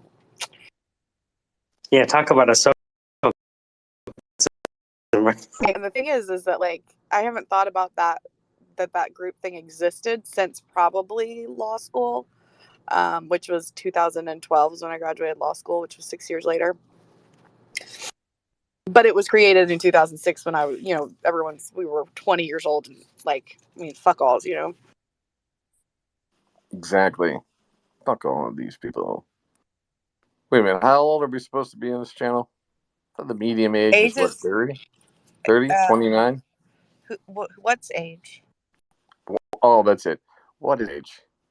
Age is timeless here at the Syndicate. Age is a service. Age is a service. Actually, that sounds a little scary. Let's not do that. Yeah, I retract. Here at the Syndicate, we Well, what about decided affirmative ageism? ageism. I Like, don't you want to have to make hire comments 5 boomers. on the goo people. You know that thing Yeah. with that guy. That was no comment. Well, they have a rule like when you can't have more than 2 teens in a car at the same time. Where do they have that rule? In Canada, they found that What if you a lot got? of I had 2 sisters. they found that a lot of the accidents happen when you have like a bunch of kids in a car, and so each other. Okay, I thought yeah, that was like a different. Never mind. When I went to Canada, I got asked if my dad was my dad. Oh wow. They made me. I was a kid. We drove up there from Little Rock to move a couch up there in the back of our Dodge Caravan, and I slept on the couch in the back for most of the ride. We listened to Peter Paul and Mary. Anyway, I got a hammer. And when we got to the border person asked if it like my dad wasn't allowed to answer the questions. I had to answer them for myself, and I think I was 11 at the time. 9 or 11, and I said yes, my dad, because apparently like kidnappings and such. Oh shit. Border person. Bum, bum, bum, this week on ABC. I watched a documentary about that in Arkansas, actually, but wait, about what? Never mind. I don't want to lose my Twitter account. Oh, Me fair on point. No, but Williamsburg. free speech is back, right? A Is that border true? person Yeah, on the wrong right. side of town. Also, tornado watch in Little Rock. All right, guys. Speaking of tornado watch, I'm gonna go lie down. This is fun. It was time for him to lie down. Thanks, Mike. It stopped the space, and everyone waved and said later.